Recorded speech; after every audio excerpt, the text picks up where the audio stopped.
All right, you may be seated. Call your next witness. State calls Karen Kuhn.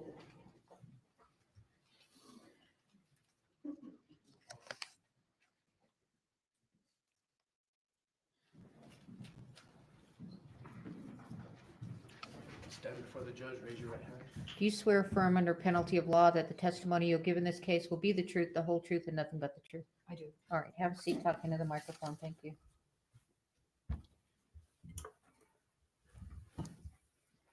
Ma'am, state your full name for the record. Karen Ann Kuhn, And how do you spell your last name? Kuehn. How are you currently employed? I am a stills photographer on film sets and sometimes a wrangler. What does a stills photographer do on film sets? We document scenes, behind the scenes, and do gallery work and specials for billboards, posters, whatever the. Came in today. Did you have an opportunity to review one of the photographs that you took? I did. Okay.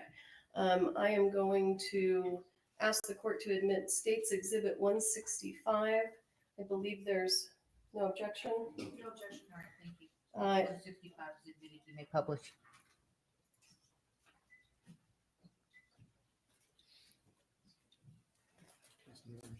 Yes. It's off. Yep.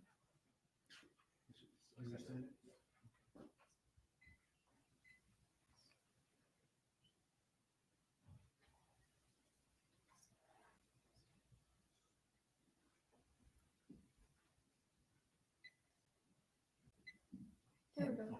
It went off again here. I can turn if you want. No, you're fine. But these guys will take care of it. I'm not. I never do.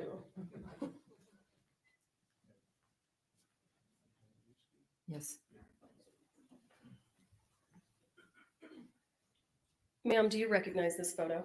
I do. Can you tell us the date that this photo was taken? I believe it was on the 15th. Of what, would that have been 2021? Yes. And do you recognize this person here? Yes, that's Hannah. Okay. And who's this person here? Alec. And why were you taking this photo? I just shoot a lot, and I think the behind the scenes is really interesting, what's going on. So they're having a conversation about what's about to happen. And Okay. that's it. Do you know what this is in Ms. Gutierrez's hand? It looks like the gun belt. I'm guessing for Alec, Okay. or a bandolier, one of those. Okay. I see a gun in it. All right. I'm going to zoom in on this photo.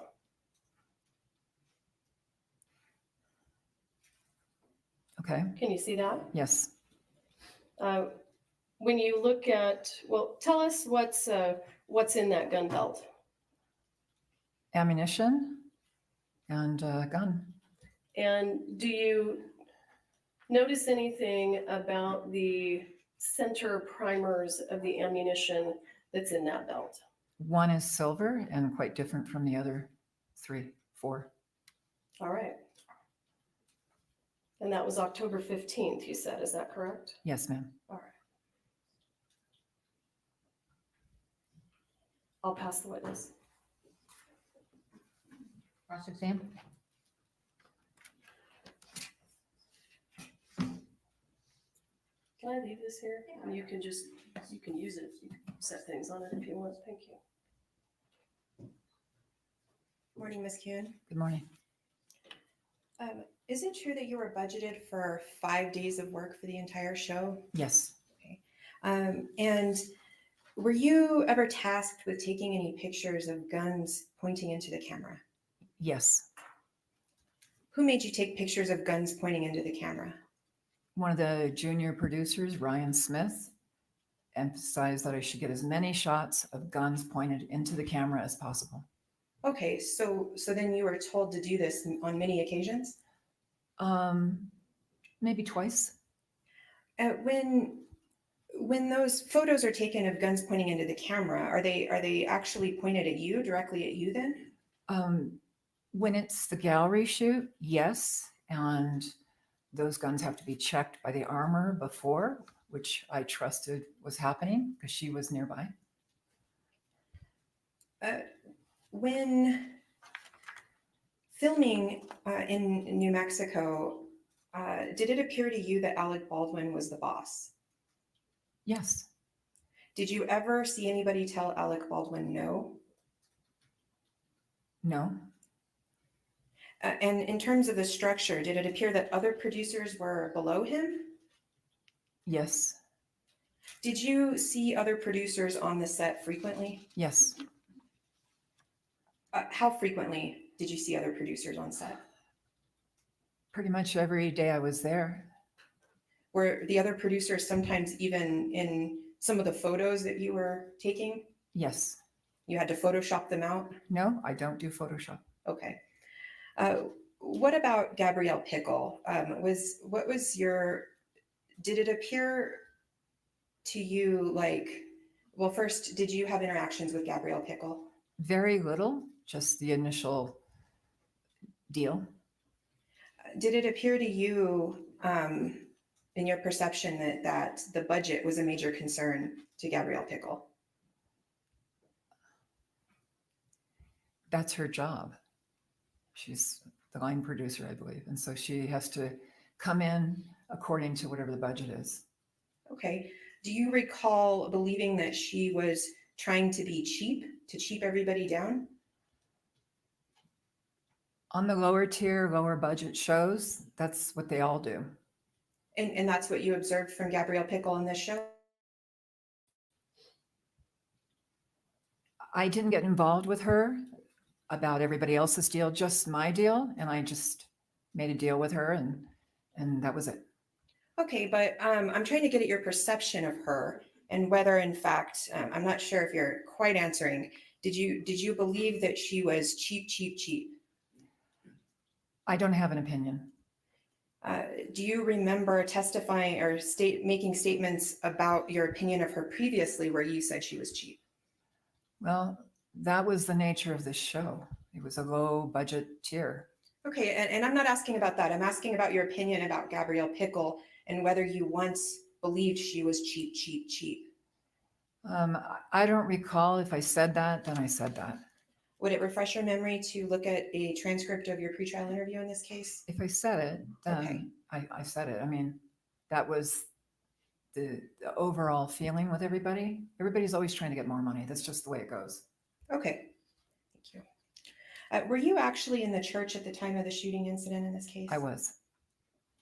And do you recall ever seeing Hannah Gutierrez in the church at that time? I do Right. not. I saw her outside. Would you agree with me that after lunch, right before the shooting, everybody on set was rushing to get the set all up and going?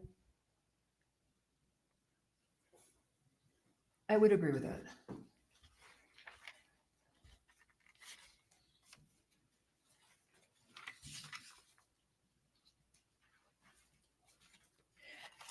I don't believe I have any other questions for you. Thank you. Thank you.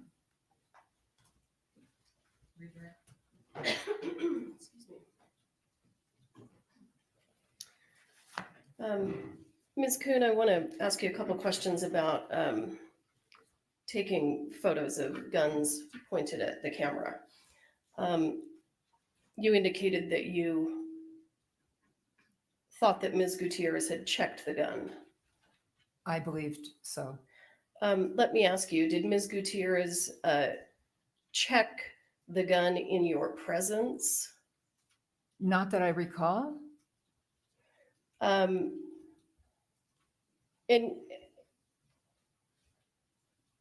how many movie sets do you think you've worked on that had armorers? Over a dozen.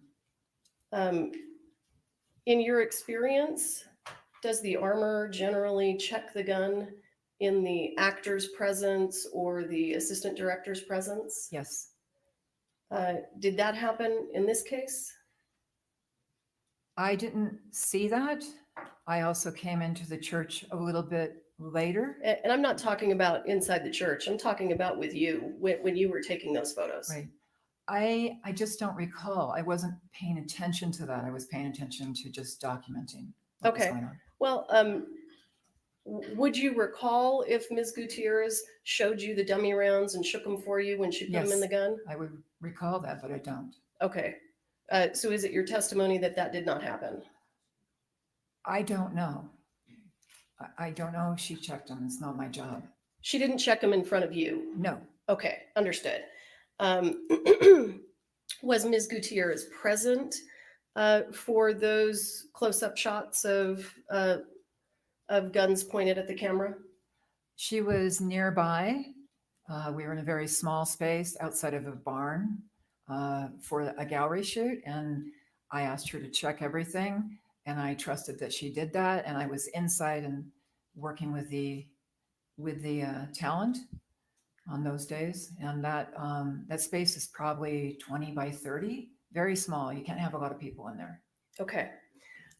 You were asked some questions about Ms. Pickle and the budget. Mhm. Do you generally work on movies in the state of New Mexico? Yes, You live in New Mexico, right? yes. And are a lot of films that are made in New Mexico low budget movies? It's a mix. It's a mix. Okay. Do you have any knowledge about New Mexico tax incentives and how that happens with regard to different tiers of movies? Not enough to talk about, but I know Okay. they get a discount if they hire our local crew, which we appreciate. Okay, of course, understood. On October 21st, 2021, when you were inside the church, and I'm talking about shortly before the incident where Ms. Hutchins was shot, were you paying close attention to Ms. Gutierrez and what she was doing? No, I was paying attention to Alec because he was handling a gun. As I walked in the church, I thought, there's some shots happening, photographs. So I kind of went right in to get some photos of him. And then he pointed at me to get out of the way and out of his personal space. Okay. I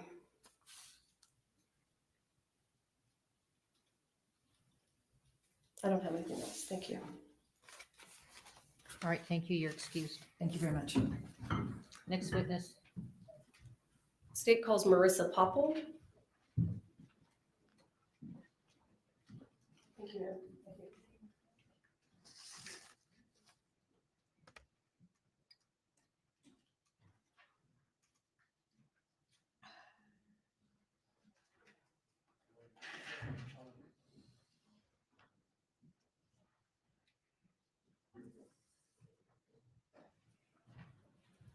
Stand before the judge, raise your right hand. Do you swear or affirm under penalty of law that the testimony you'll give in this case will be the truth, the whole truth, and nothing but the truth? Yes.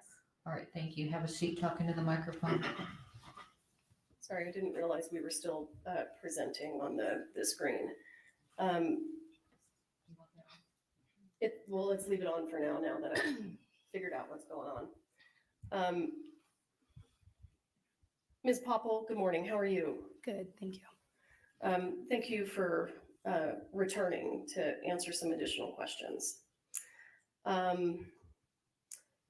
I would like to show you a series of photographs, and I believe there is no objection to these photos.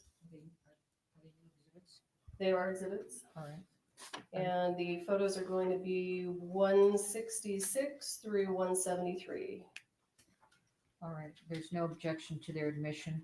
No objection, Your Honor. Okay. You're admitted. You may publish. Okay. Ms. Poppel, do you see that photograph there that's on your screen? And I'm showing you State's Exhibit 166. Yes, I do. What is that a photo of? This is a photo of dummy rounds that were removed from a box that was located in the prop truck, and then they were laid out on brown paper and rephotographed. And I'm going to show you what's already been admitted as State's Exhibit 48A. Do you recognize that? Yes. What is that and how does it relate to the photo that we just looked at? These are those same rounds while they were still in the foam insert. And are these the rounds that came out of the box that had the blue Sharpie writing on the label? Yes.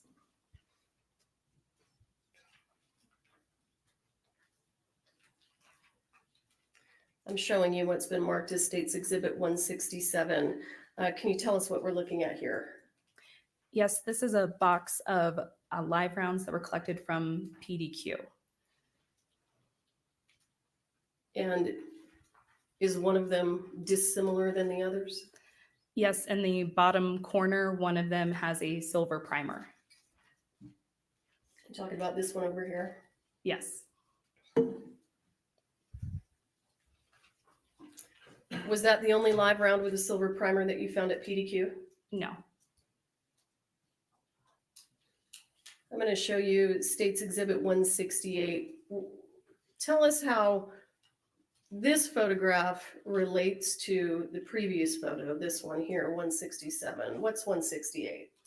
These are those same rounds removed from the box and laid out. Do you know which of these has the silver primer? It would be one of the rounds that's by itself. One of these over here? Yes. Okay. And in terms of the shape of the projectile, is the shape of the projectile similar to the live rounds that were found on the set of rest? No. Is the head stamp of the round, and in fact, let's move to State's Exhibit 169. Is that a close-up of that live round? Yes. Is the head stamp of this live round the same as the head stamp of the live rounds from the set of rest? No.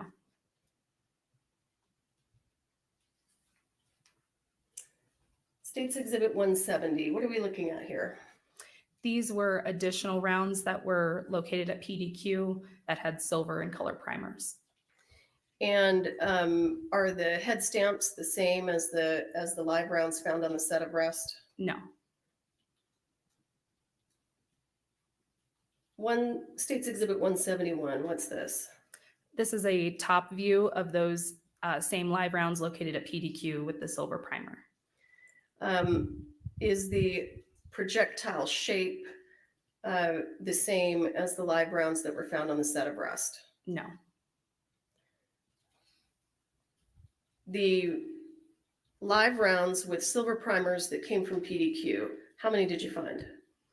There were, I'm sorry, say that one more time. How many live rounds at PDQ with silver primers did you discover and photograph? 10. 10 out of all of them. Yes. Okay. And have we looked at all of them this morning? Yes. State's Exhibit 172, what is this? This is the outside of a ammunition box that was located in Lieutenant Benavidez's vehicle. And based on your experience in this case, do you know what kind of ammunition that box contained?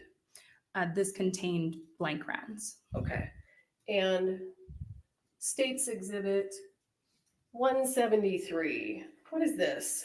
This is the outside of an ammunition box that was located on top of the cart. And what kind of ammunition was inside this box? There were blanks inside this box.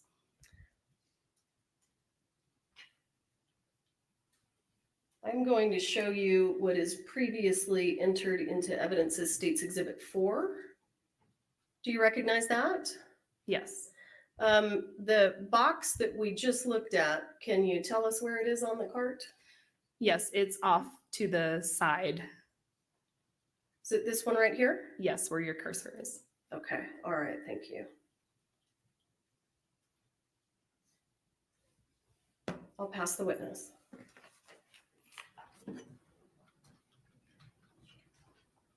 Cross-exam.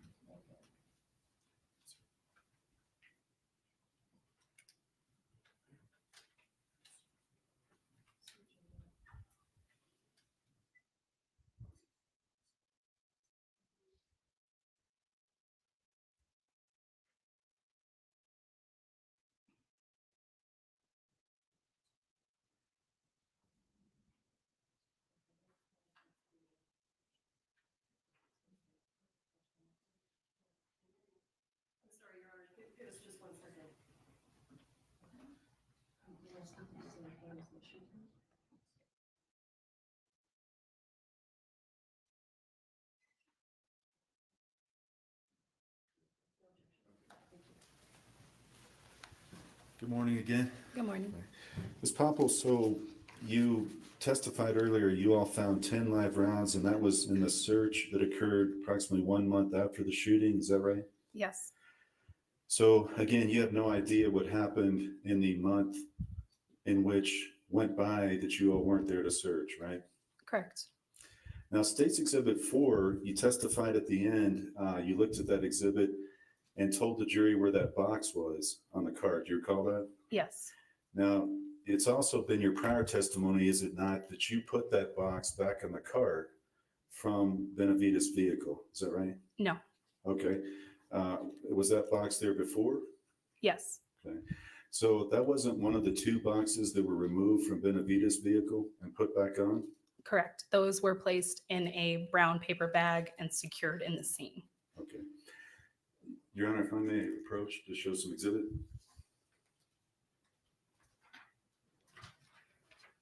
Now, I'm going to show you first what's marked as Exhibit Q, Defense Q, and ask if you recognize that. Yes, I recognize it. Did you, oh, sorry, did you take that photograph? Yes, I did. Okay. Your Honor, I'd move Defendant's Q into evidence. No objection to any of these. All right, defendants, you want to just, Thank you, counsel. So then I will move in, Your Honor, Defendants R through D as well. R through what? D as in David. It goes all the way through R through Z, and then A, B, B, C, C, and D. All right, so Q through Z, and then A, B, B, C, C, D, D. Yes, Your Honor. All right, they're admitted, you may publish. You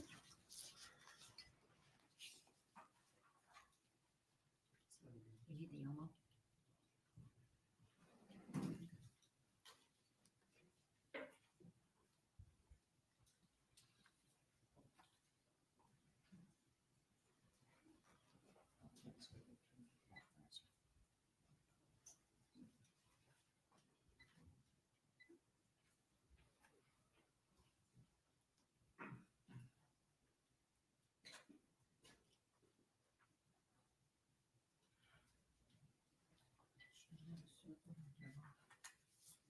Okay, so this is touchscreen.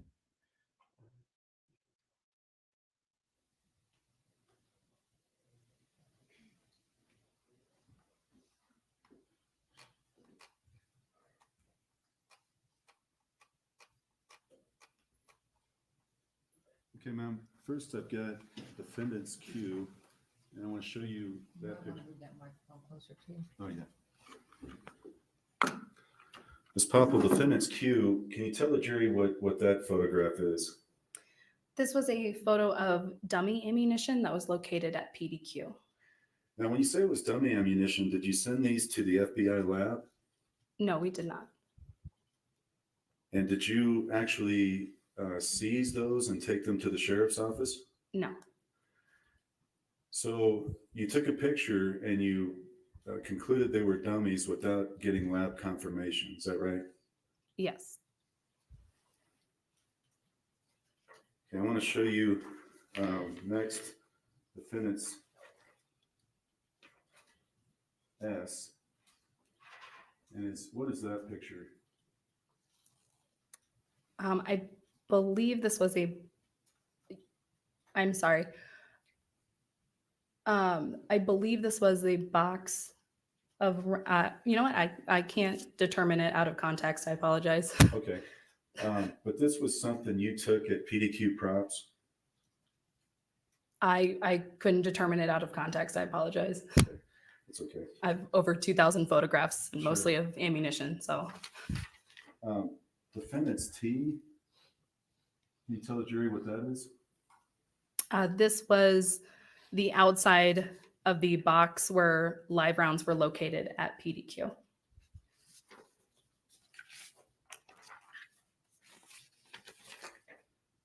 Defendant's W, can you tell the jury what this is? Could you turn the photo? Sure. Yeah, that'd be easier. Thank you. This was boxes of ammunition that were located at PDQ.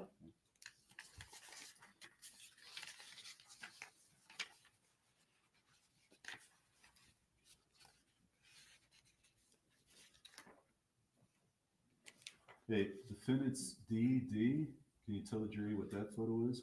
This was another photograph taken at PDQ. Did you, is this in the state it was in when you, obviously when you got there for the search? Yes. What are those items in the back? They're yellow and green. You see at the very top right. What are those things? I'm not sure, some form of tool. Did you inspect that tool at all to find out what it was? I believe that Sergeant Zook assisted with that aspect. Were there any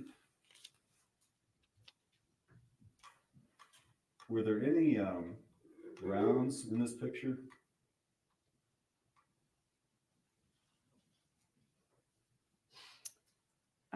If you could move it up, just because my portion has lettering underneath it. Sure, yeah. There were rounds on the table, yes. So there is, and just to describe, there's rounds laying in a mix of all kinds of stuff. I don't even know what to call it. Is that clutter? Would that be a good word? There were a large amount of items on the table. Okay. What is the green cans? What are those? I don't recall what the green cans were. Okay. And what is that brown canister in the middle, or whatever that is, a box? I'm not sure what you're referring to. Okay, I should point this thing right here. The black box that's there, I don't recall what it was. Did you all pick up these and look under them? Pick up the clutter and look under it? Yes, items were moved. Okay. So if you found anything under it, can you tell us what that was? Nothing located underneath it was collected by us. Okay. What are those manuals in the top right? Did you look at those? I don't recall what those manuals were. Did you determine whether there was any equipment or other tools within the PDQ props? If there were tools, Equipment, first of all, like machines? I don't recall there being machines. I mean, there were some miscellaneous tools. Do you know what a reloading machine is? I know what it is, yes. Okay.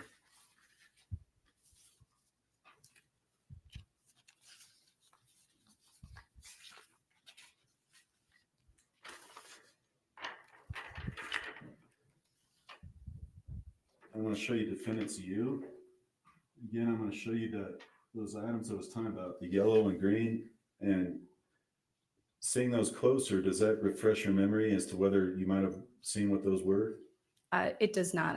I did not inspect those items personally. Okay. Now, I'm going to show you again defendants W. Do you remember seeing on any of these boxes that you looked through or inspected the JS initials? Yes, multiple boxes had JS initials.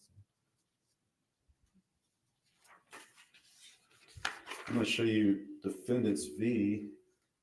Ma'am, what is this picture that we're looking at?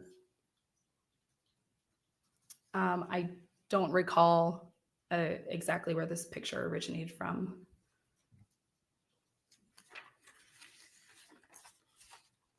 I'm going to show you defendants X. Can you tell the jury what this picture is? These are more ammo boxes that were located at PDQ. Now, did you find any written inventory system in the paperwork that you might have inspected at this search? I did not myself know. Did you determine whether there was any computerized inventory system that kind of cataloged where things were? That I do not know. I'll show you defendants V. Better turn it right side up. Defendants V, can you tell the jury what that is? These were more ammunition boxes located at PDQ. Were you able to ascertain any type of system, just staring at everything as to how these were arranged? They seem to be arranged by ammo type.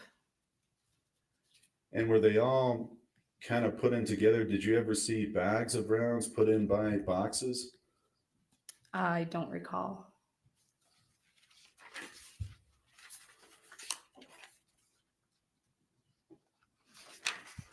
I'm going to show you defendants AA. Does that appear to be bags of rounds by boxes? Yes. So again, that was how it was when you took this picture at the search, correct? Yes. And I have, let me see, Judge, just one second. Okay, Your Honor, I have no more questions. Redirect.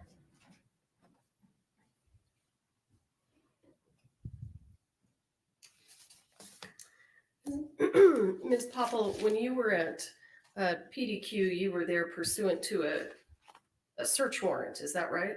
Yes. And did the search warrant let you take from that property anything you wanted to? No, it had restrictions. What were the restrictions of the warrant? We were looking specifically for live ammunition, 45 caliber. Okay. 45 caliber live ammunition. Yes. Okay. Did you take all of the 45 caliber live ammunition from PDQ into evidence? Yes. Of all of the 45 caliber live ammunition that you took from PDQ, was any of it similar to the live rounds found on the set of breast? No.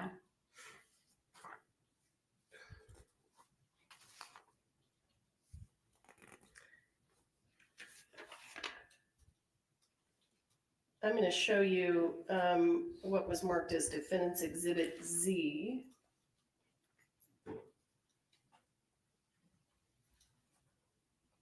Were all of those boxes taken into evidence? No, Why not? because they did not contain 45 caliber live rounds.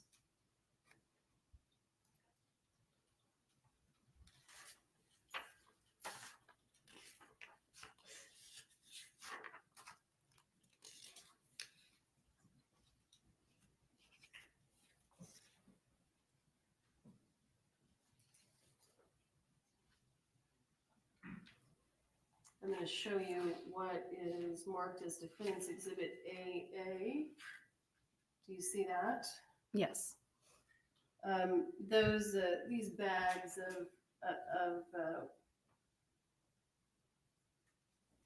I'm a little reluctant to call them ammunition, but what appears to be at a minimum brass casings. Were those taken into evidence? No, Why not? because they were not 45 caliber live ammunition.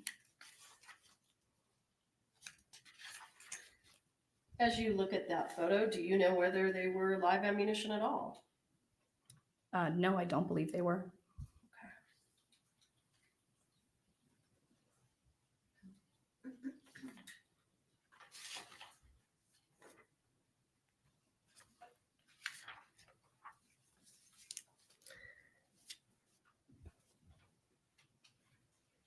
I don't have anything further. Thank you.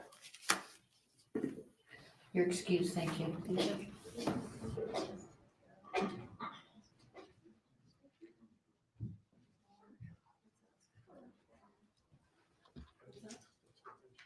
Wait, can I have this? I mean, keep me with Mr. Bolt.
Do you swear affirm under penalty of law that the testimony you give in this case will be the truth, the whole truth, and nothing but the truth?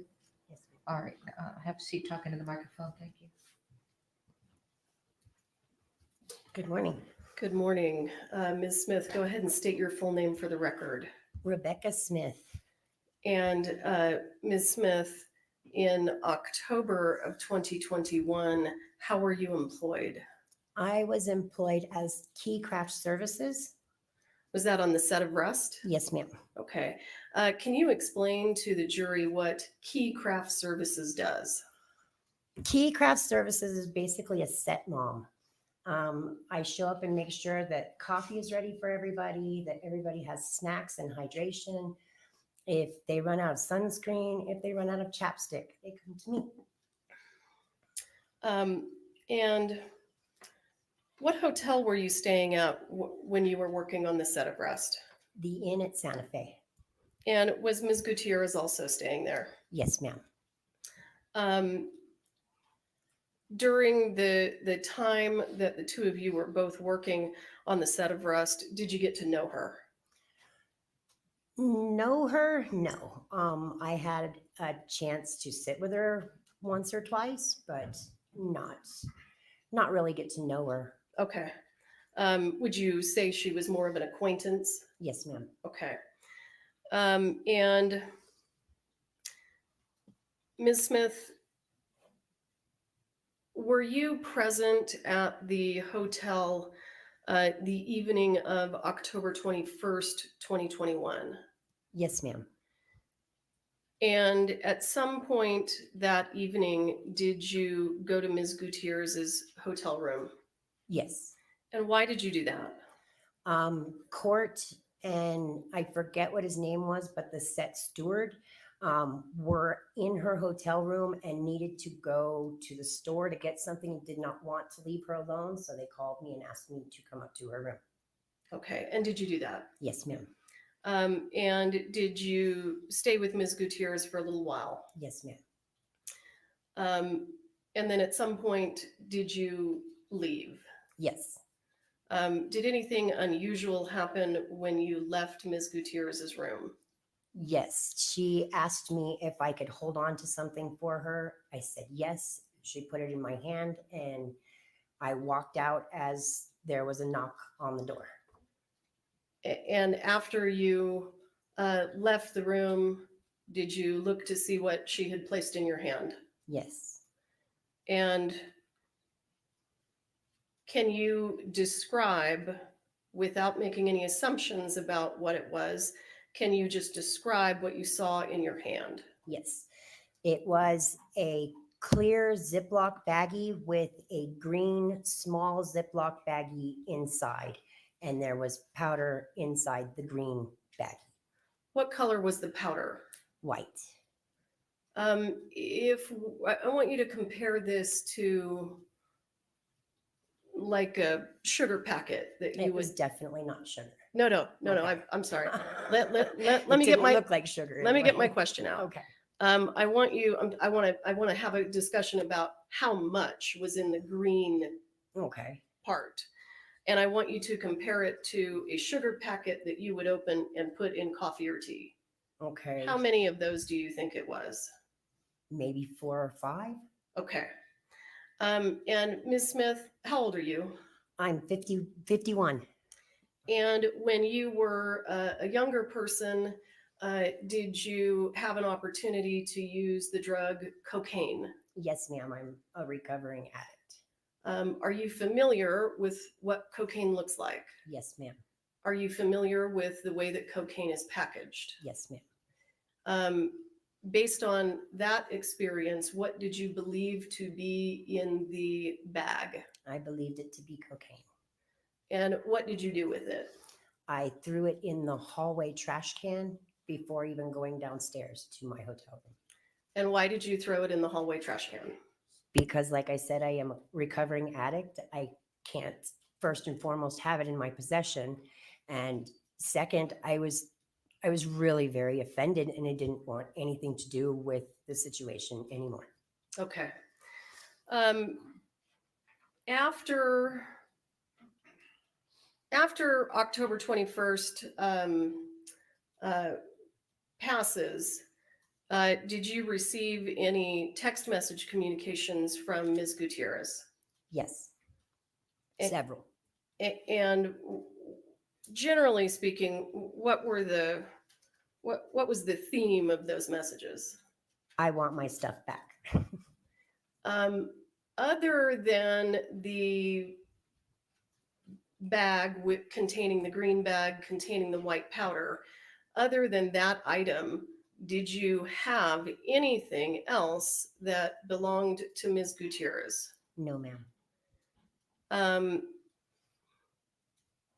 Did you bring this information to the attention of law enforcement? No, ma'am. Why not? Like I said, I didn't want to be involved in the situation if I didn't have to be. Okay. And how long after the incident do you think it was before someone reached out to you to talk to you about this? I believe it was about September of 2023 when you contacted me about it. And I personally called you? Yes, ma'am. Texted, I believe it was. Okay. And did you tell me on that day what you have testified to today? Yes, ma'am. I'll pass the witness. Prosecutor. Thank you, Honor. Ms. Smith, good morning. Good morning. Now, ma'am, that night when you went to Miss Gutierrez-Reed hotel room, you were called over and Miss Gutierrez-Reed was distraught, correct? Yes. Now, you were called over and there were, you could see she was visibly distraught, couldn't you? Yes. And didn't you say that you would stay with her that night, make sure she was okay? I said I would stay with her for a little bit, yes, until court and the steward came back. Okay. And at the time you left, had they gotten back? No, So before they got back, despite your word earlier, you left. yes, Did Miss Gutierrez-Reed also go to your room that night?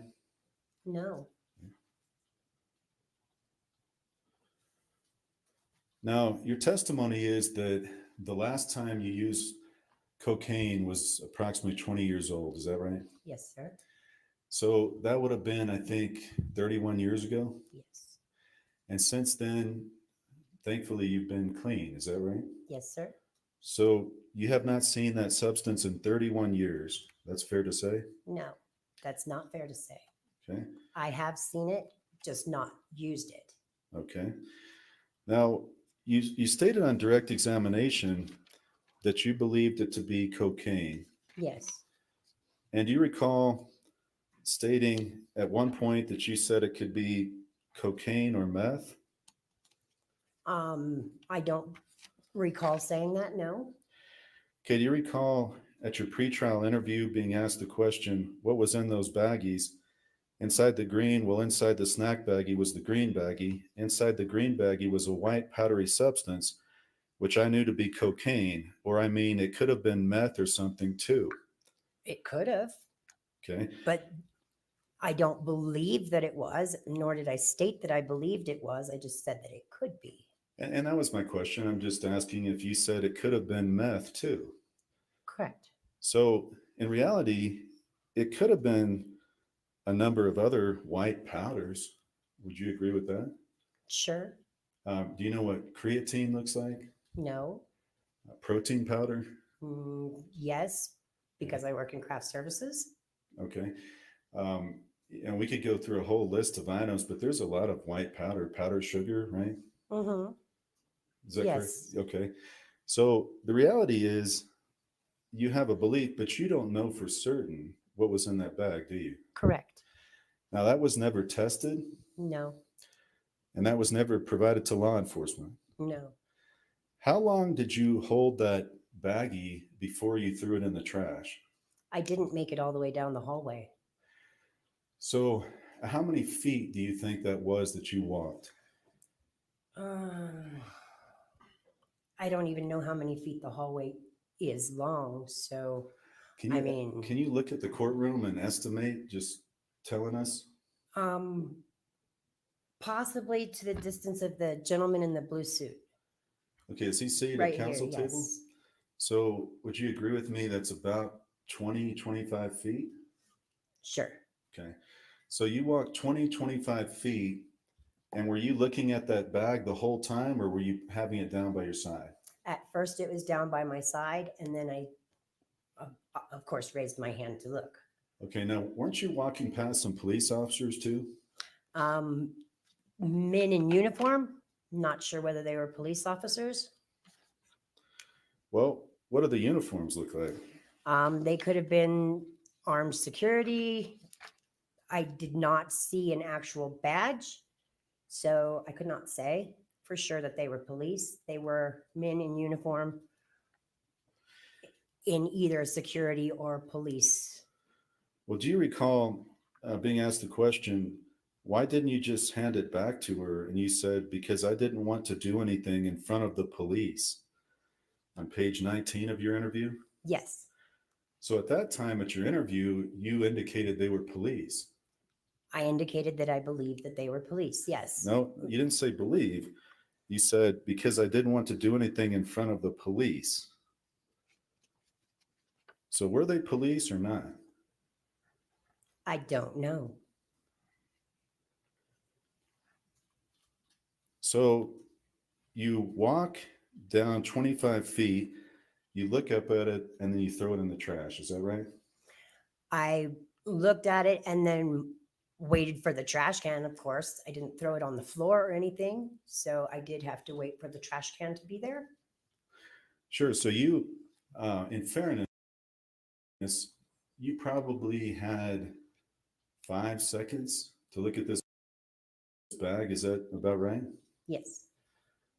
So you had a 5-second glance through a white baggie and a green baggie, and you then based your conclusion on that. Is that right? Yes, sir. Okay. Now, you also said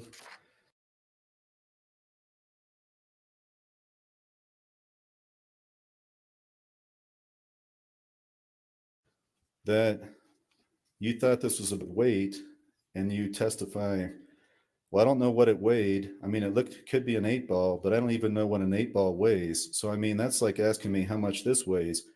I don't know. It's a couple of pounds. You want to see this? No, I don't need Okay. to see it. What I was referring to was a body armor that I had already opened and taken a couple of drinks of, and I held it up and said, I don't know what this weighs. Maybe a pound or two. That was in reference to the body armor, not to the baggies. Okay, well, in reality, in a 5-second glance, would you agree with me? You have no idea what the weight was. Correct. Okay. And you really, other than your guess, you have no idea for certain what was in that bag. Correct.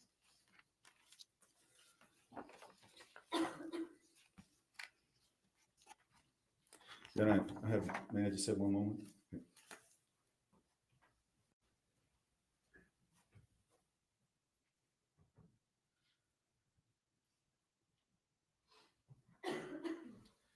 Ma'am, last question. Do you recall in those text messages between you and Miss Gutierrez-Reed, she at one point asked you back for her things? Plural? Yes. Okay. And so things is more than one, right? Yes. Okay. I have nothing further. Redirect. Ms. Smith, have you ever seen powdered sugar packaged like that? Never. Have you ever seen regular sugar packaged like that? Never. Have you seen cocaine packaged like that? Yes. You were asked some questions about your contact with Ms. Gutierrez inside the room. Did you, when you were in there, in Ms. Gutierrez's room visiting with her, did you speak with her? Yes.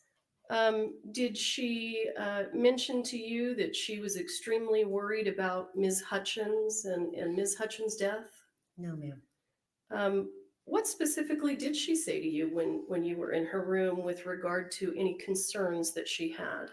She was concerned about her career. She was concerned about being prosecuted because somebody got shot. All right. Nothing further. Thank you, ma'am. Thank you. Ask one more question.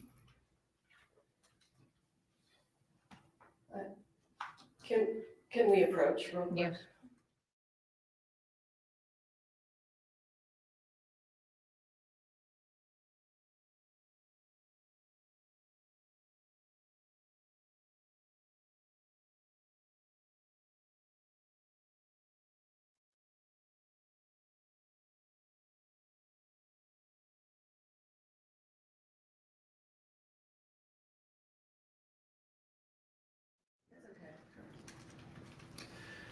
Ma'am, you were the one that told Miss Gutierrez-Reed that night that Helena had passed, correct? Yes. Okay, nothing further, Your Honor. All right, thank you. You're excused. Thank you. Next witness. Let me look at the list. Give me just 1 second. Mhm.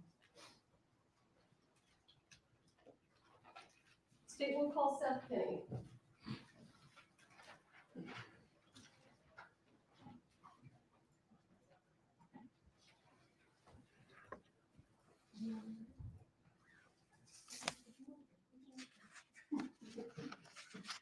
Can we approach, Your Honor? Mhm.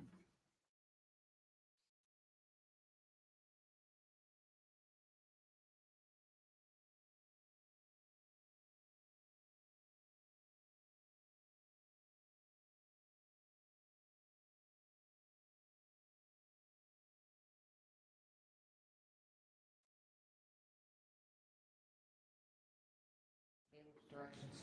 All rise.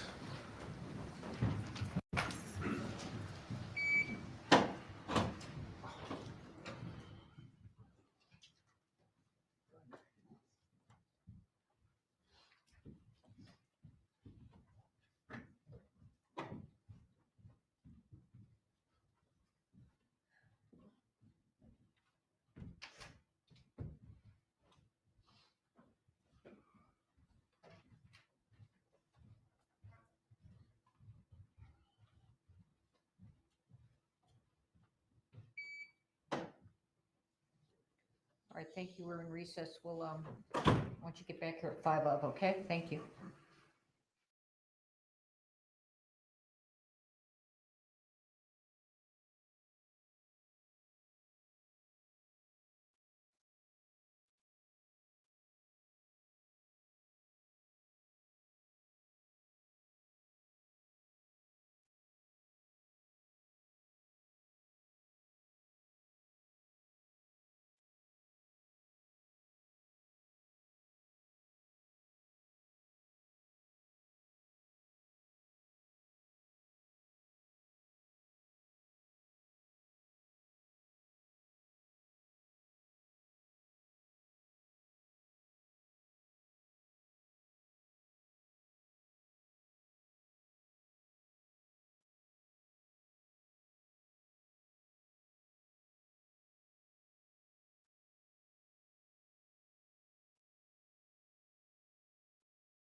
Be seated.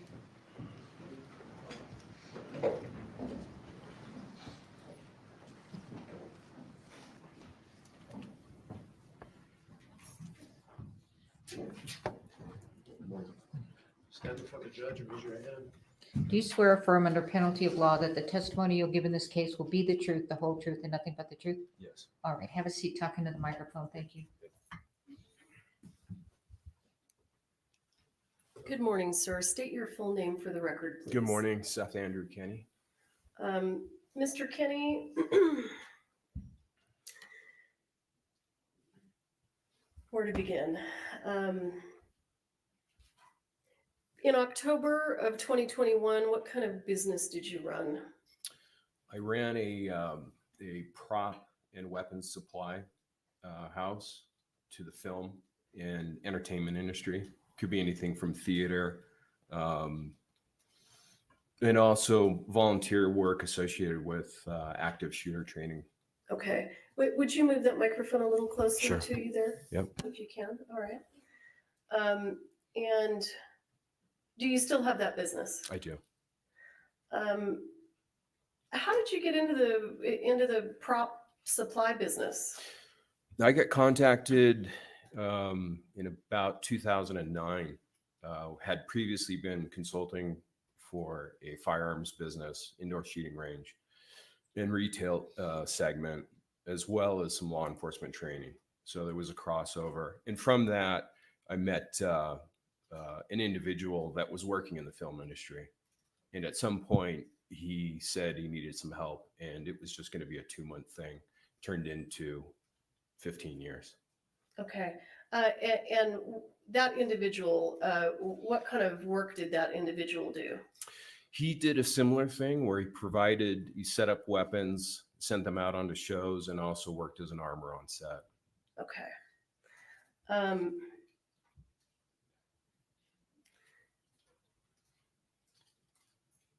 So how long have you owned PDQ props? It's been about 12 years, maybe 13. Okay. And at some point, sir, did you meet a gentleman by the name of Thel Reed? I did very briefly. Oh, I was aware of Thale Reed because we were on opposite ends. He was working set on Django Unchained, and I was behind the scenes working with the prop master, preparing the weapons that were going to be used by cast. So I was aware of him then. And then very briefly one day, a prop master brought him into the LA Prop House Arsenal, where I did actually meet him. It wasn't again until about 2018 where we became friends. Okay. So when the two of you became friends, what did Thel do for a living, and how did it relate to what you did? Well, primarily he's more than anything, he's a gun coach, and he does work set as an armor as well. But something that he's unrivaled in is as being a gun coach. As an armor, he does a fantastic job, or he did back in the day. So he would work set, and on the back end, I would prepare the weapons. For the most part, I work set as little as possible. Okay. When you say work set, what do you mean? Actually ending up on a call sheet, being hired by a film production. It could be episodics. It could be any TV show that you might see, Walking Dead, for instance.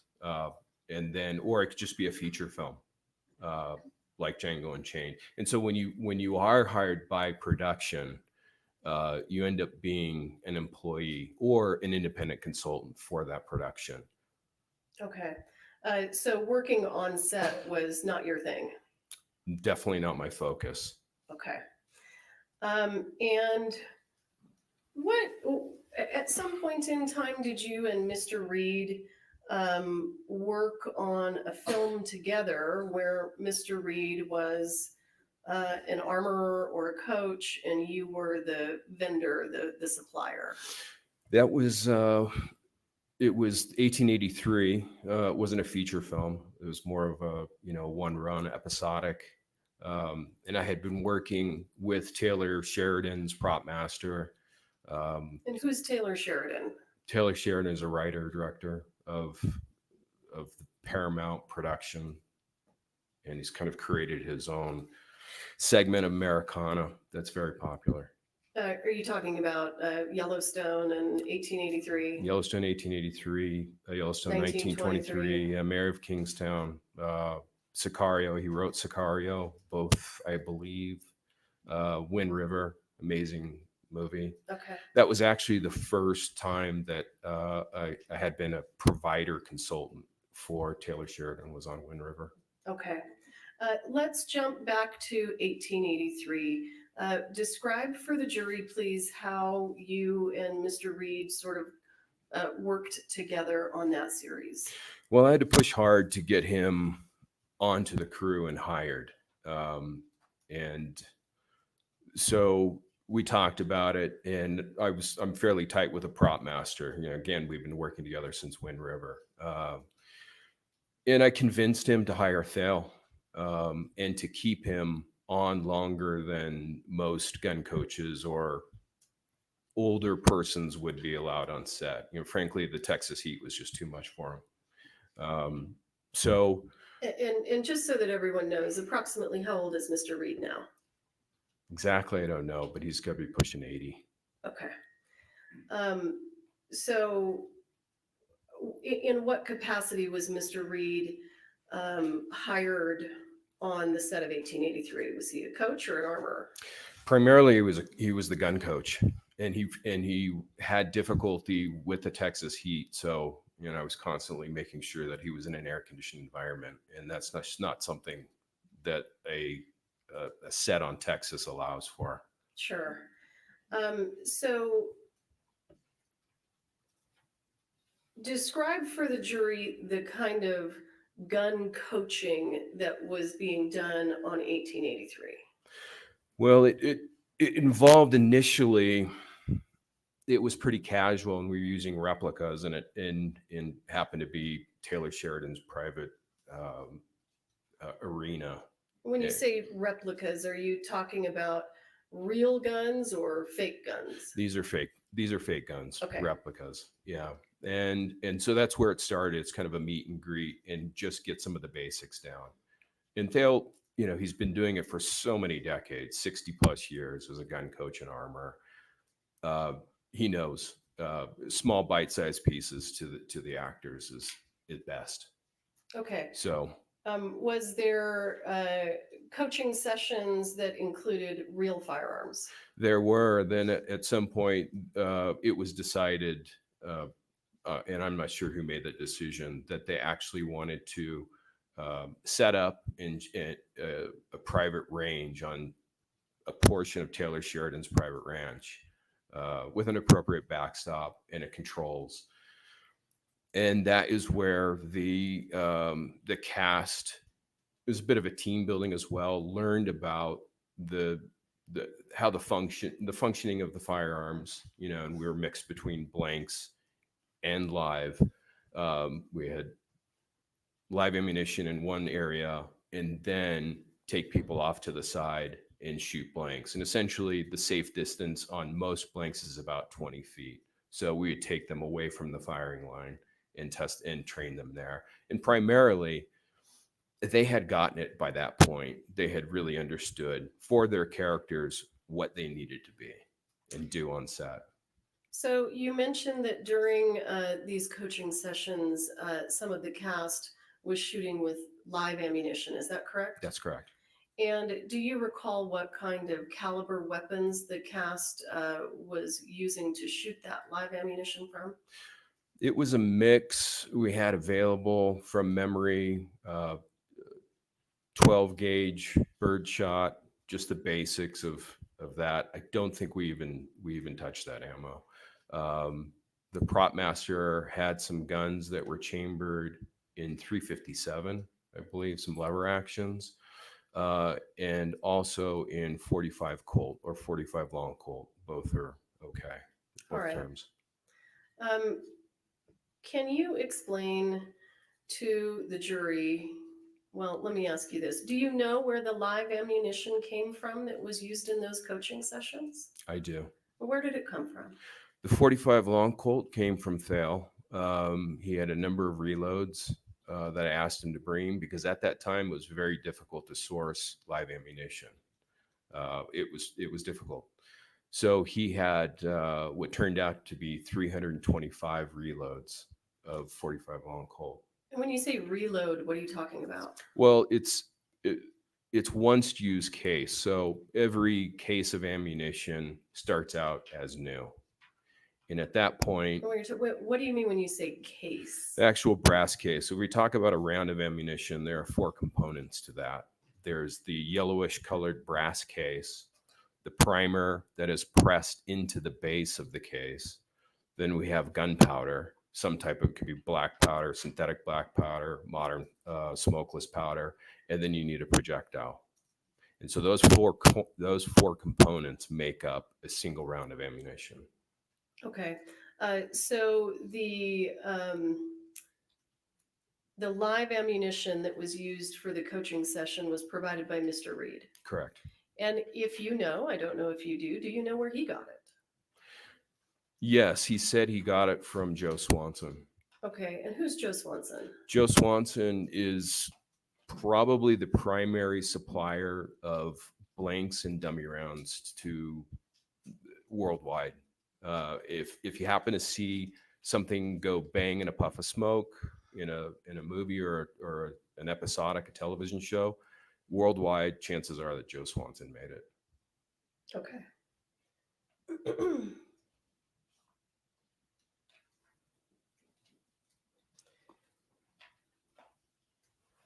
Now,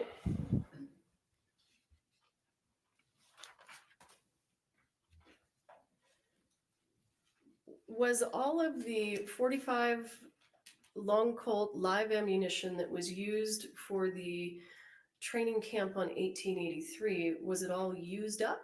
No. So can you tell us approximately how much was left over? It was, if memory serves me correct, it was about 125 rounds, roughly. And what happened to that ammunition after you finished training the actors on 1883? Well, that's a little bit hazy. At one point, I do recall that certain things were offloaded from my Sprinter van because they just weren't needed.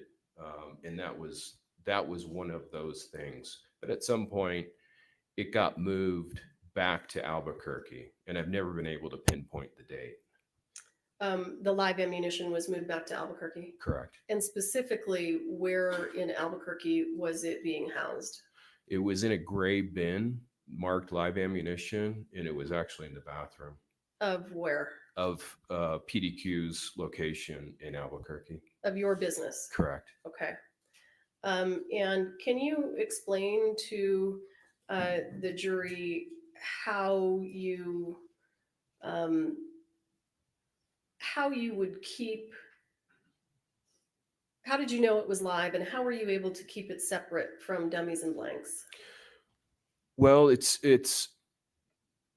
obviously, it's a concern anytime you've got these things in, let's just say, one structure. And in this instance, always better to keep live ammunition near blanks rather than dummy rounds, because dummy rounds and live ammunition can look exactly the same. So if we were to look, if I were to set aside a single blank and a piece of in a single round of live ammunition, it would be obvious which is which just from looking at it. Okay. The same cannot be said for live ammunition. So these are things that should never be next to each other. Did you keep all of the 45 long Colt live ammunition in the gray bin? It was in the gray bin, and it was marked on 2 sides live ammunition. Did you have 45 long Colt live ammunition stored anywhere other than the gray bin at PDQ in Albuquerque? No. And do you recall a search warrant being executed at PDQ? I do. And when the search warrant was executed, were you present? I was. Did you aid the police? Absolutely. And did you provide law enforcement all of the 45 Colt live ammunition that you had at PDQ? Yes. And it wasn't spelled out in the warrant that way. If my memory serves me correct, the warrant specified that any live. Yeah, well, and it's okay. We'll move on from that. I understand your concerns. So let's not talk about the warrant, okay?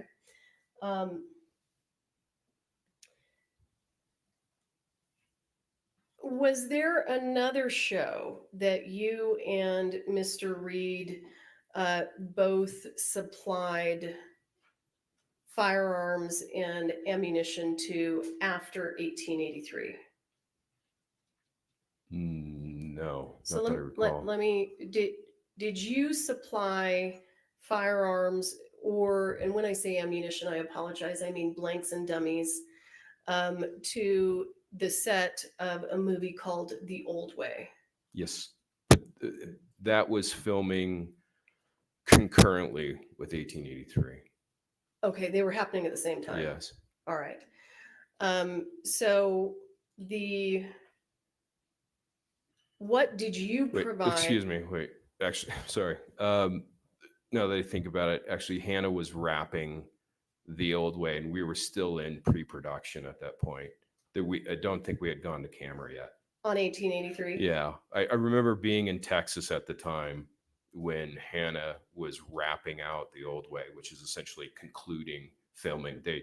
No more camera work at all, right? She's packing up her guns. She's packing up her bags Okay. to leave Livingston, Montana.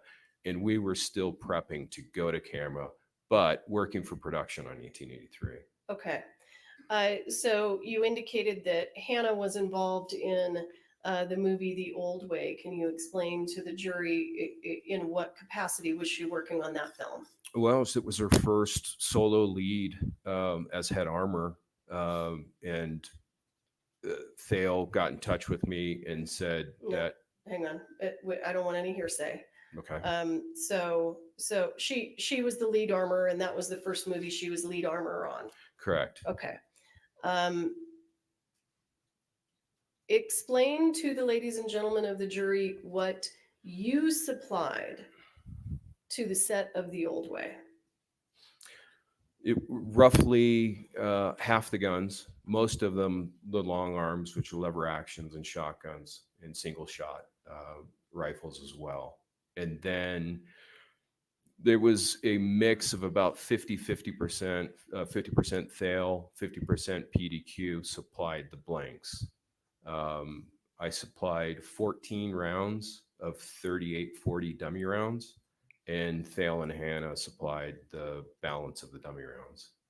Okay, so you supplied the only dummies that you supplied to The Old Way were caliber 38-40. Correct.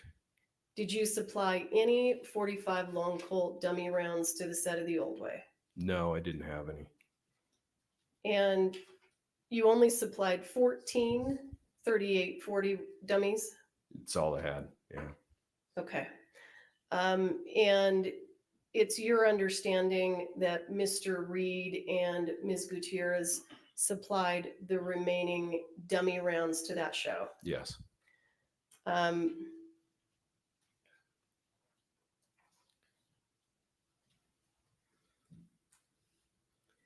The dummy rounds that Ms. Gutierrez supplied to the set of The Old Way, if you know, do you know where she got them?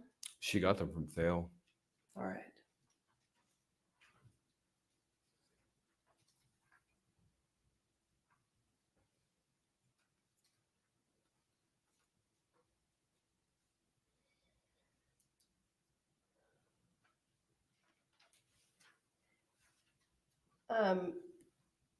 Do you source a lot of your ammunition from Mr. Swanson? 100%. Actually, no, excuse me, 90%. And do you source from Mr. Swanson? And again, not ammunition. just Understood. Dummy rounds and blanks. Okay. Do you source both dummy rounds and blanks from Mr. Swanson? Dummy rounds 100% from Joe Swanson. Okay. I think we should look at some pictures if we can get set up. Mr. Bowles, will you have a look at something with me? I don't want it to be displayed yet. So here's just so that you know what I'm going to show him. These are already in evidence. So he and I are going to go through them. Sorry, thank you.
I'm good. Thank you.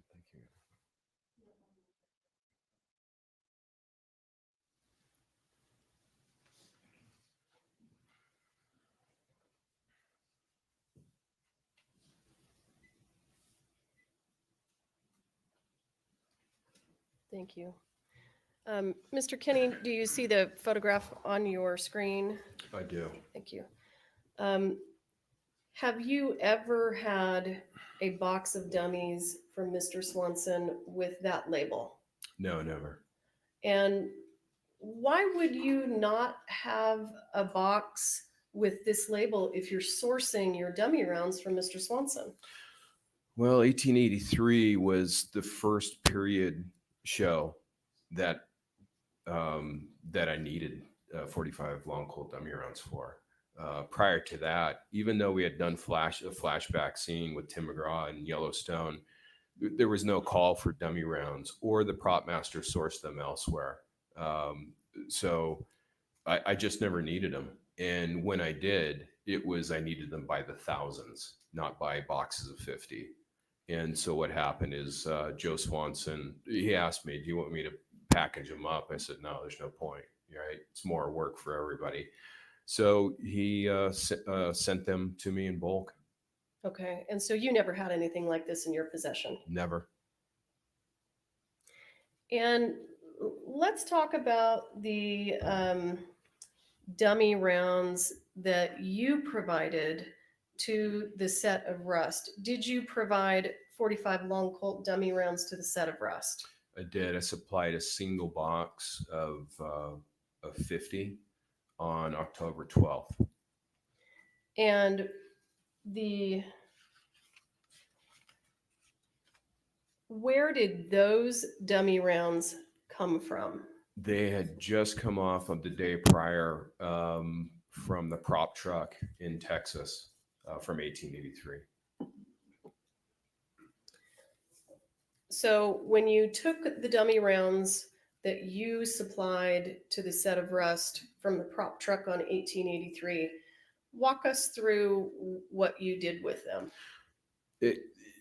So the Sarah and Hannah had issues with a couple of guns, and so potentially they needed replacements. There was an issue with the reassembly after cleaning. So I pulled some of PDQ's inventory from the 1883 prop truck to make sure that I had something to replace. Unfortunately, I couldn't find a 45 long Colt chambered gun that matched what they had on Rust, but I did find one chambered in 4440. So I took that gun, a box of 4440 dummy rounds, and also spotted some antiqued 45 long Colt dummy rounds in bulk, and put them literally into a double bag of some type of grocery store bag. And those 3 items went into my Sprinter van, and I drove straight from that set to my PDQ's location in Albuquerque. And when you got to the PDQ location in Albuquerque, what did you do with the 45 long Colt dummy rounds that you brought from 1883? It's kind of an odd thing to say, but because there were probably a considerable amount of money in firearms in the van at the time that were headed back to California, I slept in the van with the guns behind closed gates, but that's just what you have to do. So it wasn't until the morning of the 12th that they were brought into the, my place, PDQ's location in Albuquerque. Okay, and what did you do with them when you brought them inside? Well, I got rid of the grocery bags straight away, and I built a small brown cardboard box, and they got poured into there. Sarah Zachary was running late. And when she showed up, I was able to reassemble and test the gun. And let me stop you real quick, just so that we're connecting all the dots. Why was Sarah Zachary coming to PDQ on October 12th? Well, she needed to find out whether or not I could quickly reassemble the gun without issue and make sure that it was ready to be used on camera for Rust. And were you able to do that? I was. Okay. But she ended up running probably 3 hours late, and I had nothing else to do. Essentially, I was just waiting to meet with her and drive to California. So while I was sitting there doing nothing, I looked at these overly antiqued 8 rounds that had been dipped in a chemical that patinaed not only the lead bullets, but also the cases very heavily, too heavily. And they didn't look right. They didn't look right for camera.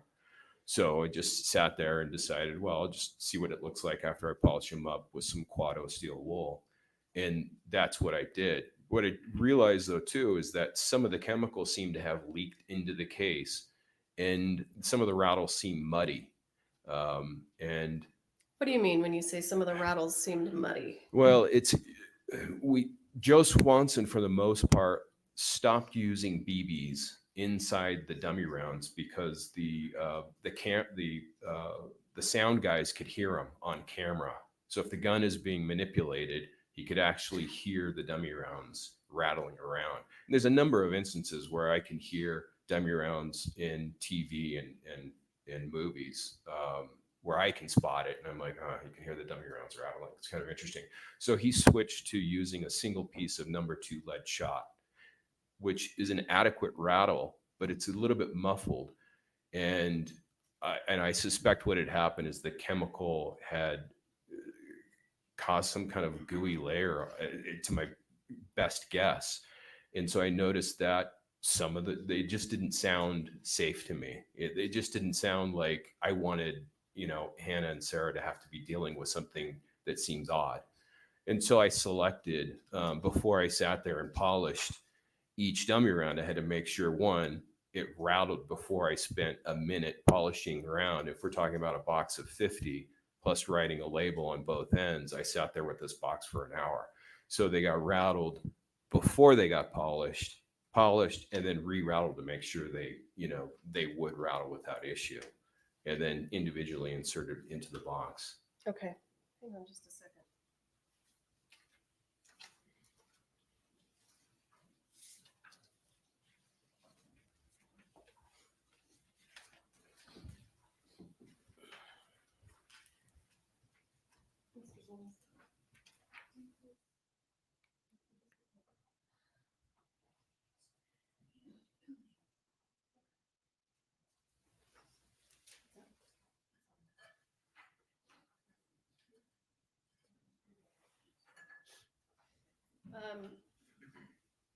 Mr. Kenny, I'm going to show you what has previously been entered into evidence as Defendant's Exhibit L43. I'm not going to switch over to the Elmo for this because it requires too many steps and it'll take too long. Do you recognize that? I do. What is this a photo of? It's a photo of the brown cardboard box that I had just taped up to purposely hold those aged dummy rounds. And you can see in the picture what they look like before being polished with Quado steel wool. Okay. I am going to show you what has been marked as State's Exhibit 174. There's no objection to admitting this into evidence, and I'd like to publish. All right, States 174 is admitted, you may publish. Mr. Kenny, what is this a photo of? That's the same box. Just it's missing I think I saw some spent blank cases in the box as well as the Quado steel wool. Okay. So when did you take this photograph? I don't recall.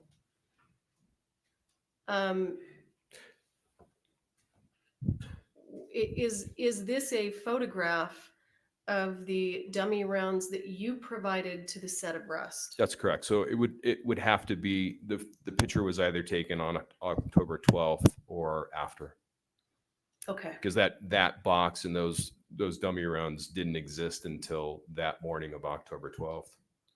Okay. And after I think you indicated that you rattled them, polished them, and rattled them again. Is that right? Correct.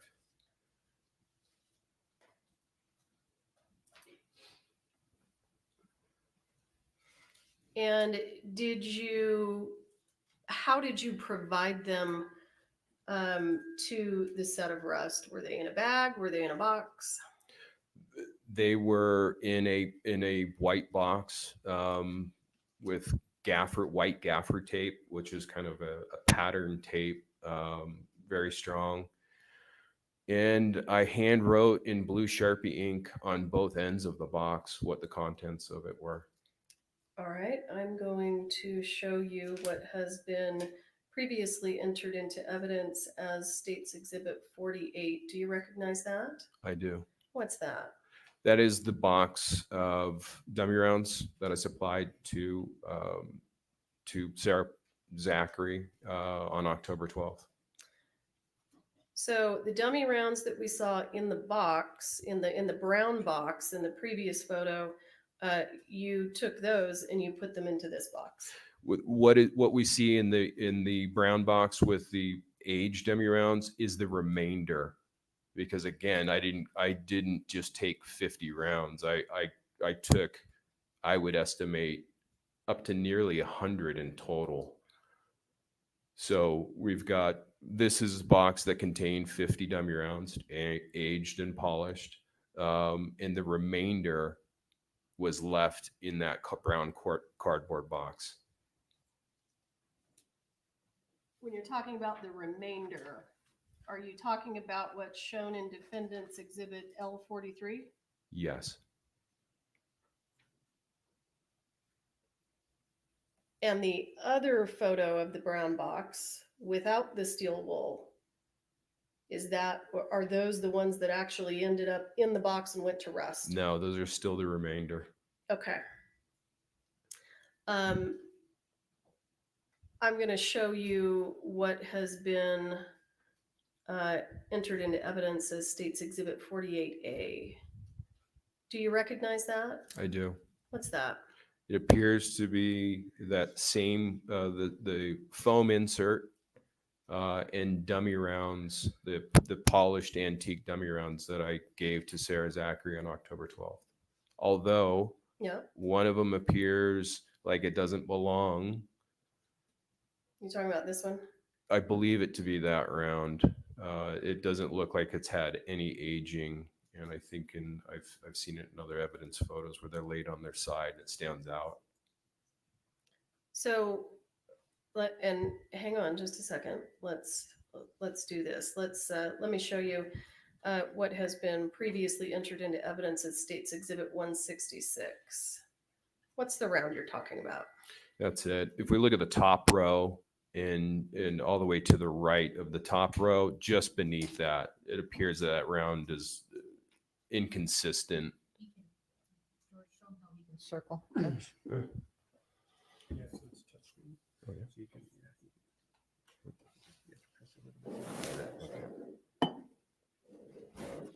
don't have the touch.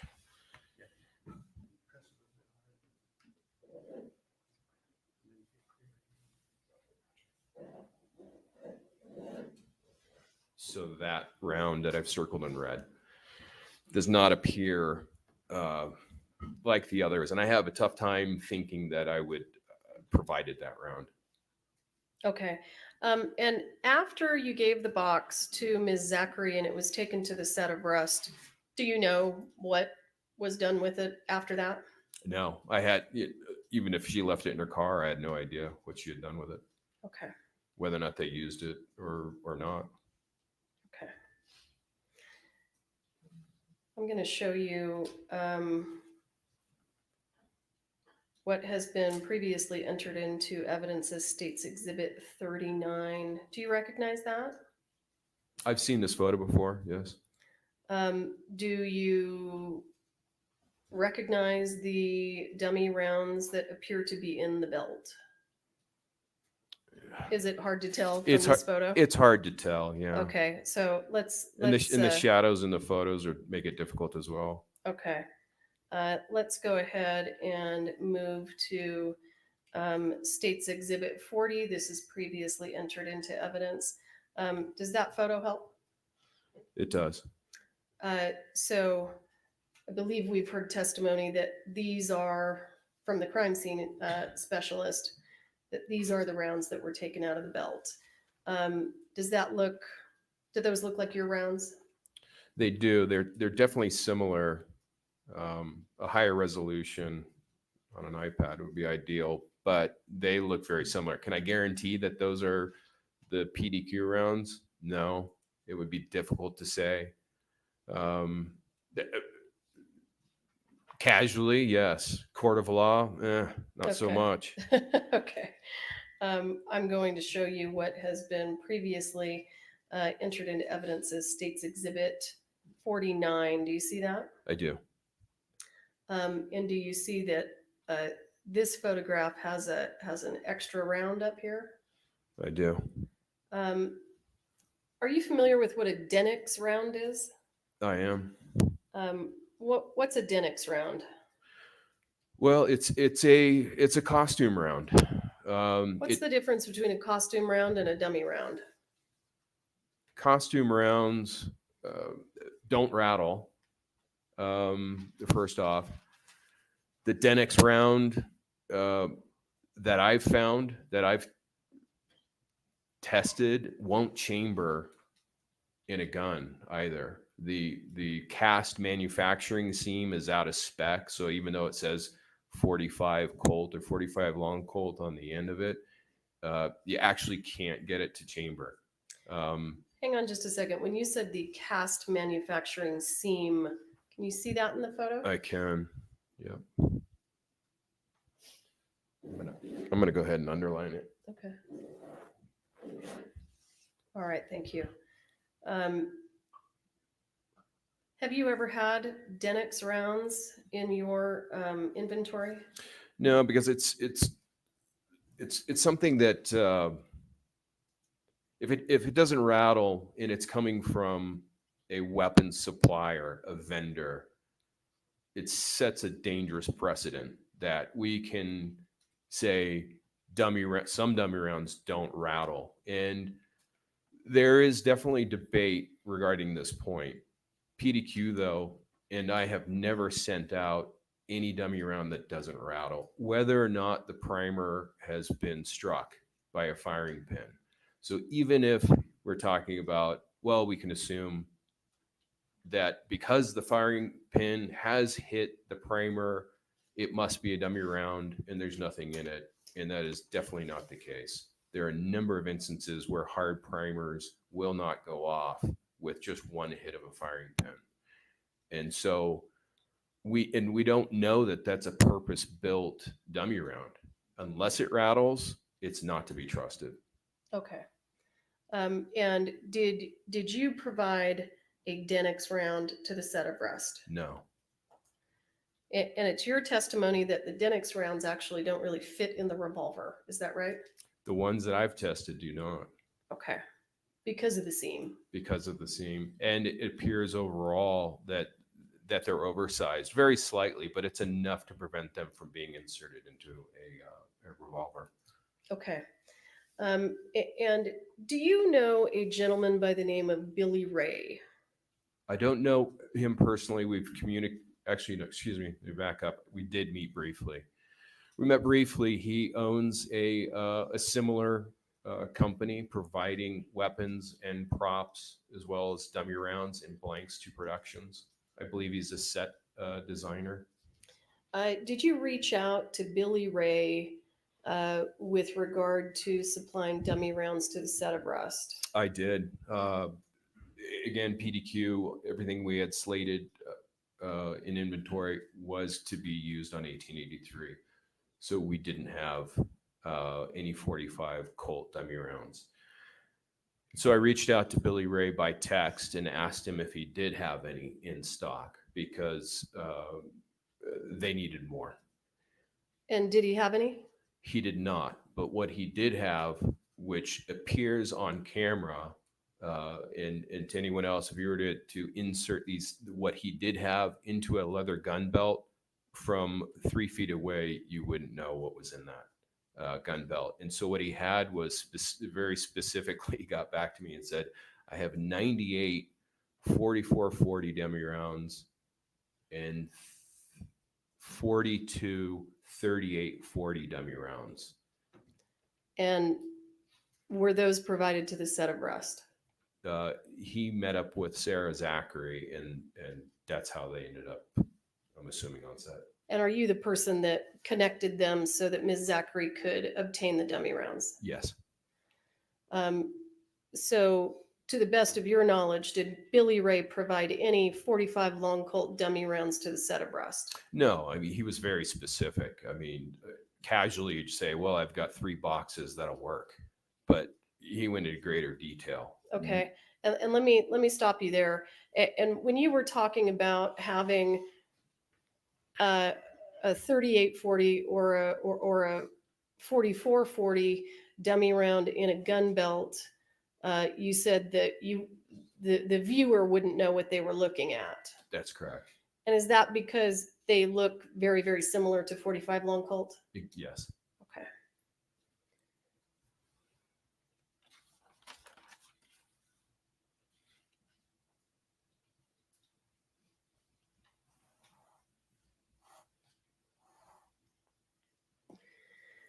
So in terms of dummy rounds, we understand that you provided some, and we've looked at those photos.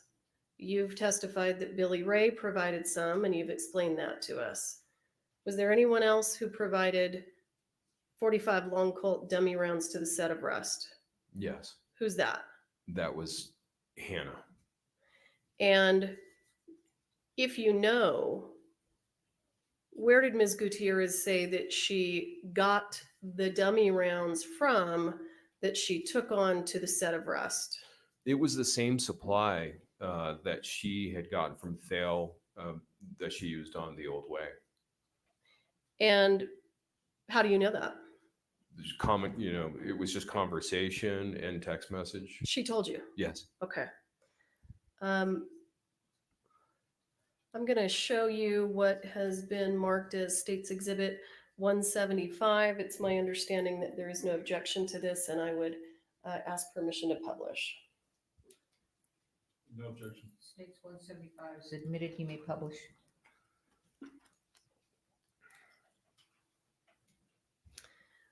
Sir, have you seen this before? I have. And what is this? It's a conversation. Who's participating in the conversation? Sorry, I've broken my glasses. Yeah, it's a text conversation between myself and Hannah. And what's the date of this conversation? Again, I'm sorry, I don't have my glasses. October, was it 5th? Do you need some readers? I probably have 5 No, pairs. the new prescription. I broke my glasses, and the new prescription it makes me feel nauseous. So let's see. I'll take a picture. Does that help you? Oh yeah, October 5th. Okay. What are you and Ms. Gutierrez talking about here? Well, we're talking about the let's see. Well, what specifically? Yeah, there's a few dates in there. Go ahead and just take a moment and review it, and then I'll ask you some questions about it. Well, I'm asking her about how she was looking on, for leather. And when you say leather, what do you mean? It would be primarily gun belts, but it could also mean bandoliers as well. I don't recall that Rust had call for bandoliers. It was just primarily, gun belts and holsters. Each gun belt can hold up to 18 rounds of Okay. dummies. So to kind of move through this in this text conversation, does Ms. Gutierrez indicate to you that she can't find any of the dummies? Yeah, and she mentions, some of them are still in the belt and in the belts. So hang on. Yep. When she says she can't find any of the dummies, what is your response? Sorry about this. What happened to the dummy? Yeah, what happened to the dummy rounds from TOW, which is an abbreviation of the old way. Okay. And what's her response? Some of them are still in the belts. Yeah. And then what do you explain to her? Something about dummy rounds don't get returned. What are you telling her? And let me know if you need me to. Do you need me to make it bigger? I mean, I might as well just pull it up on my phone. Yeah. So yeah, I was just explaining, to her that she needs to, let me know, or as a normal course of business moving forward, now that she's no longer underneath her dad's wing, that if something gets lost or damaged on set, the production needs to pay for it. You said that's an L&D. What does L&D mean? Lost or damaged. Okay. And in this instance, she's just saying, essentially, yeah, they fall, just commonly, the dummy rounds fall out of gun belts for stunts, or even maybe picked up for souvenirs by extras or actors. Who knows? Okay. And Ms. Gutierrez responds, and she actually, I think, confirms what you just said. Isn't that right? Yes. She says, you never mentioned this. I definitely lost some off of the belts during the action scenes. Right. She says maybe like 50 total. I'm not sure.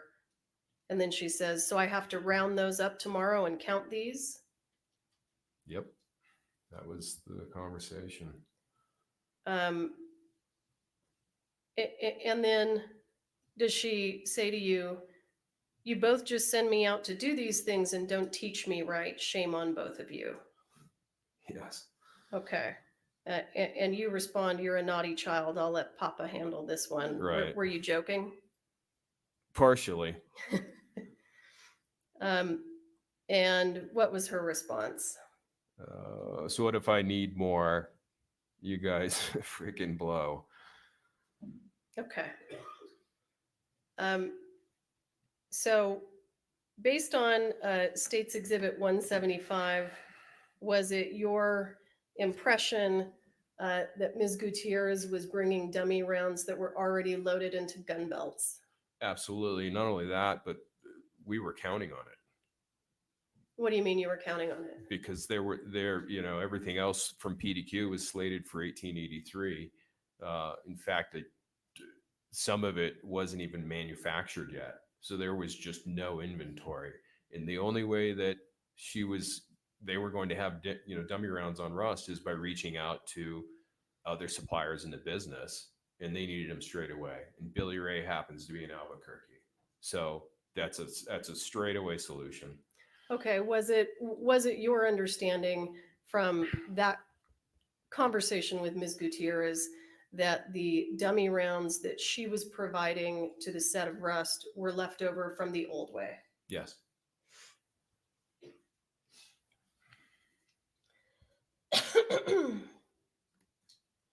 I'm going to take you to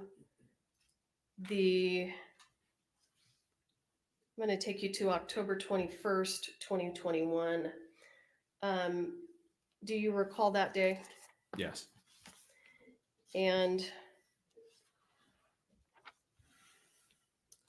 let me ask you, prior to October 21st of 2021, were you ever physically present on the set of Rust? No.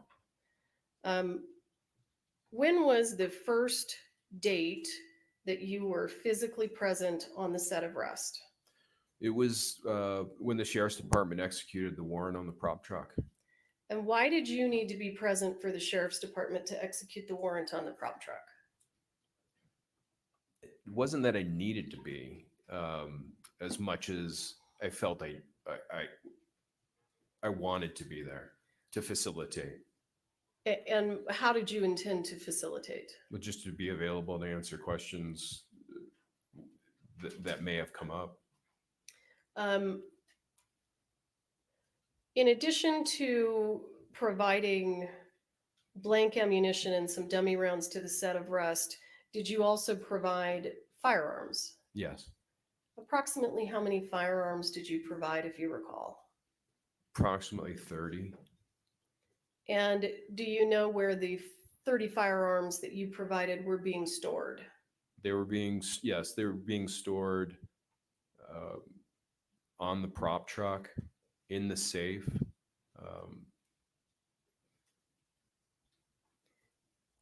Okay. Yeah. And let me ask you specifically, did you provide to the set of Rust the Pieta 45 that became Mr. Baldwin's prop gun? I did. And where did you get that gun from? Those guns came from Pieta's. Pieta's an Italian manufacturer, and they supplied, or they have a principal, and I think it's a single importer located in California. And I purchased them specifically for the Rust show, directly from their facility in California. And do you know when you purchased that gun, was it new or was it used? Baldwin's gun was brand new, as were I believe it's 11 of the 12 revolvers that were rented to the Rust production were all brand new. So I'm going to take you back to October 21st. On October 21st, did you find out that there was some sort of an injury that had taken place on set? I did. I missed a call from Sarah Zachary, and quickly thereafter, she sent me a single word by text in all caps, emergency. And when you received that text, what did you do? I called her back within a few minutes. Okay. And let me ask this. During that conversation, did you tell Sarah Zachary to do anything with any of the dummy rounds or firearms or anything like that on set? No, absolutely not.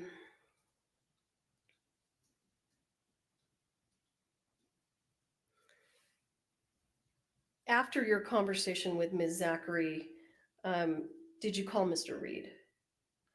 I did. I tried several times to get a hold of him. And by phone. Were you ultimately able to get a hold of him? I was. He returned, and I recall texting him as well, and he did finally return my call. Okay, and I'm not going to ask you what he said during that call.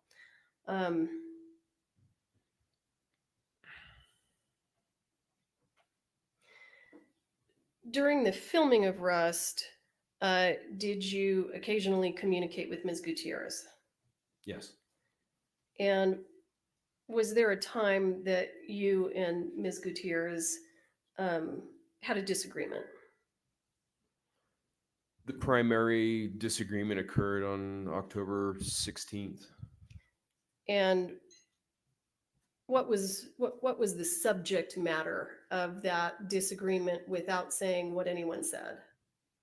Subject matter related to an accidental discharge of a blank on the set of Rust. Okay.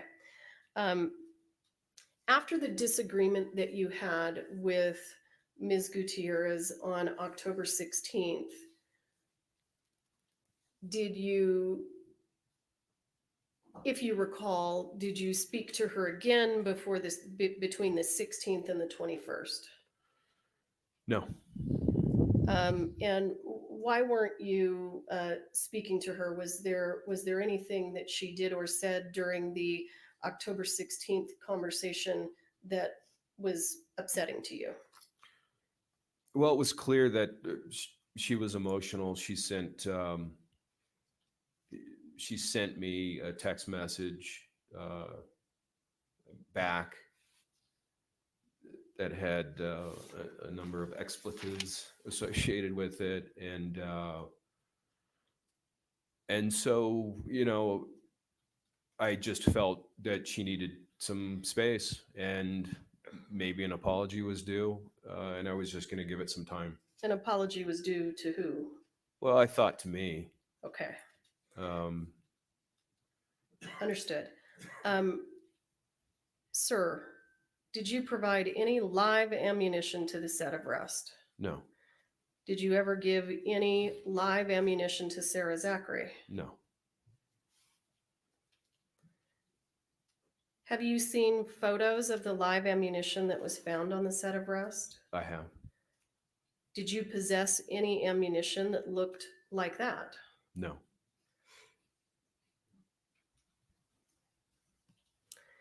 At some point in time after the incident on the 21st, did you become aware that you were perhaps being blamed? I started to sense that there was efforts to redistribute blame or the cause of this accident. Was there a morning news show that you watched that? I'm gonna object.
Mr. Kinney, did you see a morning news show? I have seen one. I'm talking about a morning news show where Mr. Bowles and Mr. Reed were the guests. Yes, I do remember that. And did anything about their statements on that morning news show cause you to believe that you were perhaps being targeted or blamed?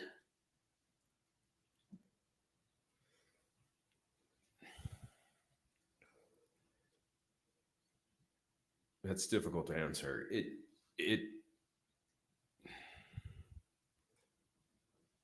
It started to feel as I don't know if that's an appropriate word. It started to feel, knowing Thale and having been friends with him for a few years at that point, I understood who he was and how much he loves his daughter. So I felt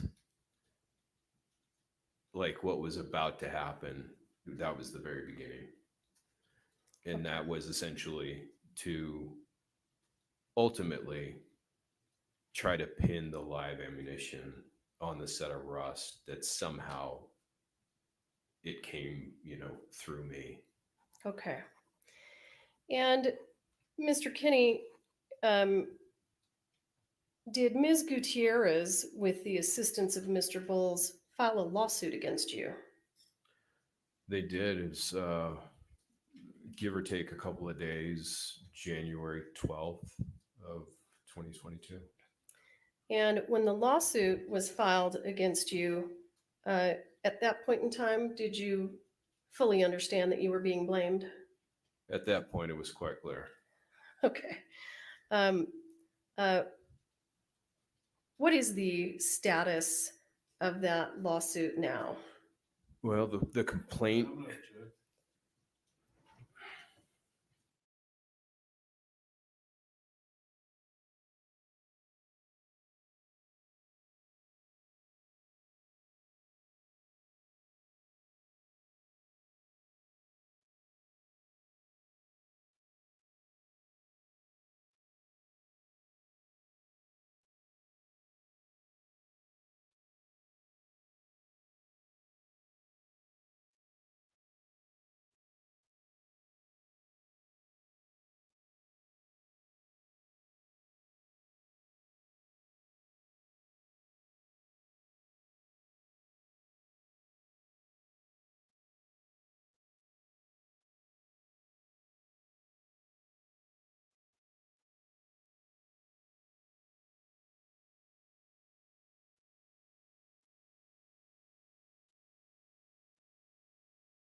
Mr. Kinney, was that lawsuit later dismissed? It was.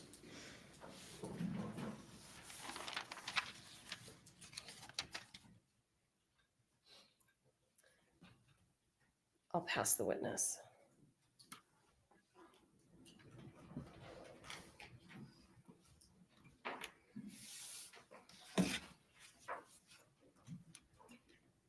Cross-exam. Thank you, Your Honor. Good morning, Mr. Kenny. Good morning. We've met over Zoom, but we've never officially met in person until this morning. Is that correct, sir? It is. Okay. Mr. Kenny, I want to walk you through, to start with, the 1883 set. And I think initially, Reed had brought live rounds in a green ammo can. Is that correct? That's correct. They were, and specifically they were reloads. Yes.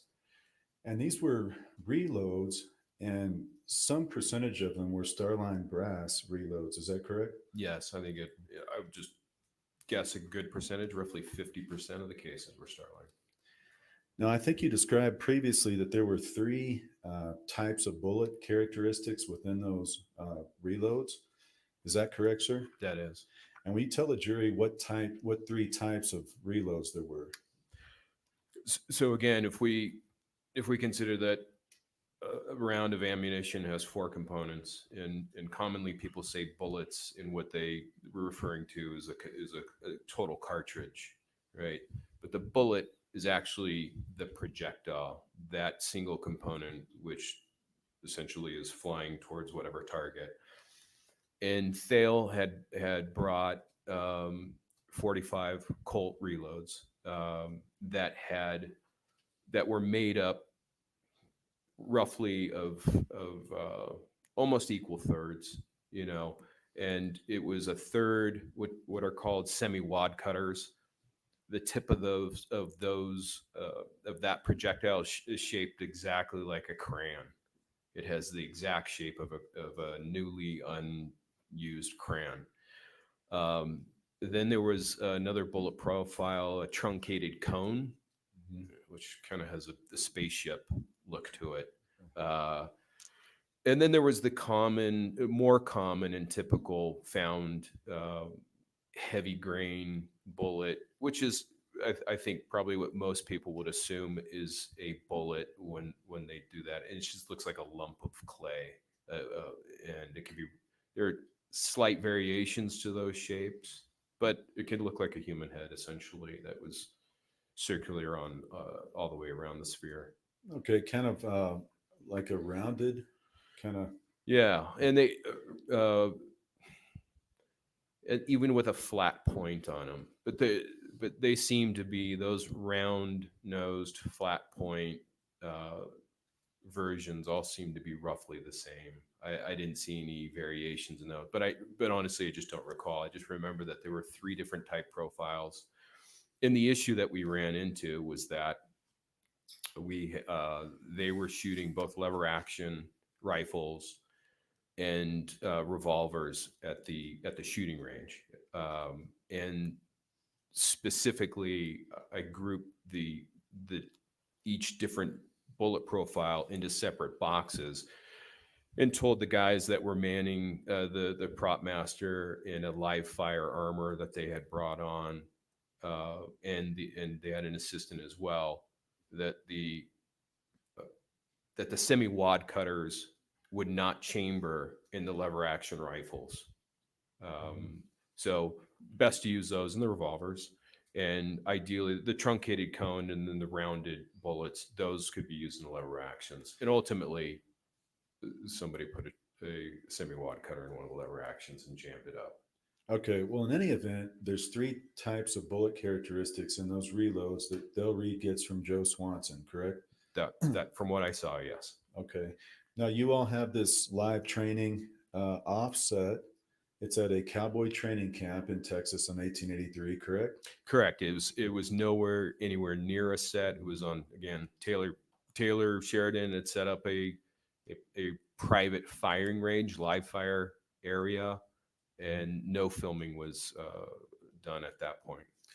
Okay, sir. Then after that set, you then retained the ammo can and the remainder of the live rounds that Thel had brought, correct? No, I retained the Thale Reed, yeah, the reloads from Thale, but the ammo can was sent once the first I saw of what was the contents of the ammo can was actually at the firing range on Texas, and at that point we needed to know how many we had and what variety, because when I opened up the box, it was a jumbled, distribution of 3 different types of bullet profiles. So what I did is previously I'd gotten from Joe Swanson 10 boxes that were flat, brand new. They actually had to be assembled, and I loaded the contents from the green ammo box that Thale had brought into those white boxes. Those white boxes went up to the firing line, as well as the empty ammo can.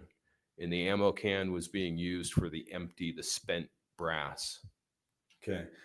So you did retain some of the reloaded live rounds after 1883 completed. After the 1883 Cowboy Training Camp, yes. And those then made their way back to Albuquerque, you've said, to PDQ props, correct? Yes. And you don't know whether those returned, I think you've stated before October 21st. You said you were hazy on the date, right? Yes. But we do know that you came back to Albuquerque from 1883 on or about October 11th because you met with Sarah Zachary October 12th, correct? Correct. So when you came back, you brought dummy rounds from the set of 1883 to give to Sarah, correct? Correct. And those were 45 long Colt dummy rounds. Correct. Now, you had a whole group of dummies on 1883. How many do you think there were? 5,000. So out of those 5,000, you brought some back from Miss Zachary. And at some point, you can't tell the jury when, those live rounds came back to your place. I've never been able to identify the exact date. Well, you also said on direct, they were delivered back. Let me get you the words you used. They were offloaded from your Sprinter van and got moved back to Albuquerque in the bathroom. Is that right? That's correct. Now, when you said got moved, isn't that you who moved them back? Yes. Okay. So in reality, you drove them back from 1883 and you can't remember that date at all. No. I ballpark it, but it's not accurate. I have an idea of within months or two, or even I can't tell you, because I made at least 2 trips back and forth from Texas to Albuquerque, California, back again. I've just not been able to narrow it down.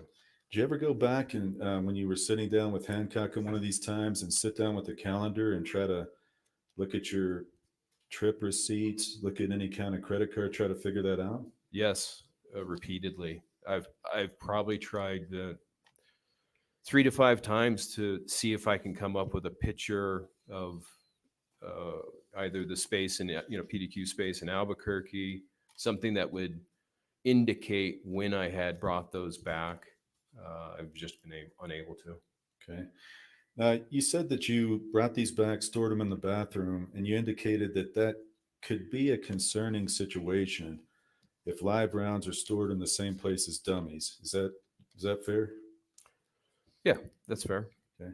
And the reason why you said that on direct is that dummies are made to look identical in a lot of respects to live rounds. Yes. Okay. Now, you also had within your place blanks, correct, sir? Correct. Okay. Why would you store live ammo at PDQ at all? Well, I've got, self-defense ammunition. It's Albuquerque after all, and that's enough right there. And I deal with weapons that should not be out on the streets, and I'll do what I have to prevent that from happening. Unfortunately, that's an unfortunate reality. So there is self-defense ammunition and the remnants of the 1883 cowboy training camp was there. And I, again, don't know the date that I brought them back. Okay. Now, you keep self-defense ammunition. It's because it's a dangerous town. I think that's what you're saying. And you also keep weapons we've seen in pictures that were out, kind of out in the open. Looked like they were cases. You recall that? From the evidence photos? Yes. Well, you're seeing what I want anybody to see that would break in if, you know, because again, it's Albuquerque. If somebody were break in, what are they going to go after first? That's what it's set up as. You don't see in the evidence photos belt-fed machine guns, any machine guns, or a lot of other things that were there that are no longer there. Okay, so you had belt-fed machine guns too? Oh yeah. And machine guns at this shop as well? Yes. Okay. So you wanted people to see and let me just show you Defendant's Exhibit L14. Yes, sir. Thank you.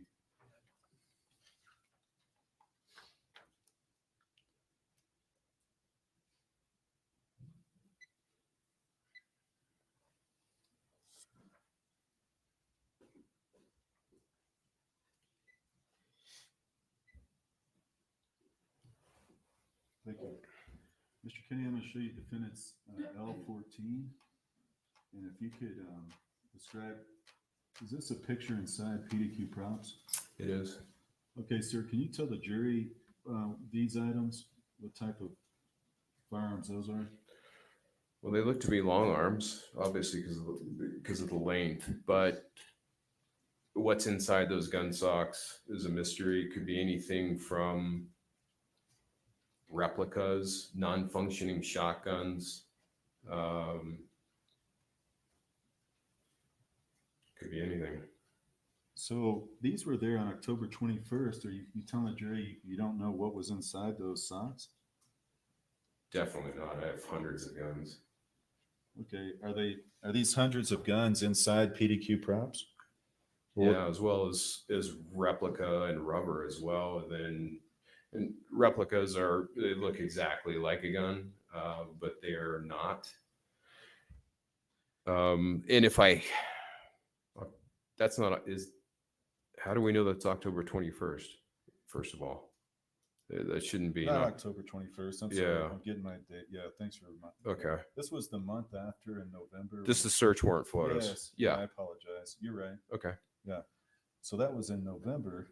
And Mr. Kinney, what is this on are these some rounds on the ground here? Everything in this room are going to be blanks or dummy rounds.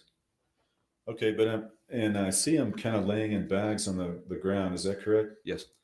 So did you have any kind of, oh, first of all, before I ask you that, you have a lot of boxes stacked up on the shelves here. Do you see that? Yes, and that shelf holds entirely blanks. Okay. Did you have any sort of written inventory system for all your boxes? And Occasionally, I would go through and make a list of what I had. It was casual. You know, what do I need? You know, Joe Swanson would say, "Hey, I'm running off a batch of 223 blanks and or 9mm, whatever it was." And if I was on the road, it would be helpful to kind of have an idea about that. But there's no spreadsheet of inventory that I kept. okay, and when you say casual, was it written on a piece of paper? It was 8.5 by 11. I would end up, with 2 or 3 8.5 by 11s because it's not only, we're not just talking about, 9mm, right? We're talking about 9mm that is going to be what we use in the industry, anything from a solid plug load. And in a solid plug load, you can have 10 variations. And then we have 8th flash, quarter flash, half flash, full flash. So you had to know what your inventory is. by memory for the most part. And occasionally, you know, if inventory got too high in one area, I'd say, well, definitely don't, you know, if Joe says, hey, do you need any of this?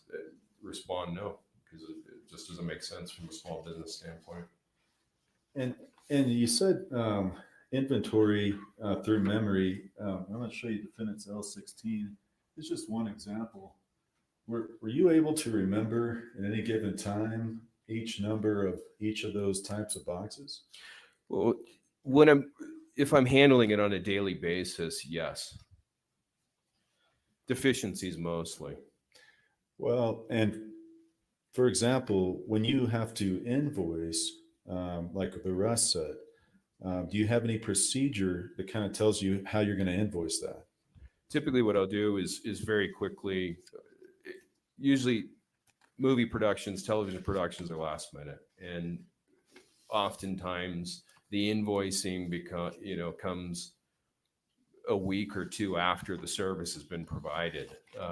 And so oftentimes I'll quickly jot down what it is that's being sent, take a picture of it. And oftentimes things go, you know, if they're shipped, everything goes overnight. So it's a last minute kind of business. Okay. Your Honor, may I approach? I'll show this.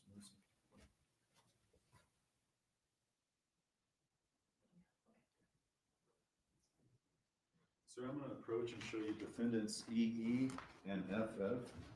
And I'll ask you if you recognize these two documents. I do. You need readers? No, that's okay. Yep.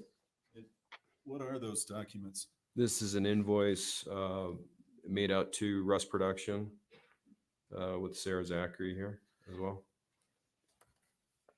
And can you look in the back of the one you just looked at and see what the sticker number is on the back of the page?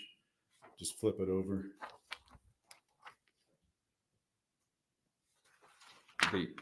Yeah, that little sticker, FF, does that say that? That says FF. Yeah. Okay. Yeah. So you just read for the record from FF, and what is EE? The other exhibit? No, I was just going to ask to move them in, Your Honor. Just have them identify EE. Okay. So FF is an invoice for blank ammunition as well as dummy rounds. Okay, and is that your invoice, sir? Yes, it is. And is it the same for EE? If you could take a look at that. And this EE is an invoice for guns, replicas, rubber guns, gun bags and socks. Okay, and not get into the contents, you just recognize that, do you not? I do. Yeah. Okay, I would move for the admission of those two exhibits. EE and FF are admitted. You may publish. Thank you, Your Honor. Defendants.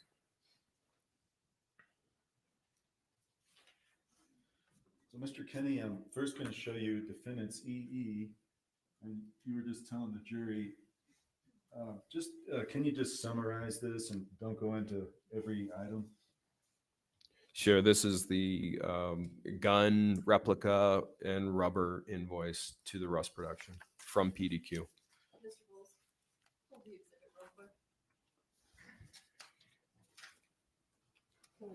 Yes.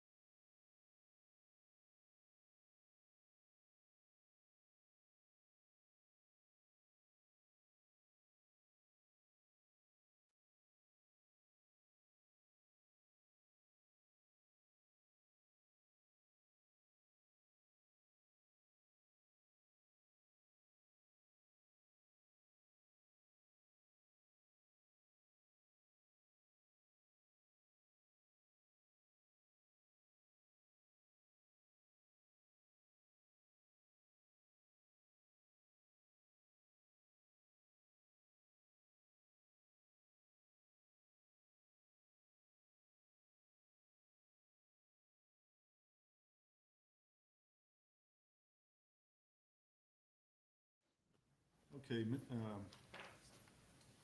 Mr. Kenny, if you can just summarize that for the jury?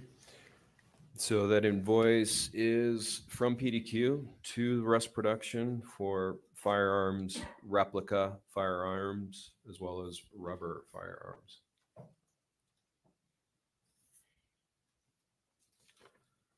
Okay, and now I want to show you, and this is what you, and the one we just saw, this is what you supplied to Rust, correct? Correct. Okay.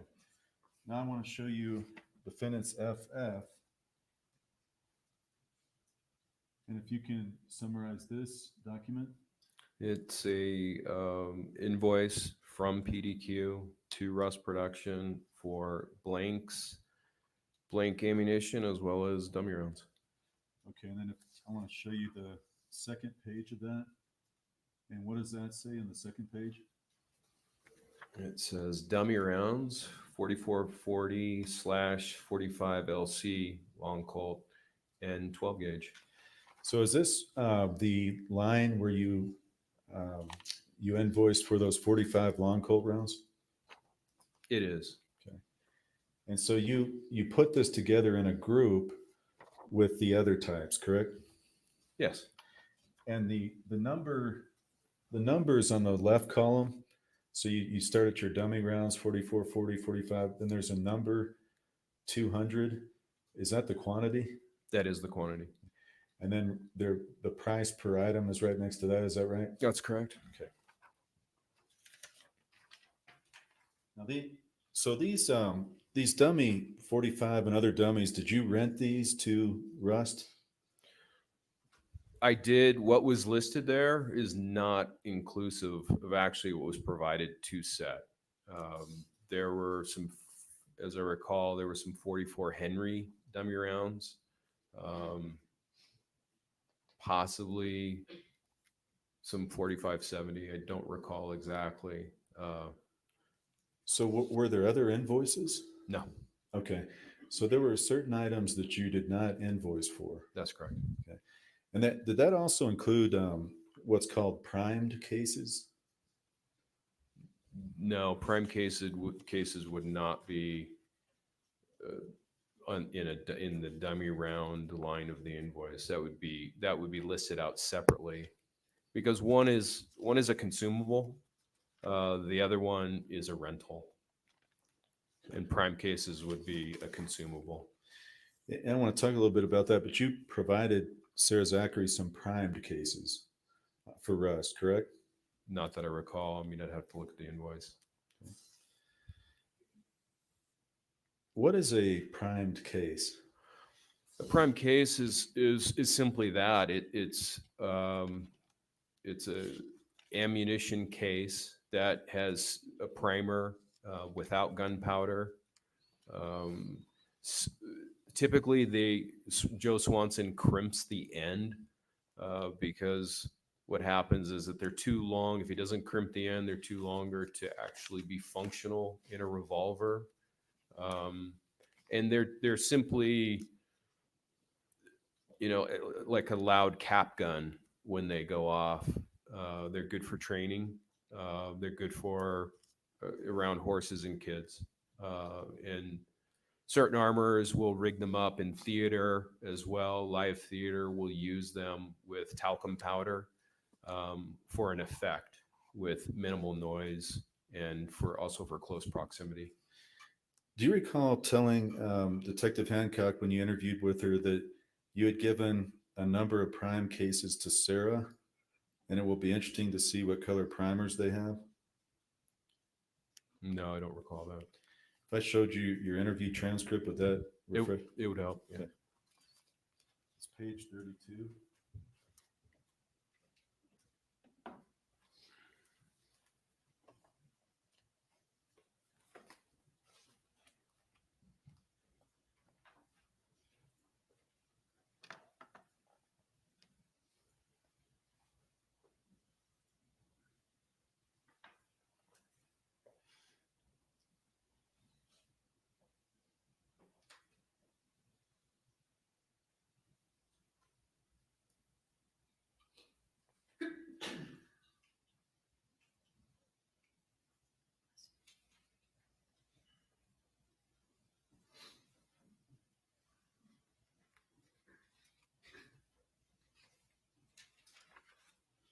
sir, if I can have that back.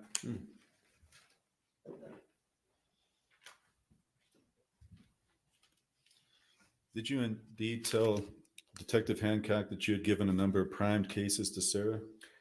Well, it's interesting because it says prime cases, and that I would have said primed.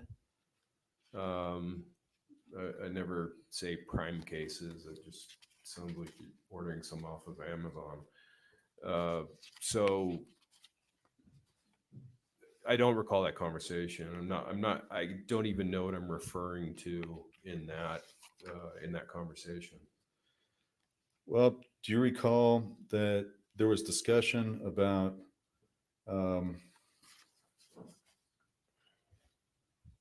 those being there and that you looked for a picture to show Hancock? No, I don't remember. Okay. Do you recall stating that chances are they'll all have the same color primer?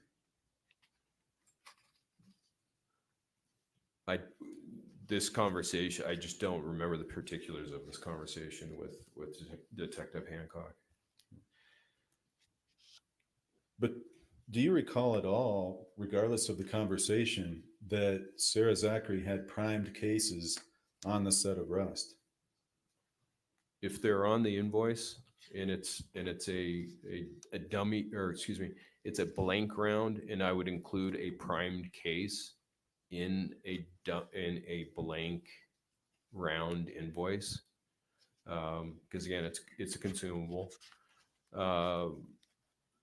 I would not be surprised if they got prime case blanks, let's call them. Well, sir, don't you know that? Don't you know you provided that to Sarah Zachary? No, it was 2.5 years ago. But this was traumatic event for everybody. You talked to you remember that, don't you? I remember it being traumatic. No, Yes, you absolutely. You remember providing those cases because you discussed it for 5 pages in this. No, I don't remember. Do you recall during this conversation as well that you called a man named Troy Teskey? I've called Troy Teskey a number of times in the last 6 years. I'm asking you specifically, during the interview with Detective Hancock, November 1st, do you recall that you called Troy Teskey? In the interview room, yes, with detective at the Santa Fe County Sheriff's Office, yes. Yes, because he was at lunch. You called him. You were trying to reach him. Yes, now I understand what you're talking about. Okay. And do you recall also calling Joe Swanson as you were sitting down with the detective? I do. And do you recall when you asked Joe Swanson whether he had put these in boxes, how many rounds he had made in total? He said about 700 is what you said. Do you recall saying that he had made about 700 rounds? I have a vague recollection of the conversation with Detective Hancock, yeah. And as you're talking to Joe Swanson and you ask him if they were in the box or the green ammo can, do you recall he's on the phone with you and you're asking him if they were in the green ammo can, and you say,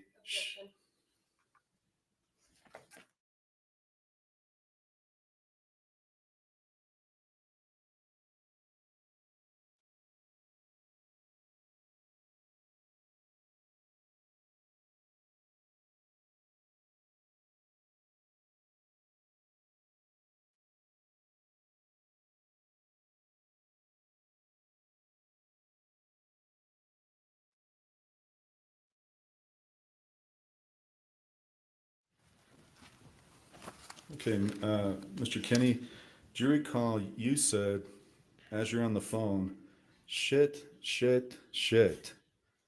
I'm like, oh God, well, I mean, still trying, damn.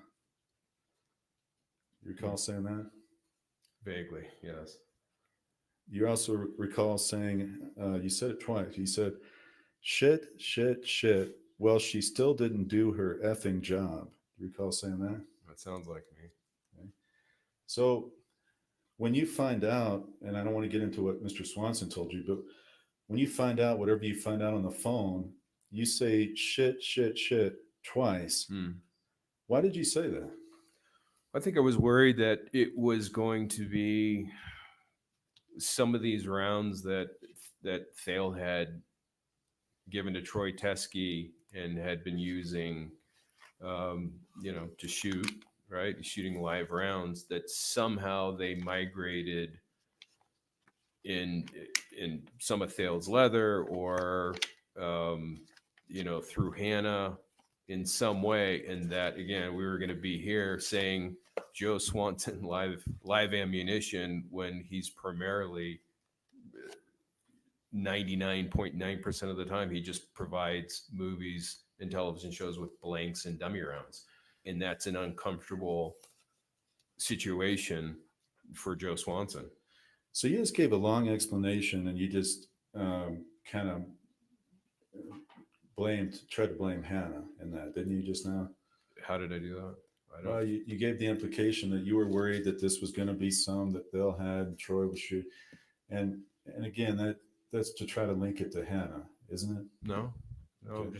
just telling you my thought process at that point, trying to figure out where did the Rust live ammunition come from? And was it going to, point back to Joe Swanson? Okay. And do you recall on July 11th, 2023, you interviewed with myself and Miss Morrissey? You recall that, sir? Yeah, the Zoom meeting. Yes, I recall that. And do you recall when I asked you the same question, shit, why did you say shit? You said, I don't know. And that was the extent of your answer. You recall that? Yes. So back in July 11th, 2023, your memory, would you agree with me, would be fresher to that time frame when you said it than it would be now? Well, not if I had reviewed things or something else jogged my memory of that event, or because it was an emotional time, and that I found that largely when things are emotionally charged, there kind of needs to be some kind of gateway between the present and recollecting how I felt and the way things were at that point in time. And I understand, but would you agree with me? You gave a different answer on July 11th. I don't know than you do today. Well, I don't know if I don't know is really an answer, other than at that moment in time after us discussing it, I hadn't thought about saying shit 4 times in an interview with a detective. The rounds, again, that went to 1883 came back at some point to your place. Again, some of those reloaded rounds from Joe Swanson were Starline brass.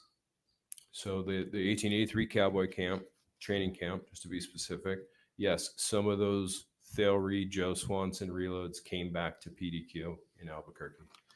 And as well, some of your dummy rounds also were Starline brass, correct? Correct. And they had nickel primers? Correct. Okay. And the live rounds found on set that were Starline brass also had nickel primers, correct? On the set of Rust? Yes, sir. From the evidence photos, yes, those were nickel primers. As well. Yes. Okay.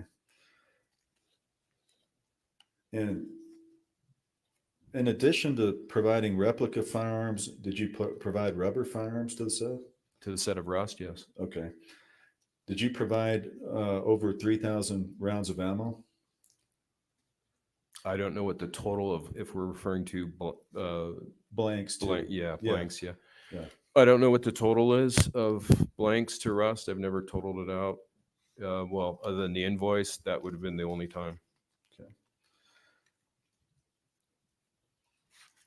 When you would get a request from Sarah Zachary for additional rounds that were needed, would she come pick those up from you at your place? I think once the initial supply of blanks and firearms were provided to Sarah, there was only one other occasion that I can recall Sarah coming and getting anything for Rust from me, which was on October 12th. Okay. And do you recall Sarah and Hannah coming before Rust started to your place? I do. And at that time, didn't you give Hannah her leathers as well as firearms and ammunition? I vaguely recall that, that she got that done. Because in fact, Hannah had mailed you the leathers back from the old way at the end of that set. Recall that? Yeah, she had shipped everything from Montana to me in Texas. And so when you received those in Texas and the leathers and everything else, you brought them back to PDQ Props? That's correct. They the leathers were in the same box. They never got pulled out. The replica firearms did get pulled out, but the rest of the leathers remained in the box. Okay, sir. Then you gave that to Sarah and Hannah for their use on the rest set. Is that fair to say? Well, whatever she was going to do with it was up to Hannah and Thale. Okay. But you know they got used on the rest set? I don't know that. I can assume that's where that leather went to. Okay. Now I want to ask you some questions about the dummy rounds that you answered earlier. You did indicate that dummies that do not rattle can be dangerous. Is that right? Dummy rounds that do not rattle are not dummy rounds to me. Okay. And I think you've said because it is dangerous when an armor is trying to figure out, maybe in a high-speed environment, maybe things are going on, you're trying to distinguish between a live round and a dummy, and it will not rattle. It doesn't rattle. Didn't you describe that as being a dangerous situation? Well, certainly, because it's like a firearm that you can't check is unloaded. You have to assume that it's loaded or that the round is live and it's not a dummy round. Yes, sir. And you also stated that you would not source those type of rounds like Denx rounds that do not rattle, right? That's correct. And it's one of the things you said that you would not be in favor of having a mixture of dummies, some that rattle, some that don't. That's a dangerous situation, isn't it? Well, it's I work with prop crews a lot. They're not specialists, they're not armorers, but they are charged with the responsibility of having gun belts and dummy rounds on set. And if they get the idea that dummy rounds don't necessarily have to rattle, bad precedent, deadly precedent. It sets a deadly precedent. And on this set on Rust, you're aware that there were those types of a mixture of different types of dummy rounds, are you not? Well, I wasn't aware of that. Because, well, you weren't before, but you are now, having reviewed the pictures. Yeah, the Denx round is a costume round that doesn't rattle. So after you reviewed the pictures from set, you're now aware that there was a dangerous mix of types of dummies, some that rattled, some that didn't. Well, a Denx round is not dangerous. It sets a dangerous precedent. Okay. And I'm not saying you can fire it. I'm just saying, in your words, it can set a dangerous precedent. Yeah, it's not an ideal situation. Not at all. Okay, sir, I want to talk about your interactions with Detective Hancock in this case. When the case started, do you recall you had a meeting or call with her maybe the same day as the shooting incident? No, I don't. With Detective Hancock? Yes. On October 21st? Don't recall it at all. I don't think it happened. Okay. Do you recall that on the course of time after that shooting incident, you called Detective Hancock over 40 times? Yeah, it sounds about right. Do you think it might have been higher than that? Oh, definitely. Okay. And during that time, you're sharing information with her. She's sharing information with you. Is that correct? Yes. Okay. And doesn't she share you materials from the investigation at times? The first time that I think she showed me anything was when they were executing the search warrant on the prop truck. She was showing me, I think they were black and white, grainy photos. Okay. That was the first time I saw anything. Now, do you recall providing Detective Hancock some of the live rounds before the execution of the search warrant? I did. Okay. So you provided her some, and was that in a bag, or how did you give those to her? Well, interestingly enough, they came from that jammed lever action rifle, and they happened to be the semi-wad cutter live rounds. They were in a small Benelli shotgun choke bag, and I had written on there in black ink live, and there were between 5 and 7, I believe. that I gave her. Okay. And you volunteered those to her and she took them. Then they came to search after that. Is that right? That's correct. Okay. And again, there was a month time frame or so roughly between the shooting incident and that search of your place. Yeah, I believe it was over a month because it was after Thanksgiving. So yeah, over a month. Did you have any inkling or thought that they were going to come search? No, not at all. Even though you had been in contact with the detective and other people before that, you knew they were investigating? I knew they were investigating. I had no reason to believe that they would be executing a search warrant on my business. Now, did you provide your DNA to Detective Hancock? No, I did offer it though. You offered it? Yes, And they did not take you up on that? that's correct. And they did not take your fingerprints either, did they? Well, my fingerprints are in the system already. If you're a federal firearms licensee, that's just part of the licensing, is that your fingerprints go into the digital federal system. And I understand that, sir, but my question was, did they take your fingerprints? Again, no. Okay. Well, they didn't take it the first time. That was somebody else. That's true. Now I want to ask you a different topic. After this, you were asked on direct if after this October 16th accidental discharge, you had had an argument with Miss Gutierrez-Reed. Do you recall that? By text message, yes. Okay. And you recall after that you wanted to fire Miss Gutierrez-Reed?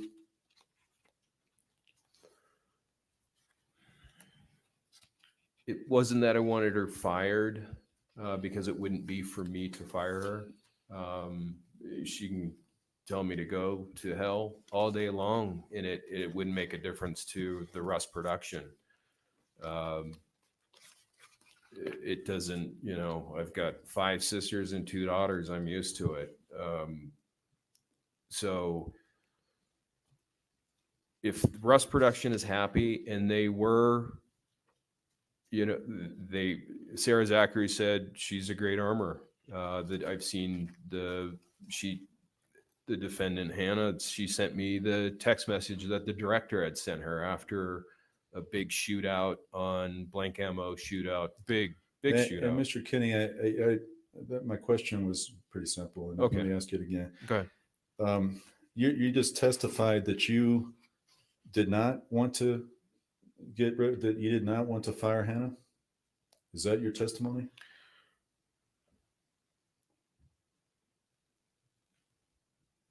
It's not that I wanted her fired. She was doing a horrible job at props. That was an issue. Okay, you answered my question, and I just want to know it's a real. I had mixed feelings about it, and I Okay. think that's why, in fact, I reached out to 2 common friends with Thale saying this is the situation. Okay, well, do you recall in your interview on November 1st stating she was just being an idiot? I wanted Sarah to get rid of her. Collectively, yes. I mean, even now, frustrated with her, but at the same time, understand what she's up against. So it's a mixed bag of emotions, and ultimately was Sir, not my my question call. was did you remember stating that? Oh yeah. Okay, that's what I asked. Now,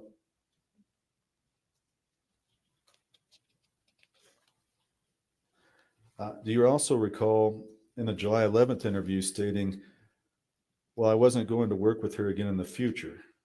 So you wanted her fired.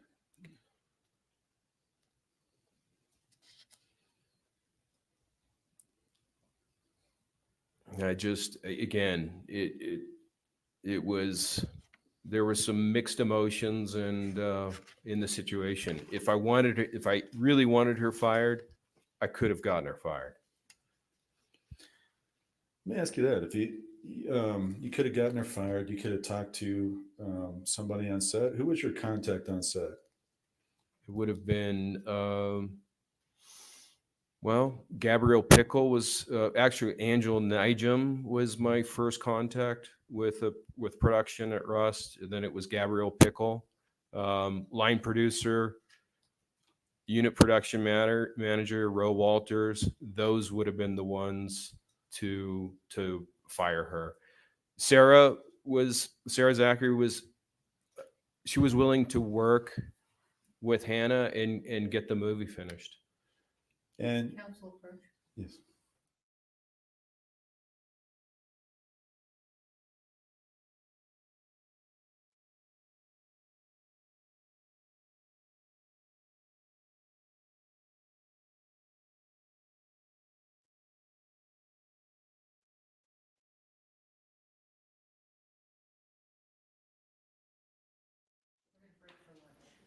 Okay. Why don't we see you back here at 1 o'clock? Please don't talk among yourselves or anyone else about the evidence received here in court. All rise.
please continue. Thank you, Your Honor. Good afternoon, sir.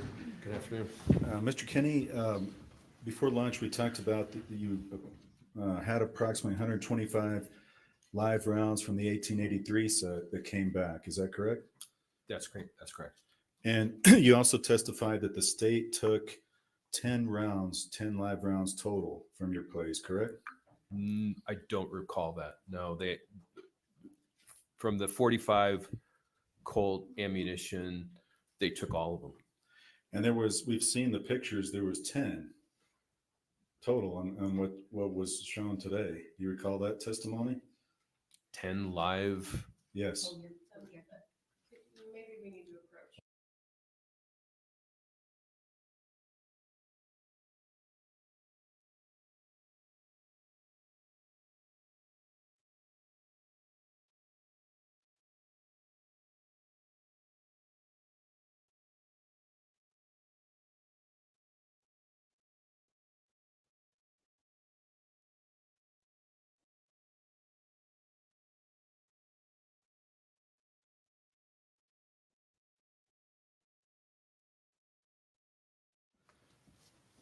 Mr. Kenny, do you have reloading equipment? I don't. What? I don't.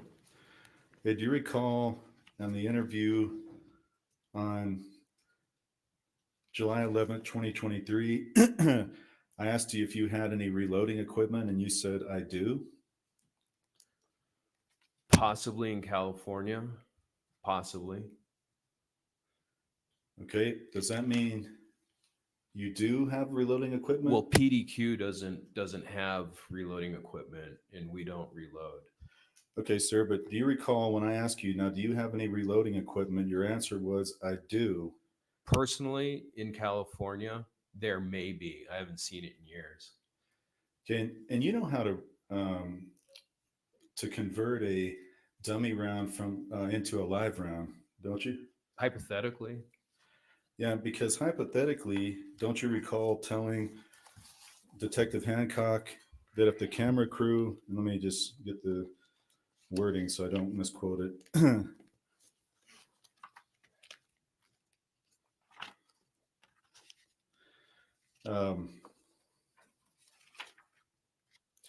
If the camera crew wanted to send a little going away present, and then you described the process. Do you recall that? no, I don't recall it.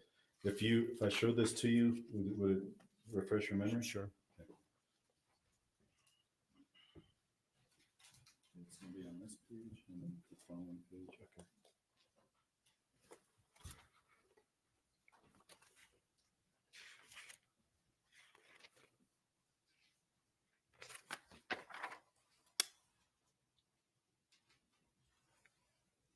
How far do you want me to read down? Just the highlighted portions. Okay.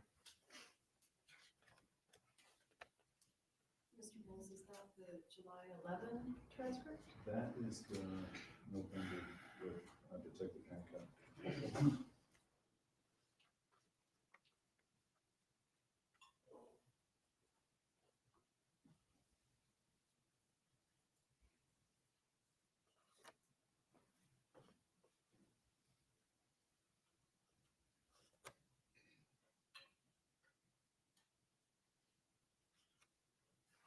Okay, sir, does that refresh your memory? It does.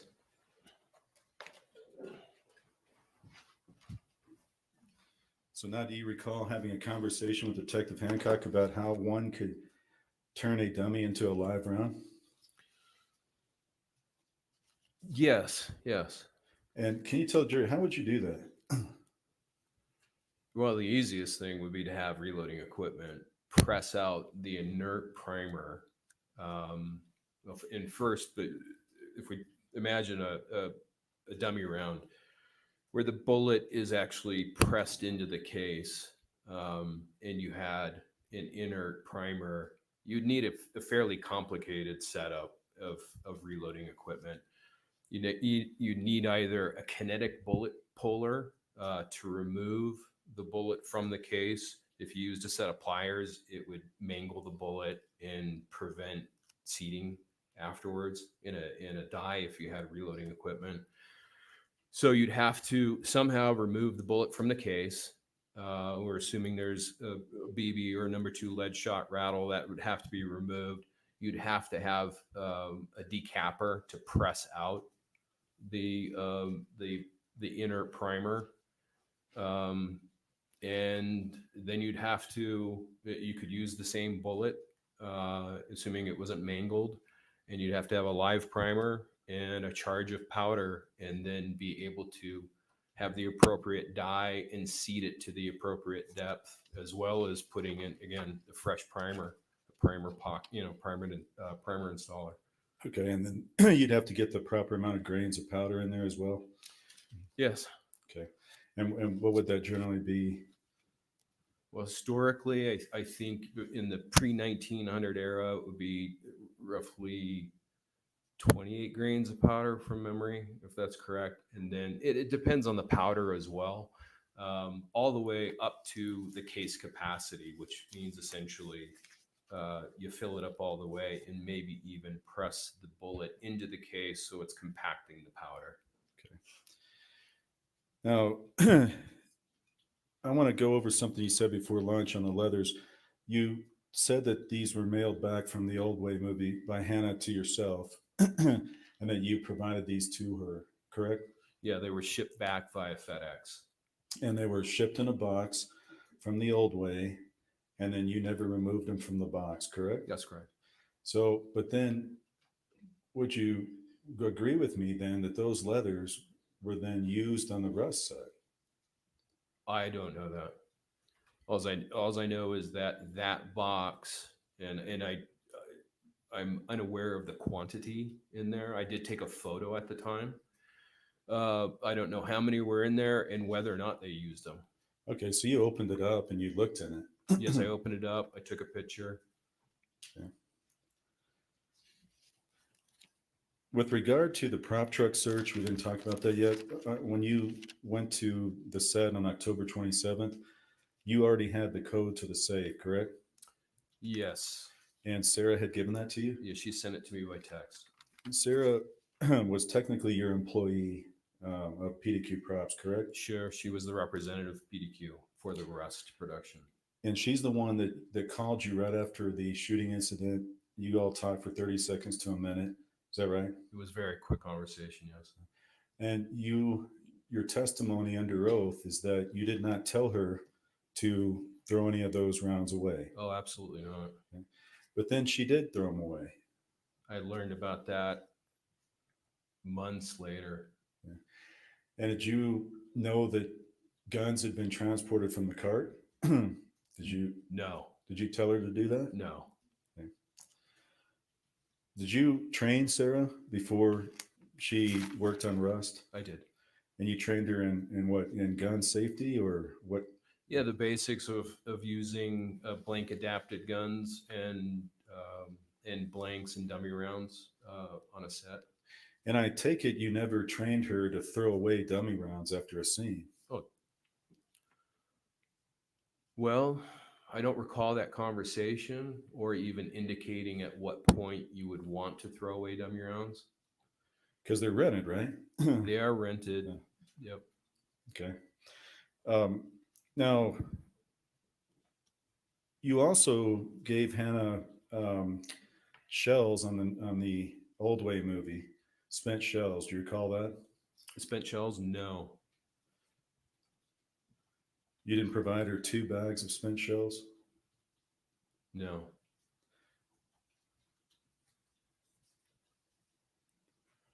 You knew that Joe Swanson loaded Trail Boss type powder. That's one of the powder he uses, correct? Sometime after a meeting with Detective Hancock, trying to trace down the origin of the live rounds found on Rust, that was part of the questioning that I did call him and say, do you recall? And don't get into what he said. Okay. But your impression after it was that your understanding is he loads Trail Boss powder. Yes. Okay. You also remember telling Detective Hancock after you called Troy Teskey that he was willing to provide a box and a half of reloads, the same batch from Joe Swanson?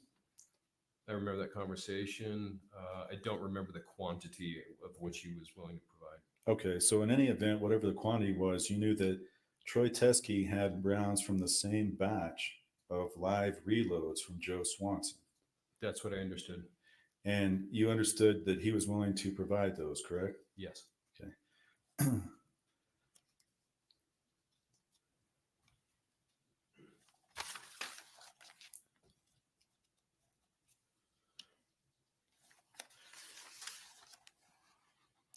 Okay, I want to show you, sir, some of the pictures that have been introduced, and I want to go over these with you.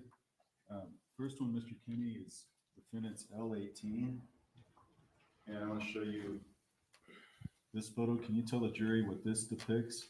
It depicts a shelf at PDQ's office in Albuquerque with a blank supply. Okay, now I want you to look at the box at the top. It says, let me see if I can zoom in, 30 Mauser. See that? Yes. Does that appear the font similar to the font on the box that we saw earlier? It was in Lieutenant Benavides' vehicle in the set of rust. Well, I recognize that as a Joe Swanson label. And you have Joe Swanson labels then in your business, correct? Yes. Now, the other thing that I've noticed on some of these photos, and I'll show you, but that some of them have JS, some of them don't. Is that a fair statement? I noticed the JS. I don't notice when it's omitted. How do you get those labels? Do you make those labels? No, that's all a Joe Swanson manufacturer and supply. Okay. I want to show you defendant's L15. And that's, we've seen this earlier on a different angle. This is more of a close-up. What are the boxes to the right of the shelf? There are, well, I know that shelf fairly well. There's a mixture of, on top, we've seen a collection, what appear to be 12 gauge blanks. Okay, and then how about the boxes underneath? And I'm going to point to these boxes in here. Yeah, more blanks stored in bulk. Just stored together in bulk. Yes. Okay, Mr. Kinney, how about these loose rounds in the bag up here by the firearms? Do you see those? Not loose, they're in a baggie, are they? Yeah, again, stored in bulk. From memory, I think they're 500 per bag, approximately. What type of rounds are those? They look to be 223. Are you certain? No. Okay. How about defendant's L2? What is this scene? Oh, jeez, sorry. What is this scene here? Defendant's L2. That's in the backyard And what are these? of PDQ's headquarters or PDQ's space in Albuquerque. What are all the boxes there for? They're just waiting to be thrown out. And you know how long they've been sitting there before they were thrown out? Well, in that pile is one of the boxes is from the shipment of the new guns from Pieta. So some of it very recent.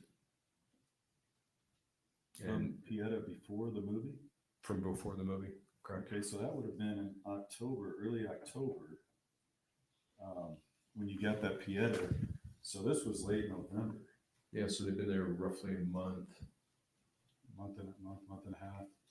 Okay. How about defendant's L5? Can you tell the jury what this is? Is that? It's the same view, the same stack of boxes looking to the side gate exit entry. Okay. Sir, how about defendant's L6? Can you tell the jury what's in that picture? There'll be a lot of empty gun cases. Some of them are populated with guns and other props. Underneath, there's a bunch of locked cabinets with firearms and other various props inbound and outbound. Okay, so some of these are live or real weapons? Yeah, primarily these are going to be live. I'm going to say 90%. There's also the possibility that there are other things in there that are inert or replicas. Okay, let me show you defendant's L10 now. And can you describe what room is this in PDQ? That would be the coffee room. Okay. And that's the coffee room. Now, is there any ammunition stored in the coffee room? No. Okay. I want to show you now L32. If you tell the jury what this picture is. That is the bathroom with blanks, and appears to be at the very bottom is indicated live ammo of the gray bins. And so you've got live ammo, and then on top of that, do you have blanks or dummies? Those are all blanks. Okay. So you've got them, and they're not in the same container in this picture, but you've got them all stacked up on each other, correct? Yes. Okay. And is that something that you would commonly do, is store this live ammo in the bathroom? No, not commonly. It was just short on time and offloading the Sprinter, and got to put it somewhere quick and get back to Texas or California or whatever it might be. Okay. Okay, Mr. Kinney, then I want to show you if you recognize defendant's L35. That's a box that says 45 LC. Do you recognize that? Yes. And what is that? That is a box that that I populated with Reed's 1883 Cowboy Training Camp live ammo. Okay, now on that particular box itself, it's not marked live, is it? No. Okay. And so the rounds around it and in the box, do you know if these loose rounds are live? I would assume that they are live. Okay. Do you recall what defendant's L40 is? Yeah, the Reed's green ammo box. Okay. And that was found in PDQ crops. Correct. Okay, sir, then I want to show you earlier, this is defendant's L43. Earlier, you talked about this photo. You remember that? Yes, I do. Okay, and I think you said that this was the dummies you had provided, correct? Yeah, before polishing and populating in the white box provided to Sarah Zachary. Yes. Okay. Now, as you look at this photo, this round up here, isn't that a blank? Yeah, that's a spent blank. And then how about this round right here, right where I'm pointing here? That's another spent blank. Okay. So this was not all dummies. This also had spent blanks in it. Correct. Okay. Now, the sheriffs did not seize this. They did not seize these at the time of the search. Were you aware of that? Yes. Okay. I want to show you defendants D. And if you tell the jury what this is, That's a maintenance bench. a bench to do what? Maintenance of firearms. Okay. So this is where you maintain the firearms? Yeah, there's gloves there, and you have some cleaning products. That would be one of them. Yes. What are these rounds down here? They look like shotgun shells. What are these? Can you see it? From memory, that was a project on a previous film. Okay, and then you have rounds in the back here. Do you know what those are? I can't see It's hard to see. Okay, dummy. I see dummy blanks. Shall I circle it? Yeah, thank you. Okay. Right there. Yep. It says 45 ACP dummy blanks. Now, when you say dummy blanks, is that another type of round, or are there dummies and blanks? Instead of chambering a dummy round, it's better to chamber a dummy blank in inert one-piece extrusion, and it's a safer way of doing it. If we have call at some point in the action where somebody needs to chamber a round that is inert, dummy rounds are problematic in semi-automatic and automatic firearms. And if upon repeated chambering, the components can come loose. So Joe Swanson came up with this invention, which is a dummy blank. Dummy blank, okay. And what is these tools on the back, the yellow and green? One is an Allen wrench set. The green one is a Torx set. What do you use those for? Again, it would just be, actually, the yellow handled ones are used commonly to attenuate the flash of semi-automatic and fully automatic weapons. Defendant's BB, what is that equipment or device right here? Those are a pair of vices, small vices. Is that your gun maintenance table as well? Yes, it is. Now, defendant's S, is this, you recognize that? I do. And is this your box as well? It is.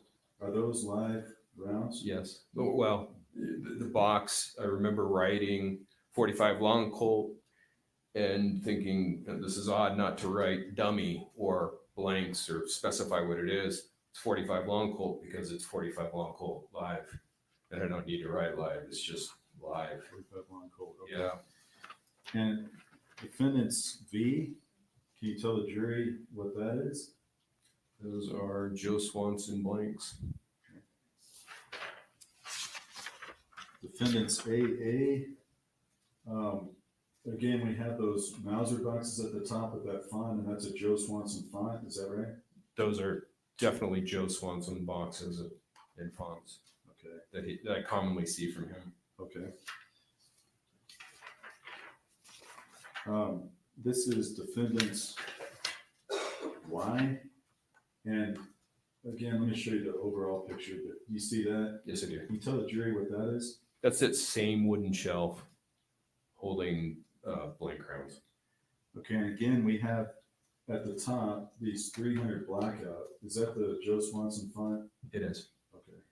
And you see some of these boxes, they got the JS, like on the 9mm. I see that. Yes. Okay. That's what I was noticing before, but you said there on some of them and some of them. I commonly, I notice, bless you, I see the JS, but if it's omitted, it's not, it's just not something I notice. Okay, and I want to show you defendant's X now. What is this picture?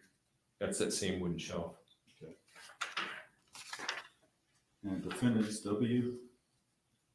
Can you tell us what that is? Yeah, that's the top of the black bookshelf that's adjacent to the wooden cabinet.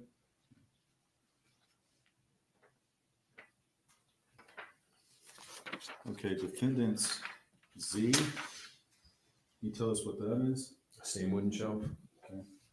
What are the rounds on the right in this bin here? Those are small bags of 25, more than likely it's 25 ACP and 32 ACP bags of blanks.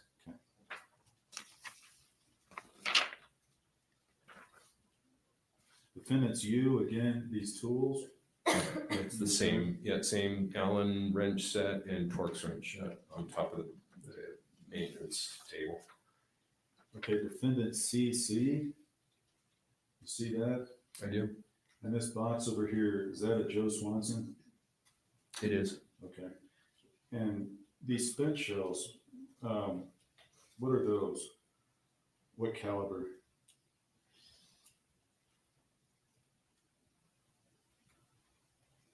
I can't tell from this photo. Okay. Do you know what these spent shells were doing here? I don't recall. Those are the kind of thing that can be reloaded, correct? Yeah, unless a case is torn, or it's become brittle and started to fracture, you can reload it. This is defendant's T, and that's, is this the live ammo from 1883, that box? It is. Okay. I want to show you defendants in 27, and I'm going to show you that upright, but then I'm going to turn it around. Is that your writing on the blue box? It is. Okay. And defendants in 29, is that same box? It is. It's one side or the other. Because, yeah, both have a label just like that. Okay. Both ends. Okay. Now, a couple more questions on the prop truck that I forgot to ask you. When you were going there, do you recall telling Sarah to put a piece of tape over the safe? Yes. Okay. And what was the purpose of that? Well, I wanted to make sure that nobody got into the safe before the law enforcement showed up.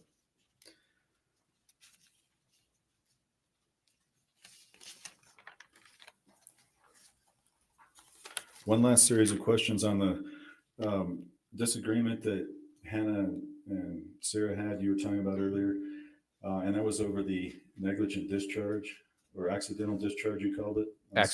Accidental discharge, yes. Okay, sir. Do you recall telling Hannah that Sarah was her boss and not to push it? Yes. You were basically telling her to back off, reporting anything. Shoot, I'm sorry. Jeez.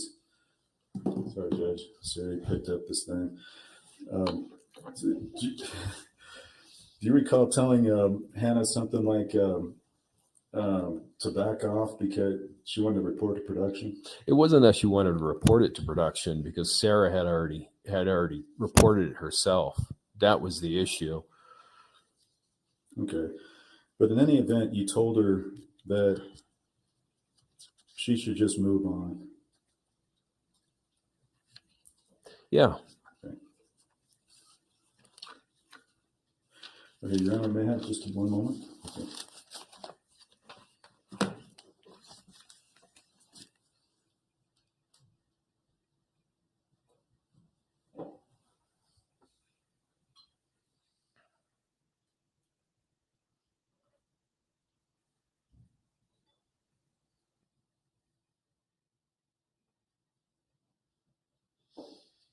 Thank you, Your Honor. No further questions. Redirect? Yes, Your Honor.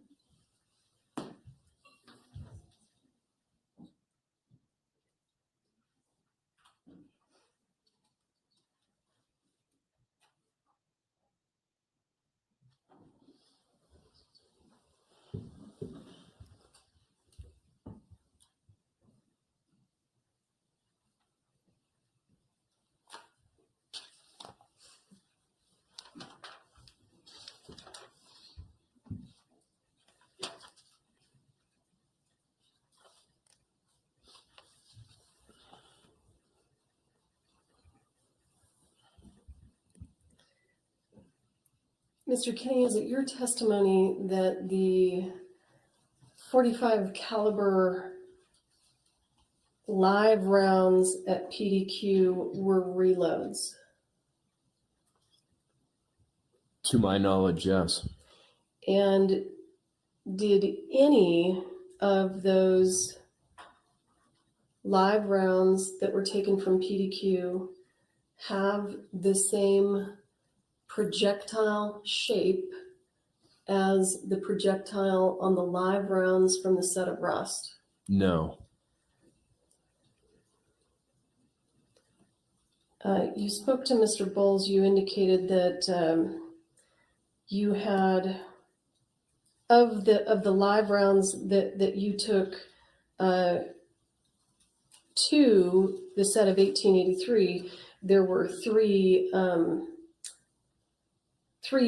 projectile types. Is that correct? It is.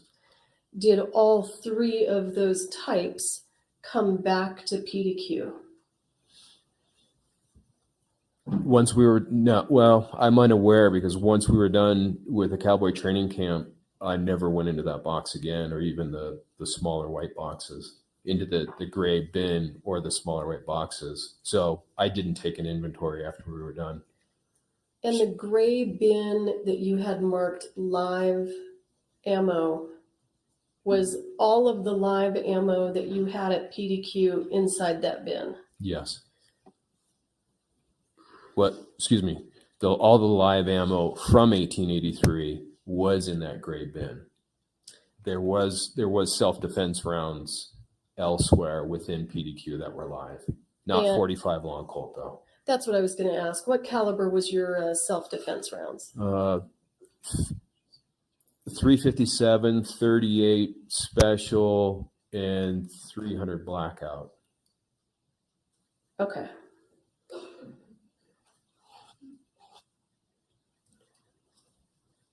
Approximately how many firearms does PDQ own? Hundreds? Do you keep all of them at the Albuquerque location? No, Do you have another location? I do. Where's that? It's in Lake Havasu City, Arizona.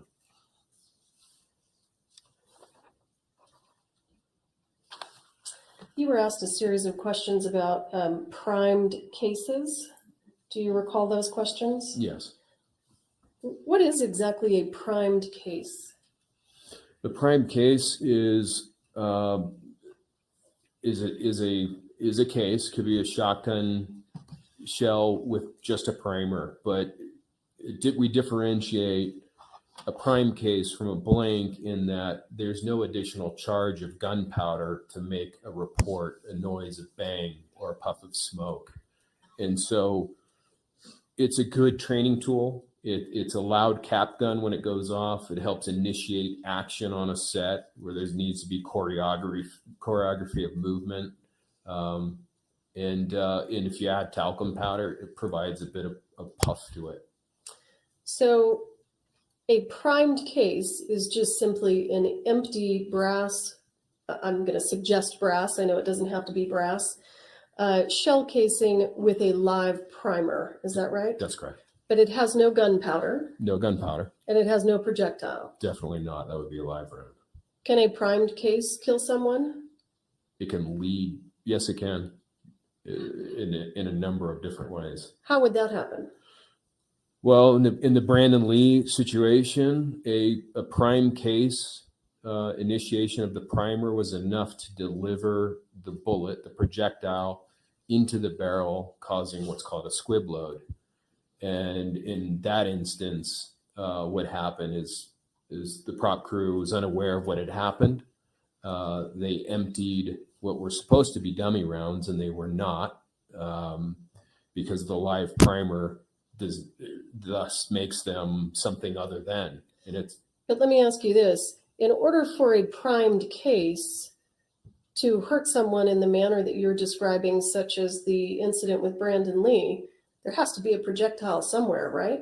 Yes, And in that case, there was a projectile lodged in the barrel of the gun. correct. Okay. But the primed case itself, just the empty casing and the live primer, that's not going to kill anybody. Highly doubtful that Right. it would cause injury. Yes, Okay. You said that it sounds like a loud pop gun. it sounds like a loud cap gun. Cap gun, I'm sorry. Because the primer has a small amount of explosive substance, and it's that lights the gunpowder that emits the projectile, correct? That's correct.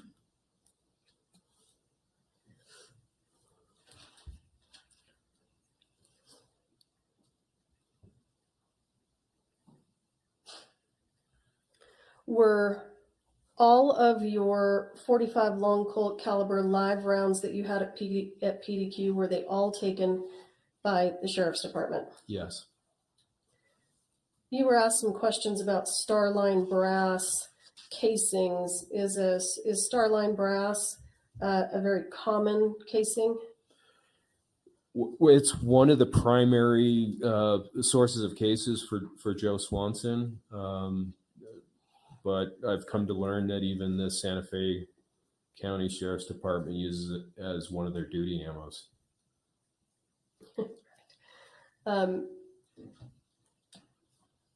I want to talk to you a little bit about the package that you received from Ms. Gutierrez after she finished her work on the old way. You indicated that there were some leather belts, but you didn't inventory those. That's correct. Did you notice, were there a appearing to be dummy rounds in those leather belts? Yes, Did you inventory those? I did not. Were those your property? No.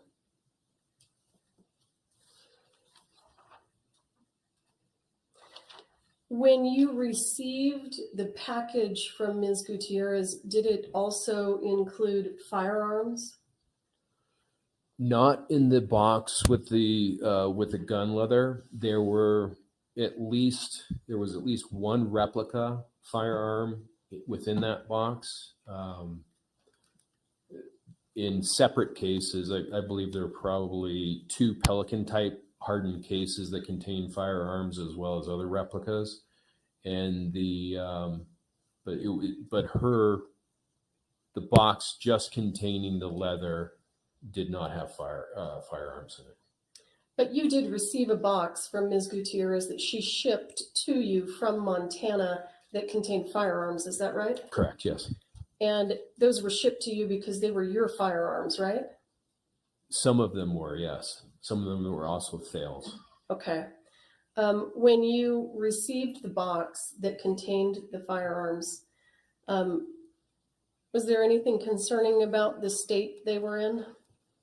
Yes. The primary concern is that some of them were loaded.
Mr. Kinney, you said that some of the guns were loaded. Yes. What were they loaded with?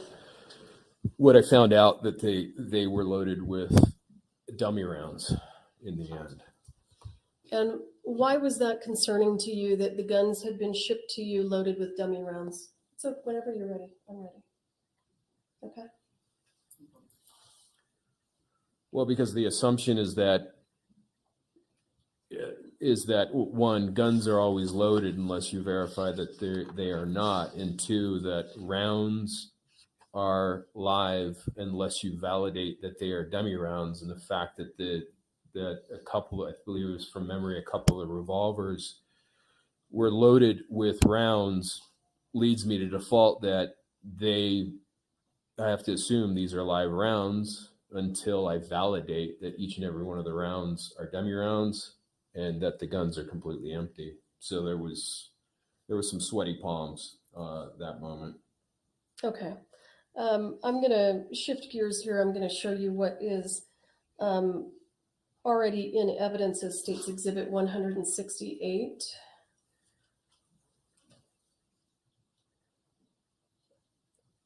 I want you to have a look at this photo and tell me if the projectile shapes that you described to Mr. Bowles are present in this photo. It looks 99% are semi-wad cutter bullets. There's an oddball right in the middle of the photo. And where, can you use your screen? Oh, that's the oddball. Okay, sure.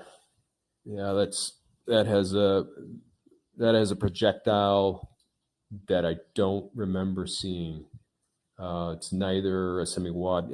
They probably would consider that some variation of a wad cutter, but it almost looks like a truncated cone type projectile. Okay, and you had, and truncated cones were one of the projectiles that you recall from 1883, correct? Yeah, the cowboy training camp. All right. Yes. I'm going to show you what's already in evidence. The State's Exhibit 171. How would you describe those? That's another variation of a semi-wad cutter. Okay. Would you consider that a truncated cone? No. All right.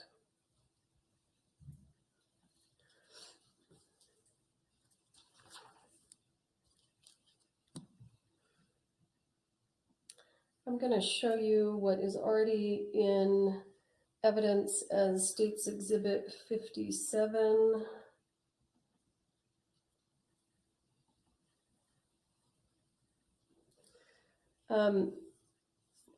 Would these be a primed case? Well, I can't see what's on the opposite end away from the nickel primer.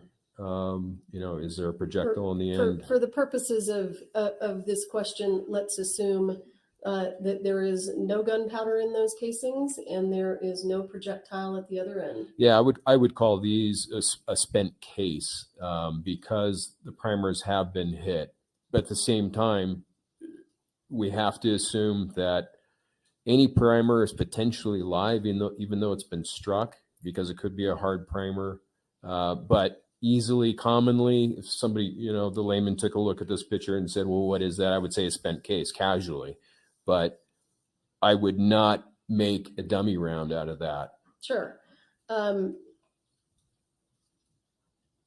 In order for a primed case to be a primed case, it has to have an unstruck primer, correct? Yes, and we assume that it's not an inert prime case.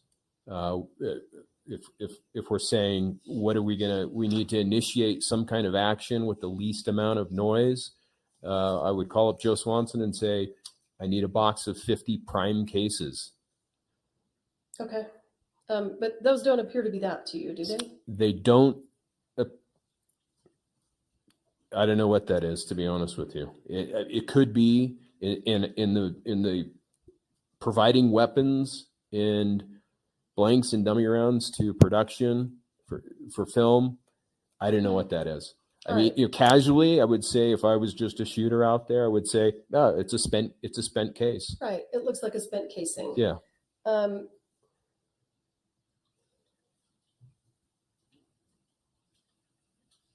All of the dummies that you provided to the set of Rust, the 45 long Colt dummies that came directly from you, did all of them rattle? Yes. Did you provide any dummy rounds to the set of Rust that did not rattle? I did. Which ones were those? Those were the 44 Henry copper plated rounds.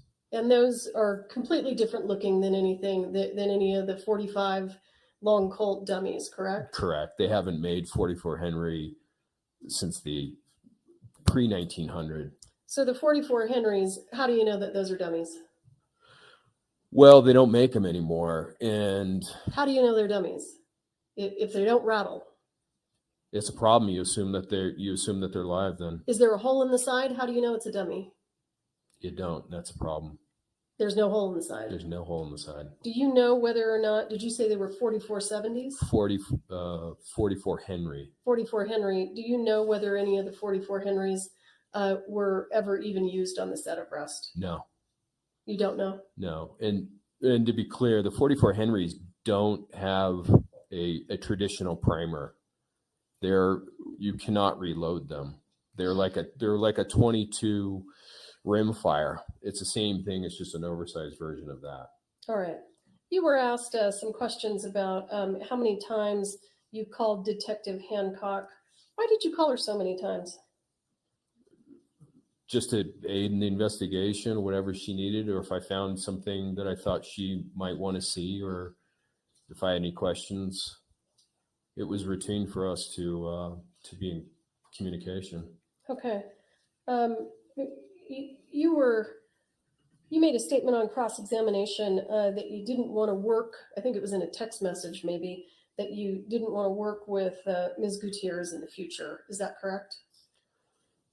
Do you recall making that statement? Yeah. Okay. Yes.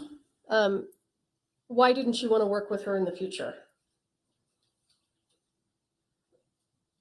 Well, the issue of loading a full load blank with a horse in the vicinity is a huge violation of an armorer's work.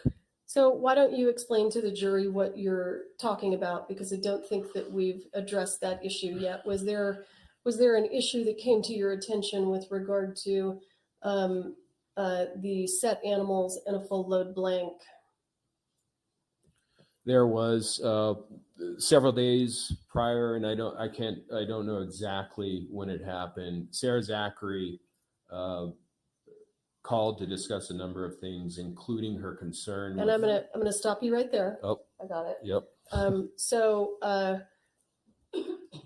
Did you receive information that there was an issue with a full load blank and an animal?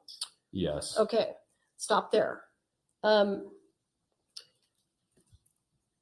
Generally speaking, explain to the jury what types of blanks are to be used around animals, what types are not, and why, having nothing to do with what happened on Rust. In general, we have several iterations of blank loads, and the idea is that we always want to use the least amount of noise and gunpowder for the effect necessary.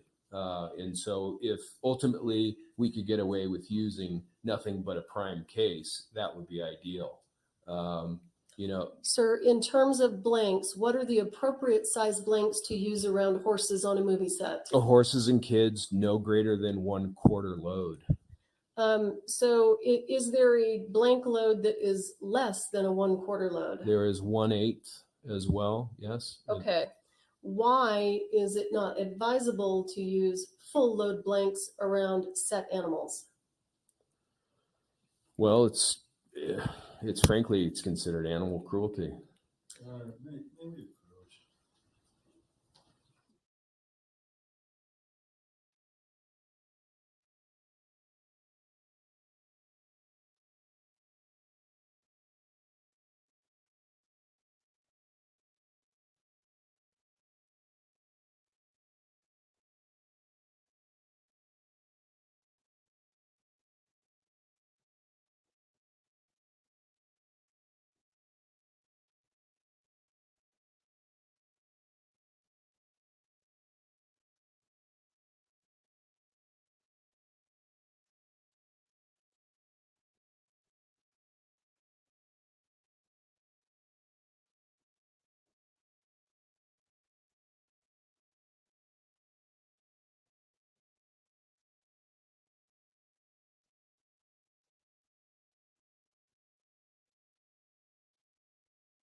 Okay, Mr. Kinney, we're going to move on.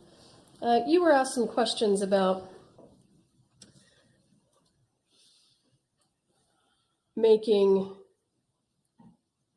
dummy rounds into live rounds. Do you recall those questions from Mr. Bowles? I do. So it sounds like that would be a bit of a complicated process. Do you agree with that? Absolutely. Let's talk about the opposite.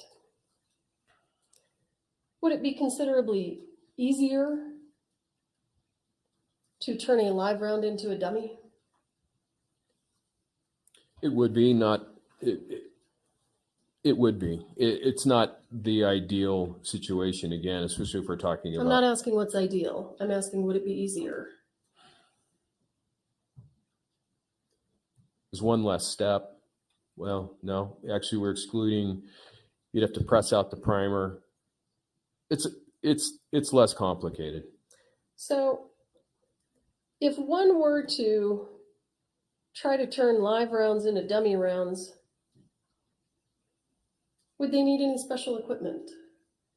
They would need full reloading. I'm just asking you if they would need special Yes. equipment. Yes, Is one of the pieces of equipment that they might need an inertia puller? a bullet puller, yes. A kinetic puller would be one of them, yes. All right, thank you.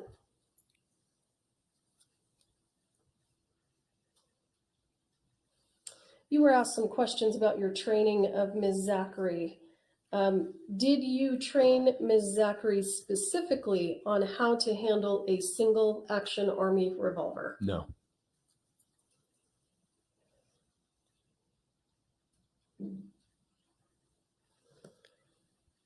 You were shown a series of photos and asked about Joe Swanson labels. Do you remember that? Yes.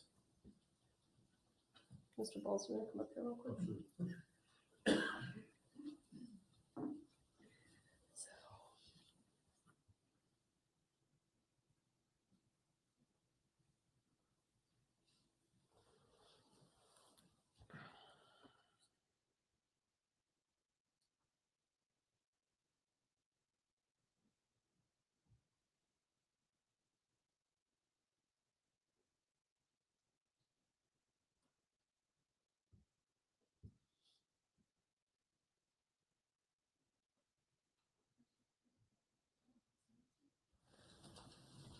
All right, I'm going to show Mr. Kinney States Exhibits 193 through 208, and I don't believe there's an objection, and I would ask for permission to publish. No objection, Your Honor. Page 193. To what? 208 208. is admitted, you may publish.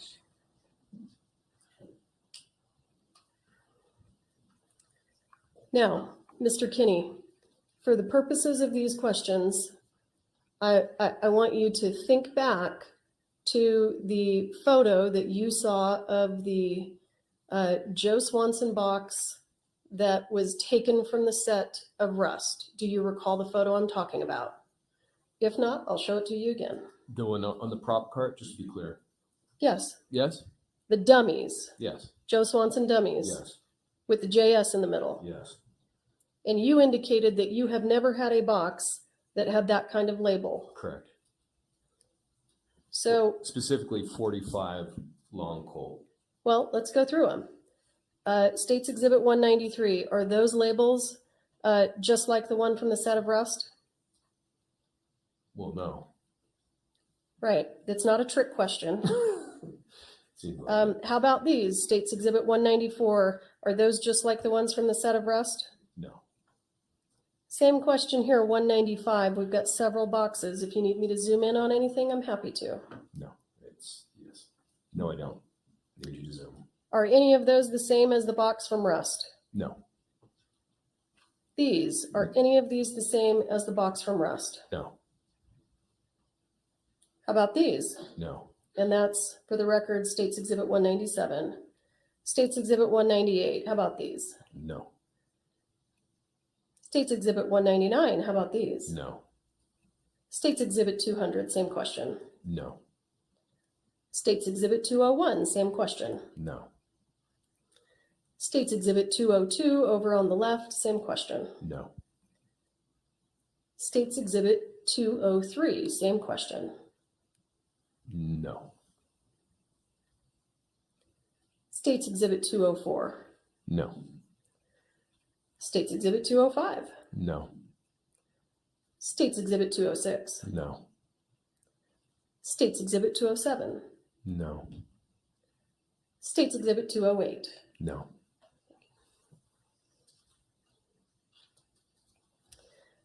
You testified that you provided some fake guns to for Rust. Is that right? yes, replica guns, yes. Did you provide any fake long guns for the set of Rust? No.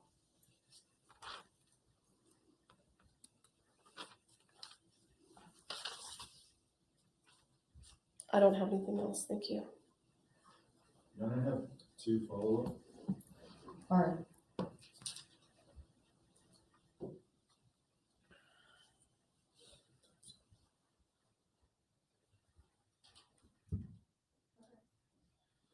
Mr. Kenny, just 2 follow-up.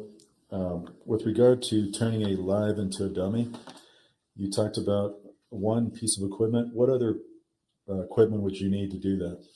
Well, you need a piece of equipment to press out the primer.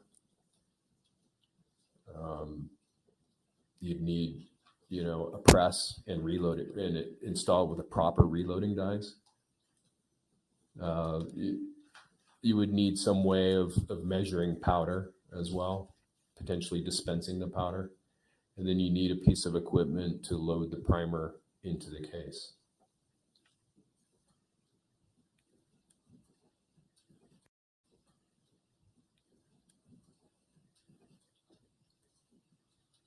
Okay.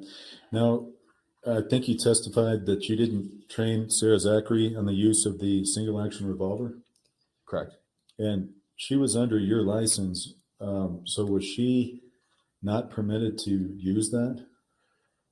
No, she was permitted. Okay. Even without the training? Well, a cold gun, it's a good question. I don't recall going over, I just don't remember training her to check for safe on a single action army. I think, the thinking was, is Hannah's the armor. She's going to take care of it. Okay. But you did train her with regard to, you did certify her on your paperwork. Well, there's no certification. Okay. Not certification, but you did have her on your paperwork. Correct. All right, you're excused. Thank you, Thank Your you. Honor. Next witness. Just 1 minute to check the list.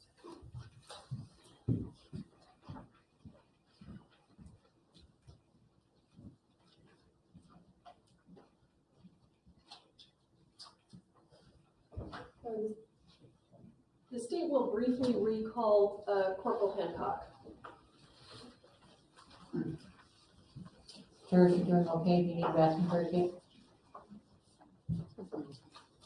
Okay, soda, something? What? I can't hear you. Mr. Judge, raise your right hand. Do you swear affirm under penalty of law that the testimony you'll give in this case will be the truth, the whole truth, and nothing but the truth? Yes, sir.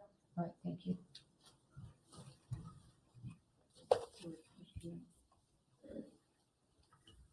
George, I think this person does.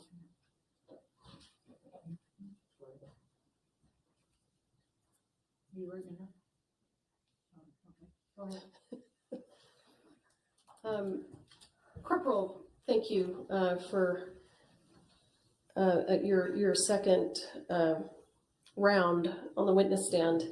As a sworn law enforcement officer, are you familiar with the crime of negligent use of a firearm? Yes. And what are the different ways that the elements of negligent use of a firearm can be fulfilled? Yeah, can we approach? Yes.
court.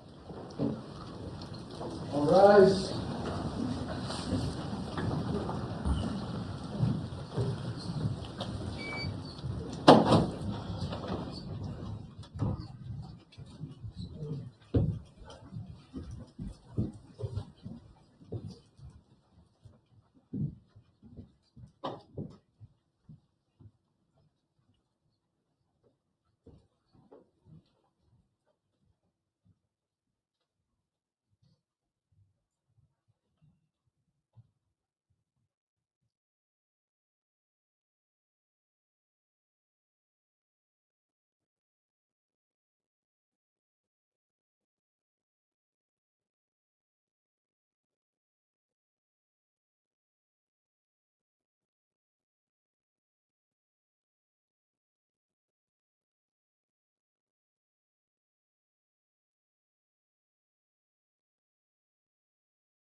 All right, you may be seated.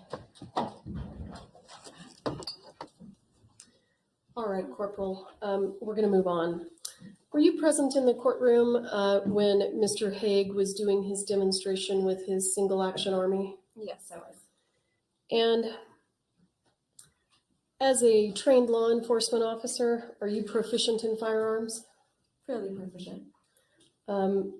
Have you been able to access that gun that Mr. Haig was using for his demonstration today? Yes.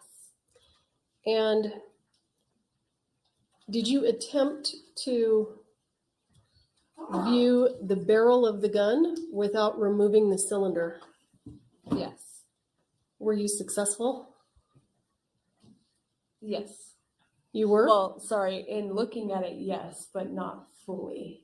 Okay, so why don't you explain to the jury what you did in order to try to do a barrel check for debris or items in the barrel without removing the cylinder? Okay. So with the revolver that Mr. Haig had brought in, what I did was essentially I took the hammer to half cock, which would allow that cylinder to spin freely. So then I tried to look down the barrel, kind of from the side of that revolver. You can see a little bit of light shining through it, but you cannot fully see like an unobstructed barrel view when you're looking down it. So it's essentially what I would kind of consider looking like at a corner.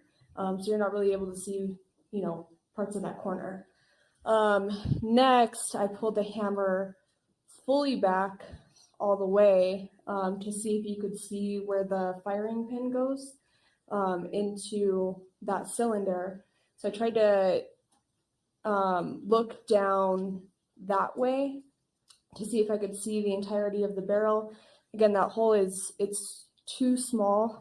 I could see light shining through, but not enough to where I could say that the barrel was, completely empty, or that I would be confident enough to say that there wasn't anything in the barrel. And then the last thing that I did uncomfortably is I actually took that revolver and with it at the full cock position, I actually looked down the barrel of that gun and used a light source because it was really hard to see in it with it being, it's dark, it's a darker barrel. So I looked, actually had that barrel pointing at my face, and to try to look down it, too dark to see it just normally. So I used a light source to try to look down. But again, when you're shining that light source down the barrel, you're having to move in different directions. So personally, I wouldn't comfortably say that that the barrel would be free of anything like debris or any sort of particles in those checks. All right, thank you. Shifting gears, are you familiar with the name Brian Norvell? Yes. And do you know whether or not he was interviewed in this case? Yes. You know, or he was? He was. Okay. And were the defense attorneys present for that interview? Yes, they were. Have you listened to the entire interview? Yes, I have. Did the defense, and let me ask you, in terms of let's go back to State's Exhibit 2, in terms of Mr. Benavidez's video, who is Brian Norvell on that video? So in that lapel video, Brian Norvell is the individual that brings that prop cart over in front of the patrol unit to Lieutenant Benavidez. And he's the same individual that reaches his hand over the crime scene tape to pick something up off the cart. Approximately how long was the interview that you listened to? It was about an hour and 45 minutes, give or take. Did anyone from the defense ask Mr. Norvell any questions? No.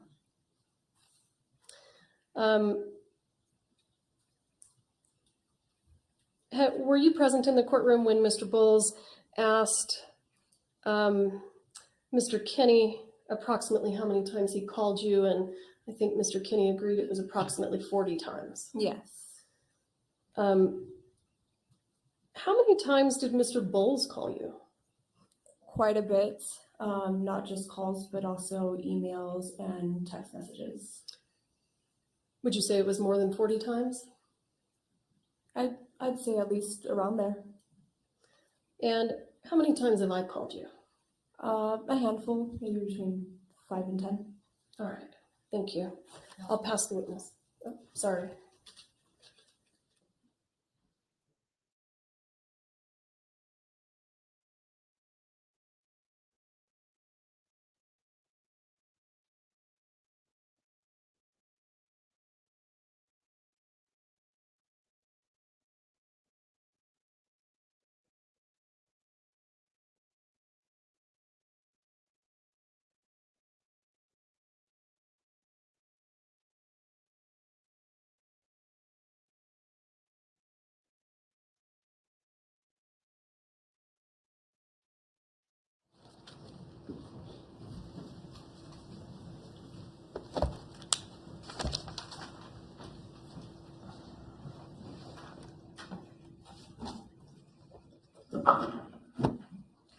Cross exam. Thank you, Your Honor. Now, Corporal Hancock, isn't it true that I'm representing Ms. Gutierrez-Reed in this case, and I called you and emailed you in that capacity? Yes. And Seth Kinney, on the other hand, is a potential suspect in the case, right? According to who? Well, you're the investigator. Did you ever look at him as a potential suspect? Yeah, he was investigated. Okay, so that's what I'm asking you. Do you normally talk to potential suspects that many times in a case? I don't think there's a limit to how much we talk to them. With regard to the barrel obstruction you looked at, and you did that, you're not an expert in inspecting firearms. No. And you said you're fairly proficient, but you don't know, for example, the tools that are used. You didn't have a tool with you? No, that was just by eye. Okay, so you just did kind of a casual attempt, but you're not an expert at doing that, are you? I tried to replicate the way that was said that the barrel checks were done. Well, you didn't have the tool. You just said that. Correct. And did you do this outside? It was done inside. Yeah, and are you aware the light is quite a bit different when you do it outside? Correct. So you said even doing it inside under less favorable lighting conditions, you were still able to see some light coming through it, correct? Yes. And you didn't replicate it outside, did you? No, that's why I used a light source. Okay, and you knew this was being done outside on the rust side. I would assume so, but Yeah. I mean, I'm sure it was done inside as well. Well, you don't know that. Correct. So you're assuming. So your demonstration did not repeat the same conditions either that were done on the rust side, did it? Again, I can't say the exact way that it was done on rust. Okay.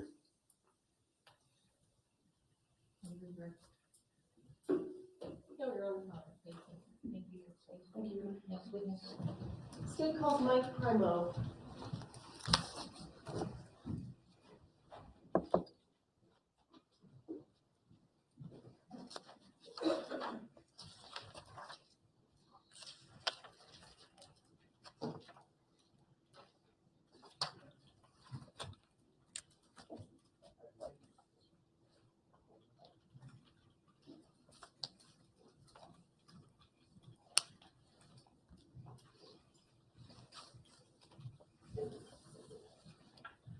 You stand before the judge, raise your hand. Do you swear affirm under penalty of law that the testimony you'll give in this case will be the truth, the whole truth, and nothing but the truth? I do. All right, have a seat, talk into the microphone. Do you need any water? Thank you, Your Honor. Forward, great, thank you.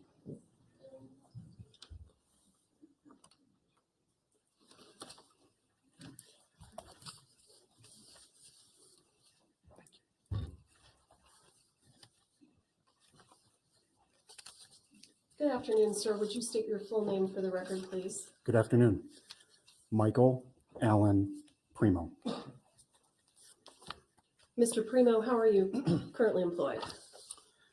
I am employed through a company called Primo Forensics, where I am a partner. The firm specializes in the analysis of digital multimedia evidence, so audio recordings, video recordings, and image recordings used in litigation.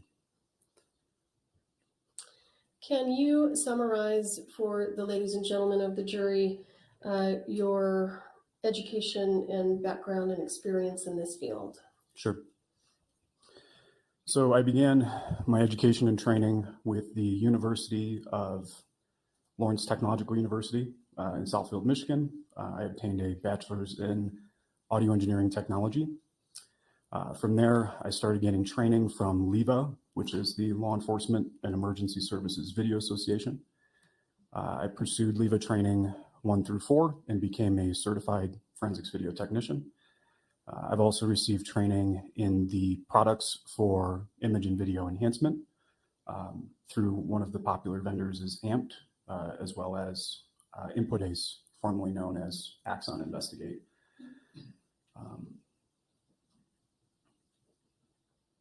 I've also received training from Leica in the analysis and use of 3D laser scanning technology, Medex Forensics, which is another forensic tool used to authenticate multimedia evidence. And I think that covers it. Do you belong to any professional or scientific organizations? I do. I'm currently a member of SWIGDE, which is the Scientific Working Group on Digital Evidence. They're an organization that generates best practices in digital multimedia forensics, as well as digital forensics. So audio forensics, video forensics, image forensics, computer forensics, which includes cell phone forensics. And then they also have a quality committee that handles the quality control for digital forensics. I'm currently serving as the video chair with the video committee. I'm also a member of the Audio Engineering Society, the International Association for Identification, and LEVA. And sir, can you, how long have you been in this field? I've been practicing for a little over 10 years now. And during that time, who have some of your clients been or parties that you've assisted? So I've worked for both sides of the court on criminal as well as civil cases.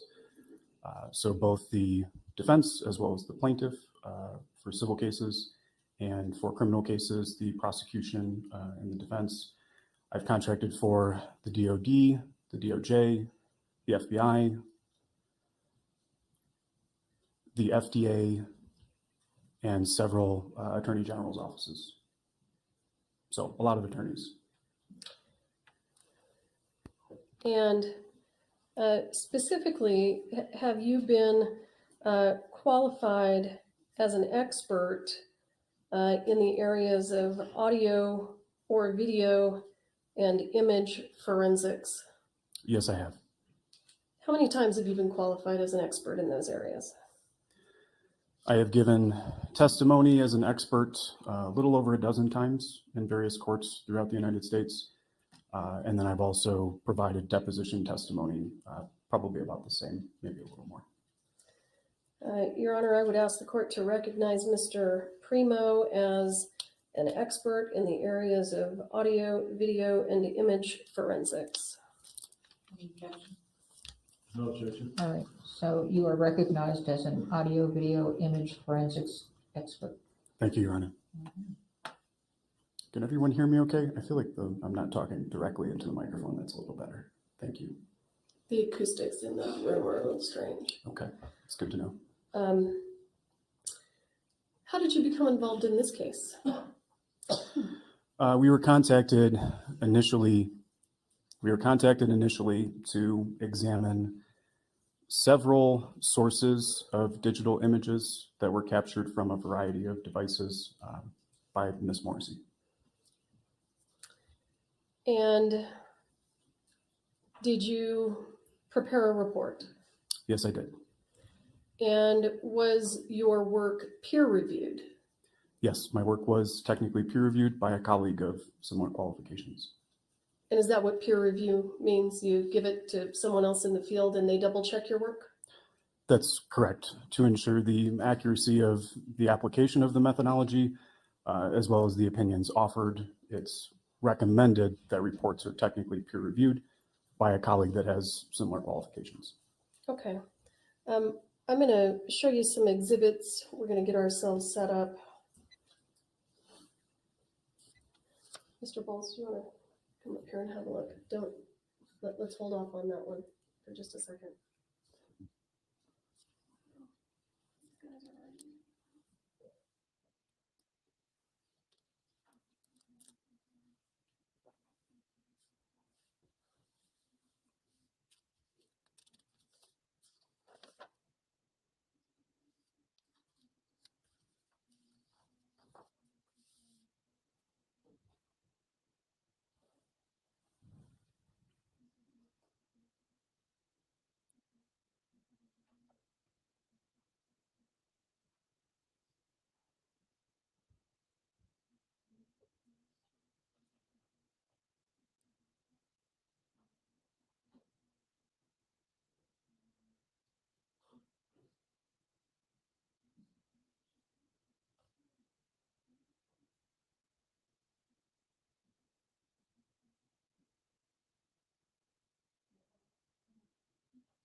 All right.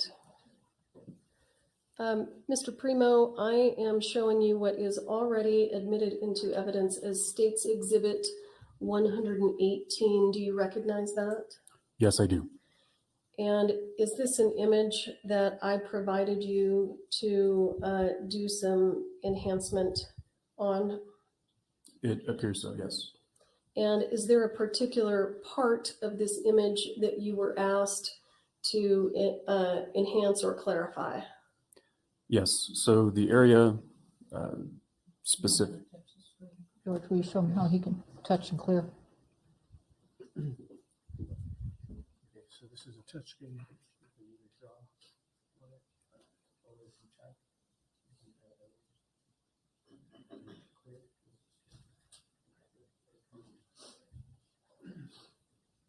Let's see if I can do this.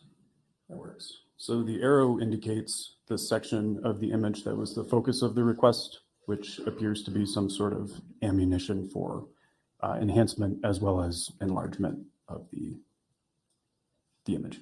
Okay, I'm going to show you what I have marked as State's Exhibit 178.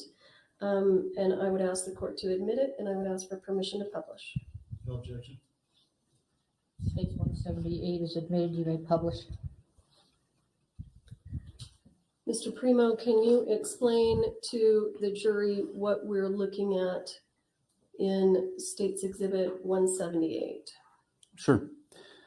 So the tool that was used primarily throughout the course of the investigation is called AMP5, which is a audio or an image and video analysis tool, not audio analysis, with which when you bring the image into the tool, it performs a non-destructive workflow that allows us to clarify or identify specific regions of the imagery, which is shown on the right-hand side of the screen as the clarified identification for the version that was enhanced. Clarification and enhancement kind of are synonymous with the legal admissibility. The image on the left is a specific filter arrangement in the tool that allows us to compare what was originally cropped or selected and then what was clarified, what processes were applied. So we can see, in accordance with best practices, what exactly happened between the two components, the two sections that were cropped. So When you attempted to clarify the image, is there a reason that you weren't able to make it less blurry? So I applied a de-blur, several de-blurring processes to try to clear up that blurriness that you're seeing in the image. And they were unsuccessful at being able to accurately make it so that it was perfectly in focus again. So there were likely a number of reasons as to why that portion of the imagery became blurry. So light level adjustments were applied. If memory serves, sharpening, which improves the edge detail against different edges.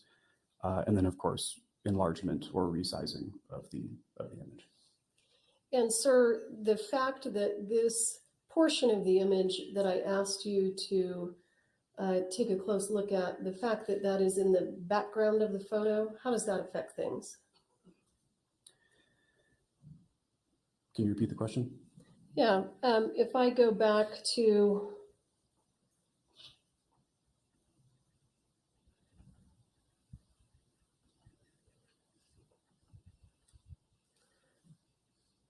is the ammunition in the foreground of the photo or the background? It's in the background, yes. How does that affect whether it's blurry or not, if it does? It doesn't necessarily affect it from a clarification perspective. It wasn't so far out of blur that I would consider it unreliable to make determinations from. We can still see a lot of information in that background. It wasn't like those objects were several hundred feet or even further away from the focus of the camera.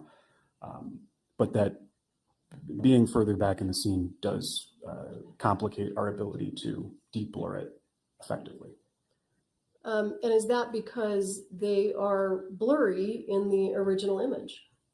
Yes, they're out of focus on some level, yes. All right. I'm going to go back to States Exhibit 178. Just by looking at the images, are you able to, do you notice different colors of metal in the center of what appears to be ammunition? I do, yes. What are those colors? The colors appear to be visually dissimilar in terms of color as well as light. The area depicted here as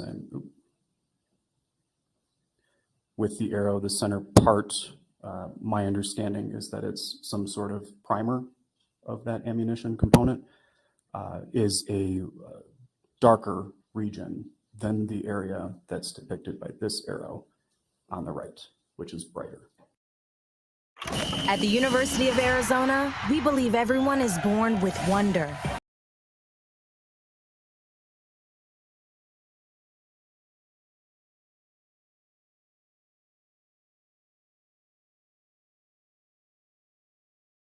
Clarification and forensic work. Yes, I was. And was there a particular part of this image that I asked you to focus on? Yes, so the section identified by the arrow here is the section of the screen that was of interest for clarification, so enhancement, as well as resizing or enlargement of that imagery. And were you able to enlarge and clarify that image? Yes, that section of the image was suitable for clarification, and then exhibits were generated, enlarged. In the compare and original format that we saw earlier, where it's the side-by-side, as well as a picture-in-picture style within the tool AMP5. How do you know whether or not the image is appropriate for clarification? There are several components that we evaluate when we receive the images. Things like, are the objects high enough resolution or pixels? So every picture is made up of lots of little squares that are pixels. And if the resolution of that picture is limited, then the enlargement process could produce inaccurate results for clarifying or making that image bigger. In addition, the position of those objects within the scene, the light level of that scene. So is the image too dark that we can't actually restore or enhance those sections to make them more visible to the human eye, as well as things like compression, image compression or data compression, which can reduce the amount of information that was originally captured by the device or introduce information that wasn't originally there. So we evaluate all of these components prior to engaging with an enhancement and applying that enhancement methodology, which was ultimately reported back to Ms. Morrissey prior to beginning. Okay, thank you. I'm going to show you what I have marked as State's Exhibit, is it 176? Your Honor, for the record, Mr. Bowles does not have an objection to any of these exhibits. So I would ask that 176 be admitted into evidence and obviously for publishing. 176 is admitted, you may publish. Mr. Primo, what are we looking at here? This is a clarified exhibit that depicts that region of interest, which is demonstrated in the lower right-hand corner, that has been enhanced using sharpness, light level adjustments, as well as it's a picture-in-picture style, but a zoom, if you will, of the area of interest, which is the ammunition and it appears to be some sort of container. Thank you. This is State's Exhibit 177. I'd like to move it into evidence and publish it. No objection, Your Honor. 177 is admitted, you may publish. Mr. Primo, can you describe what we're looking at here? This is a demonstrative exhibit that shows the original frame picture that was processed or clarified on the left-hand side of the screen, which has been, if memory serves, rotated slightly so that we can better see it within this exhibit. Light level adjustments, so shadow and highlight improvements, sharpening, and then enlargement of the pixel region. So that's the original version, and then on the right-hand side, all of those processes were applied, a side-by-side exhibit. Are you able to see, just by using your eyes, a slight difference in the color of the primers of the ammunition on the top area of that styrofoam insert and the ammunition here in this lower section? Yes. So these two things that we're evaluating are visually dissimilar. Oh.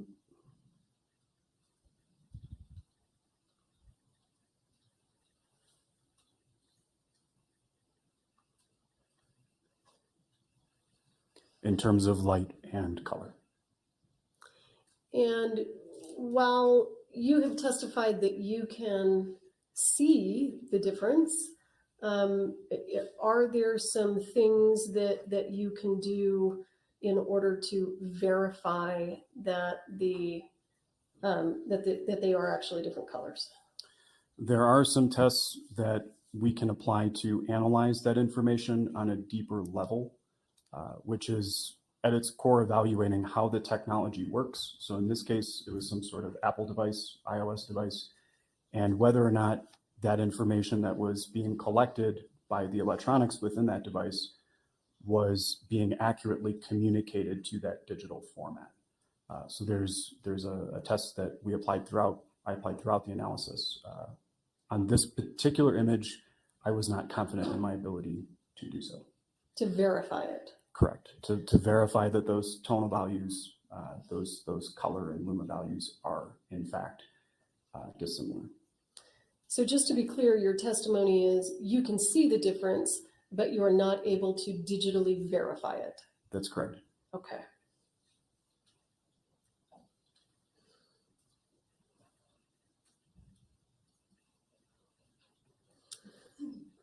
Let's switch over for a video. And of course, unfortunately, that requires me to change devices. Thank you for your patience. Unplug.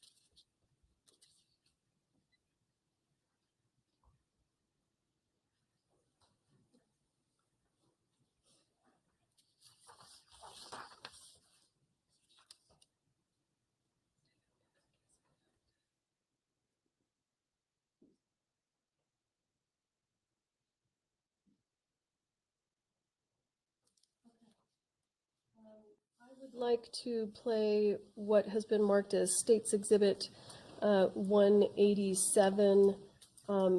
Your Honor, the foundation for these videos was laid by the gentleman from Production Outfitters, and I would ask for permission to publish. Sorry, 187. No objection, Your Honor. All right, 187 is admitted. You may publish. Sir, were you asked to review a couple of videos and take those videos and enhance still frames within the videos? Yes, I think it was, if memory serves, more than a couple, but yes. Okay.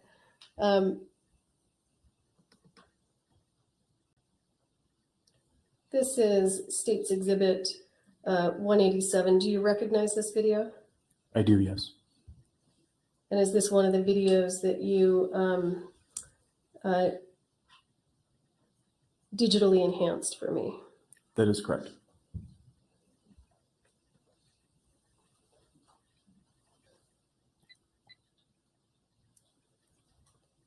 You know, and quite frankly, I understand that we can't hear it, but whatever is being said is not relevant. So I'm not going to spend too much time on the audio. Okay. Okay, understood. And what specifically were you asked to do with regard to this video? What was I asking you to look for and try to enhance? The pixel regions are the areas depicting the ammunition within what's my understanding is a bandolier that Mr. Baldwin is attempting to wear. Several still images were extracted from the video recording for clarification.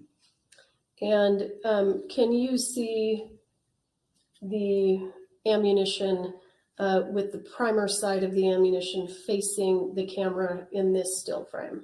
That is correct. Would this be an example of some of the still frames that you collected from this video at my request? I would have to examine the specific video image numbers, but it was in this range that it becomes most visible. I'm uncertain if it's this exact video image. Every video image in a video recording is marked with a frame number, so we count them. We can count them in a linear fashion. I would have to examine the project to know if definitively if it was this video image, but it was in this series of time. It was one of these still frames in this video. Correct. And perhaps more than one. Correct. Yes. Okay. I am going to play for you State's Exhibit 188. Same issue, Your Honor. Foundation was laid by Production Outfitters, and I would like to move it into evidence and ask permission to publish. No objection. State's 188 is admitted. You may publish. Mr. Primo, were you asked to do basically the same thing with this video? That is correct.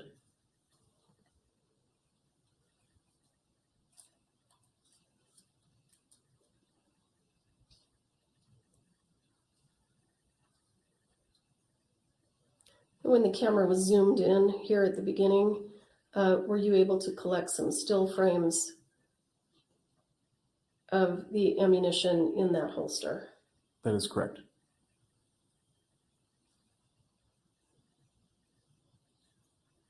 All right.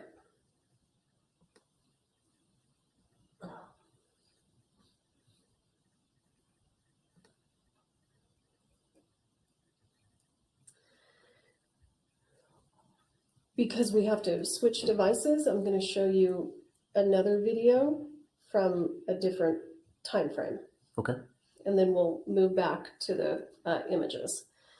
So I'm going to show you what is already in evidence as State's Exhibit 164. Do you recognize this video? I do, yes. Is this another video that you were asked to conduct a forensic analysis on? So this video, the way that this device works is actually recording several pictures. And the tool that allows us to interpret those images plays them back in rapid succession, giving the effect that it's a video. This is a product of that proprietary tool from that particular vendor of the camera. But in answer to your question, yes, it is a video, but in its raw format, there are actually multiple pictures. And what kind of a camera is this? Do you remember what it's called? This is an RE Alexa Mini, if memory serves. And in terms of good cameras, bad cameras, sophisticated cameras, simple cameras, where does this camera fall? The lay interpretation is it's kind of like the Lamborghini of cameras. It's a very high-end tool in comparison to other devices. All right, thank you, sir.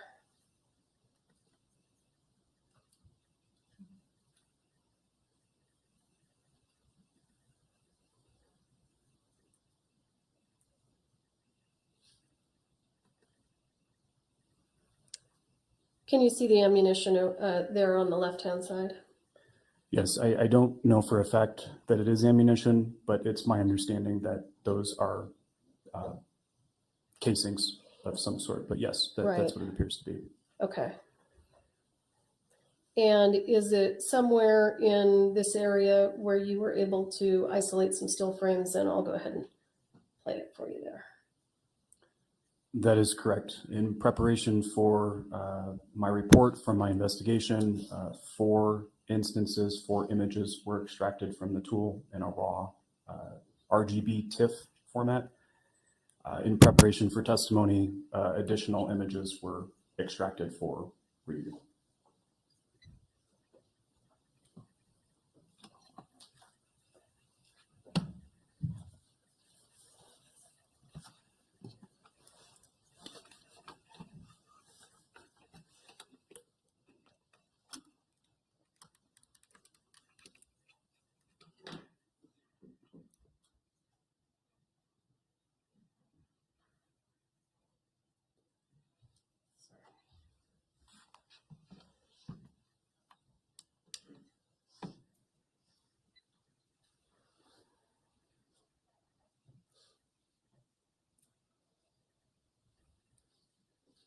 And for the record, I am going to show Mr. Primo States Exhibit 179 through 186.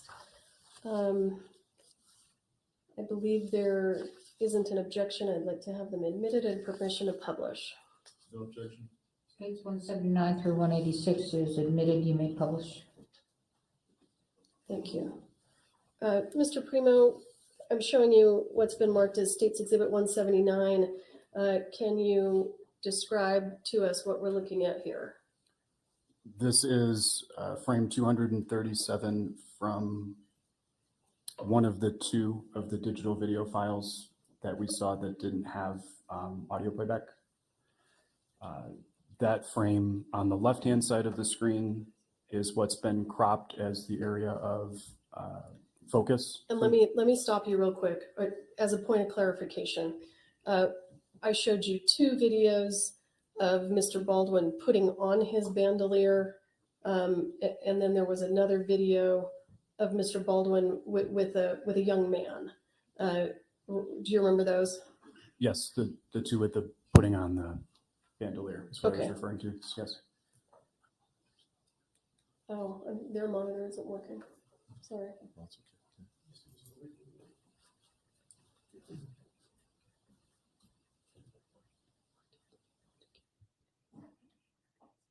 They're already in.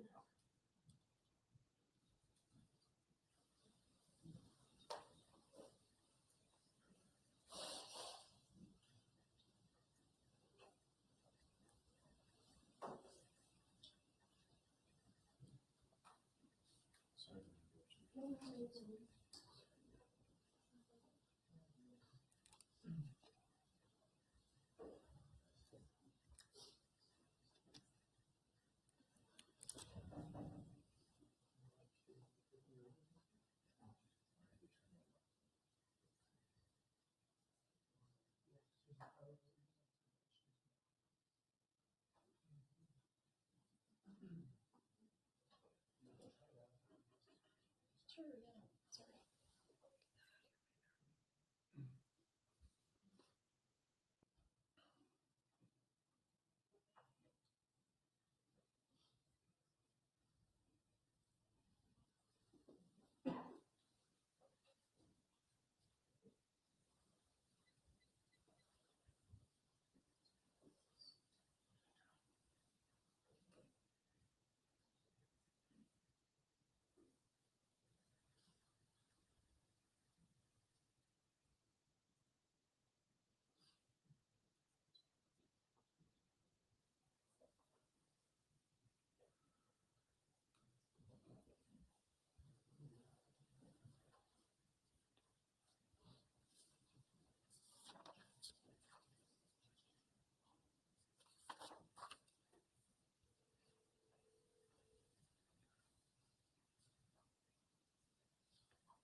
To switch. We can switch them, or you guys can sit.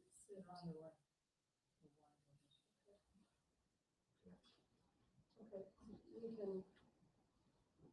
we can try to do it with one monitor if they have difficulty fixing it. Is it possible to move it a little closer to, we don't need to look at it, we know what these images look like. Well, let me wait.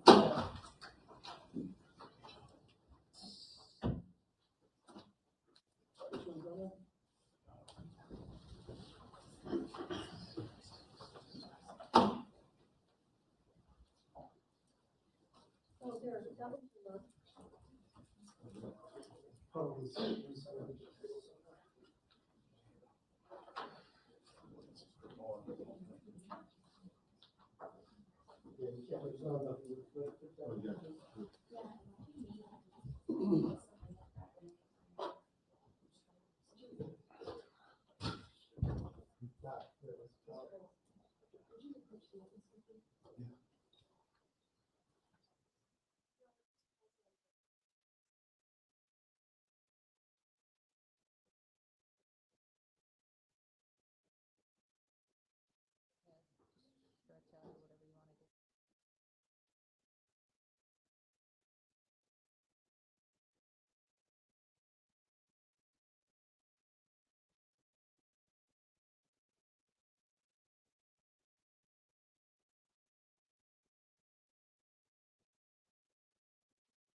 Have to come up. He went to get water for the jurors. Is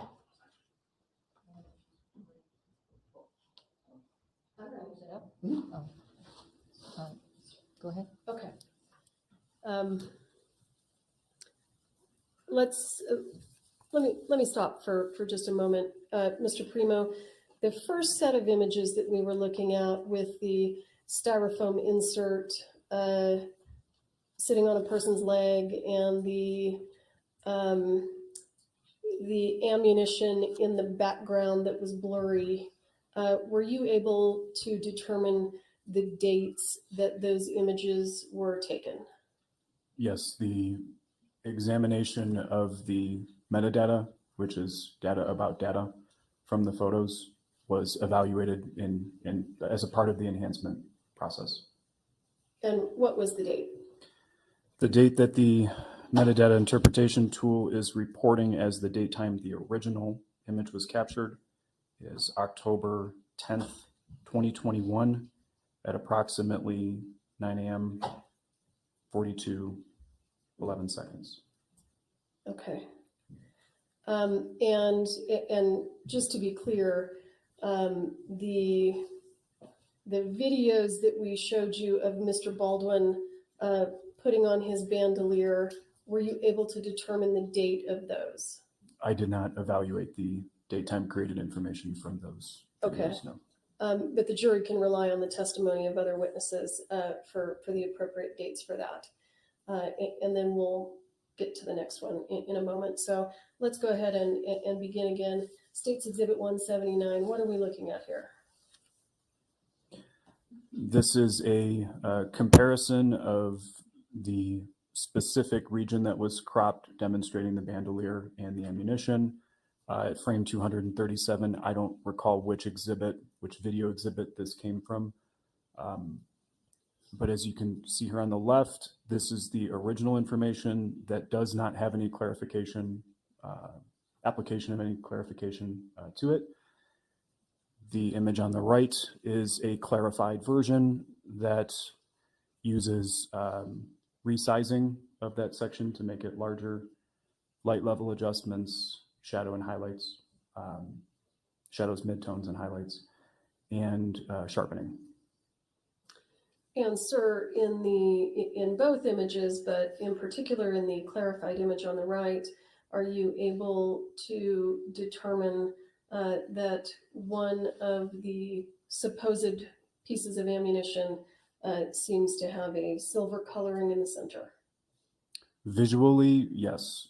Objectively, through that deeper methodology that I talked about, no, we did not apply that method for verification. Okay, let's move to State's Exhibit 180. Tell us what we're looking at here. This is another instance, video image 218 from the video exhibit that was isolated. The section on the left-hand side that was cropped is from the original video image. The section on the right was clarified and enlarged. Similar processes were applied. And in this image, when we compare it to the previous image, that being State's Exhibit 179, do you see that change in color, that silver type color in the same place in both images? And when I mean in the same place, on the same piece of ammunition, or rather where the ammunition is located? That is correct.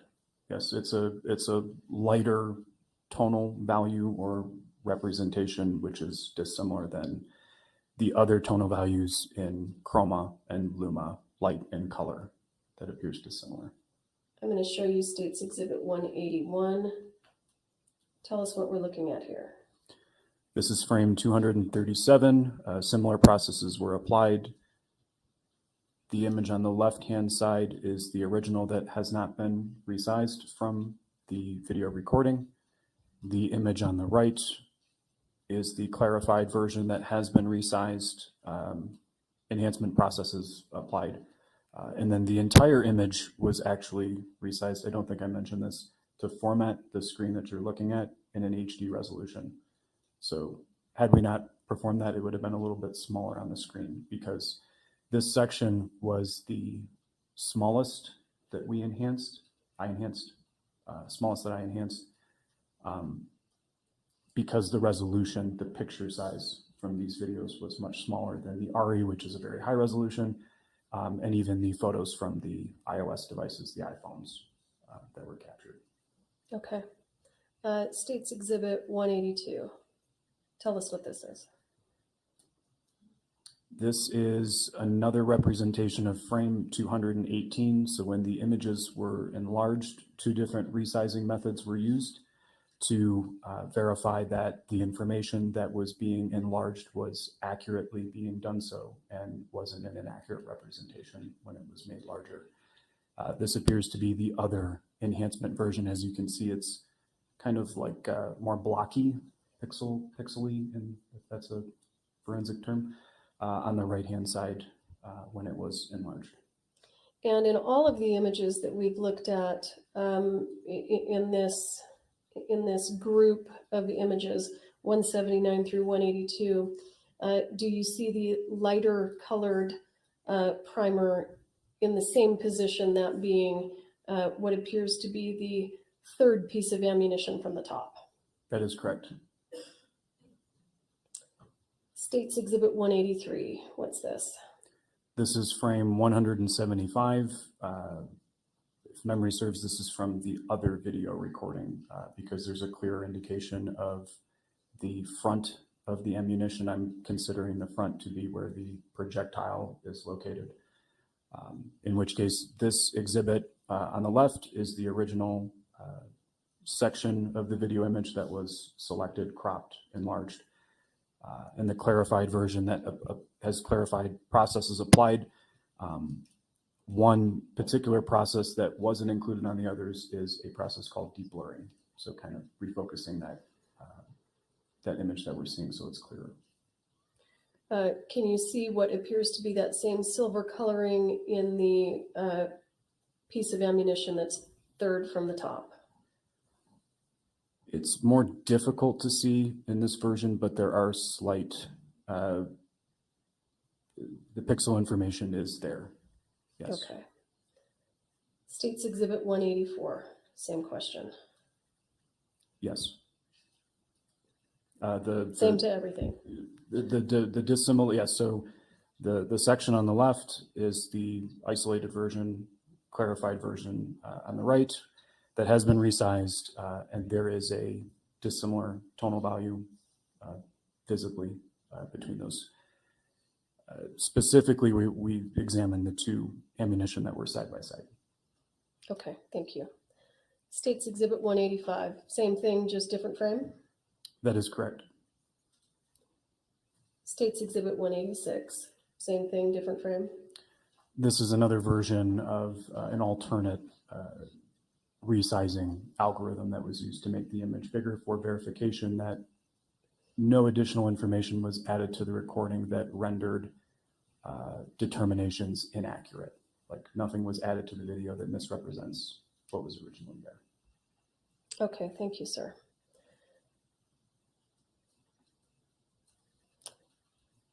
Let's move to the images that you were able to analyze from the RE video.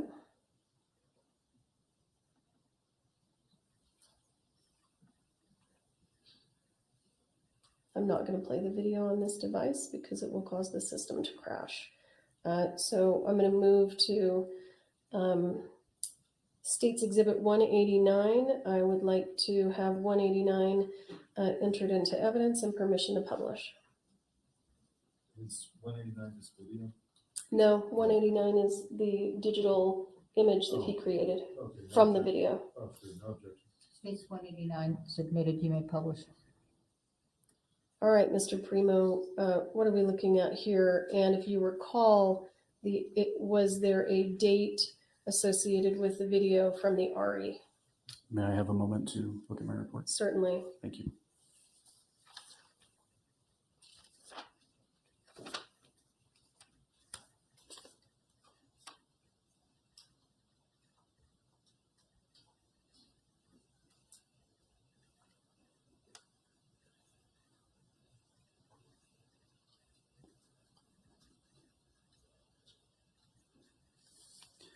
The creation date associated with the metadata from the RE Raw proprietary tool, it's a program that allows us to examine the images captured directly from the RE camera in their raw format, is reporting a date of October the 18th, 2021. This creation time is reporting 5:36 and 49 seconds. Does that tell you that that's the exact date that the image was recorded on the camera? In accordance with the data that the camera was communicating to the file, yes. Okay. And what are you able to see in terms of this same pattern that we're looking for with regard to silver colored centers of what appears to be ammunition? I don't understand the question. Well, let me back up. What are we looking at here? Or do we have an original and a clarified? Yes, so the image on the left is a selection of that region of the, my understanding is it's a bandolier or storage of some sort of those ammunition. And then the image on the right is the clarified or enhanced version of that image on the left. And are you able to see, just from looking at the photo, that the top two items appear to have silver centers where the last four appear to have a different color center? They appear to be lighter in tonal values. I don't know if I can classify them as silver, but Okay, understood. I'm sorry. It appears to be, if I was asked what material that looks like, it looks like silver, but whether or not it actually is, I haven't been able to verify that, but yes, visually dissimilar.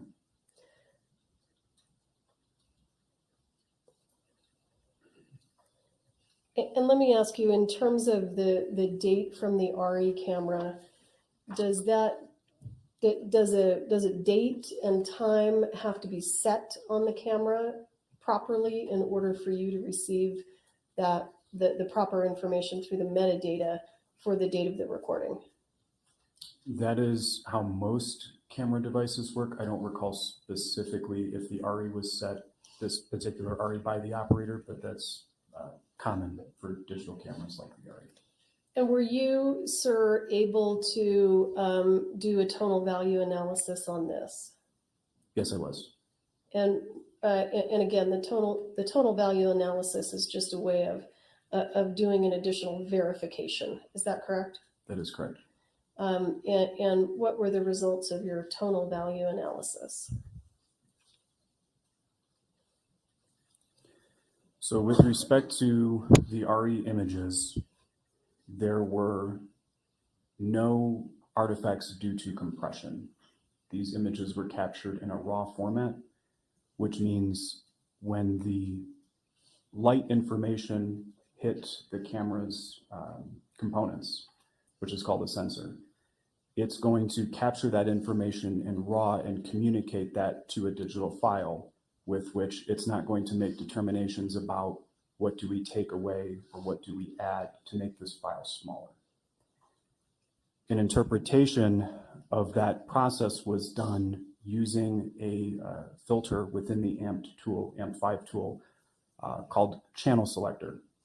And that evaluates the specific RGB color spaces that those tonal values live essentially in that raw format. And through an evaluation of the green channel, which is the most sensitive to the human eye, there is a distinct dissimilarity in the luma and chrominance values between those two sections. And when these images were clarified, enhanced, 2 of the 4 images that I examined, through adding of light to make the images brighter, this section, the middle section of that piece of ammunition, i.e. the primer, became overexposed, which means it had brighter values than other primers throughout that picture. And the tool reported that those values were going beyond the technology's ability to capture it.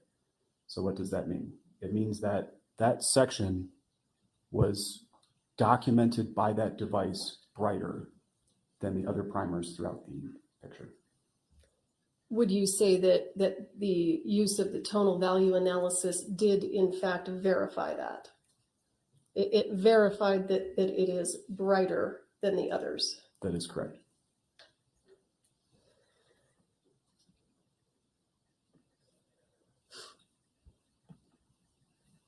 Sorry about that. And States Exhibit 190, we would ask the court to move this into evidence and publish. No objection, Your Honor. Case 190 is admitted. You may publish. Mr. Primo, what are we looking at here? This is a exhibit that demonstrates the selected area, approximate selected area, as the other images we saw, but it's not in the compare original format. It's just a picture-in-picture that is clarified, enhanced. All right, thank you, sir. Were you also asked to perform a forensic analysis on still frames from a body-worn camera worn by a police officer? That is correct. And for the record, just so that the jury is aware, the body-worn camera that Mr. Primo analyzed was States Exhibit 2. I'm not going to play it because you already have it and we've already watched it. I will, however, pull up States Exhibit 192 and ask the court to admit 192 and permission to publish. No objection, Your Honor. 192 is admitted, you may publish.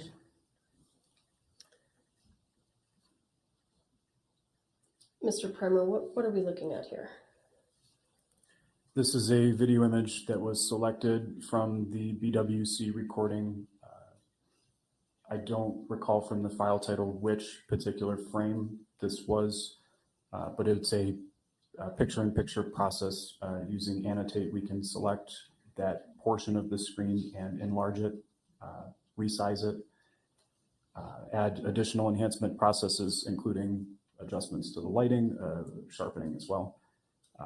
So it's an enhanced version of that frame with a picture-in-picture effect.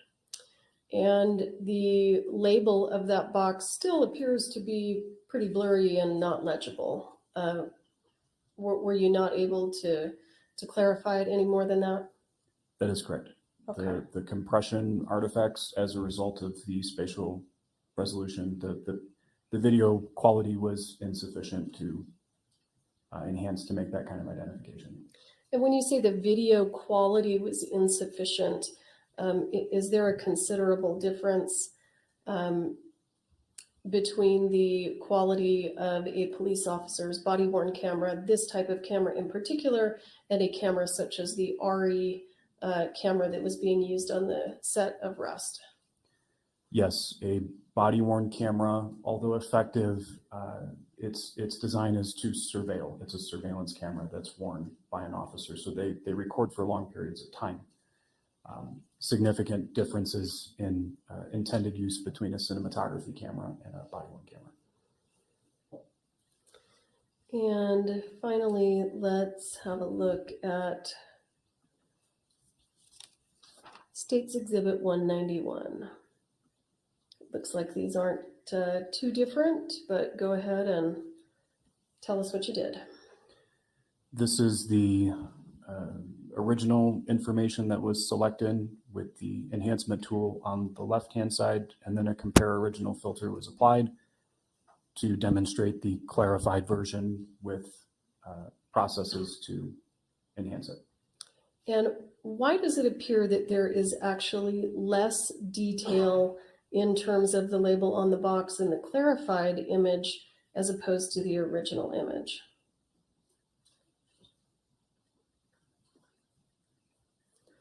Let me ask you this. When you clarify an image, do you brighten it? Yes, it's one of the processes to brighten it. If memory serves, when I was trying to enhance for the request was to examine any identifiers on the box, not specifically that little 2 lines of some sort of information, but to see if there were any identifiers anywhere on that container. So the light was improved to be able to examine that. Can brightening an image actually reduce some of the detail in the image? It can, yes. Okay, thank you, sir. I'll pass the witness.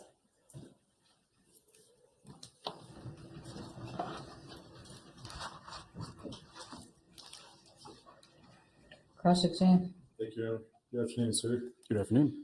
Mr. Primo, how much were you paid for your work in this case and your report?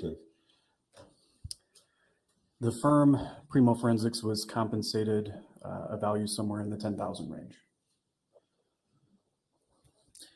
And in the process that you were hired to do, you take images like a picture, or you extract one from media, and then you use tools to try to clarify them. Is that fair to say? Yes, that's correct. Okay. Now, you mentioned earlier in your testimony, there's certain things that can cause distortion.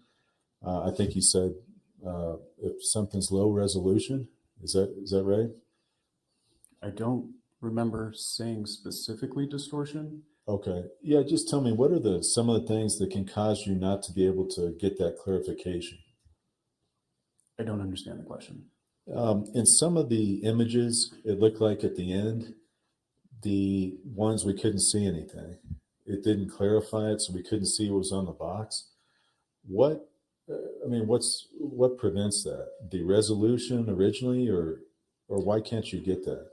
The resolution does play a factor in that, as well as the compression level. So at what point the camera is limiting information to that digital video file. Those are two components, yes. Okay.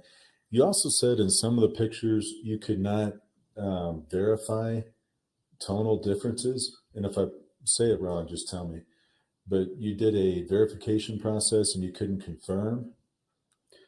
That is correct. I was not confident to apply that particular methodology because there were so many unknown variables. Okay.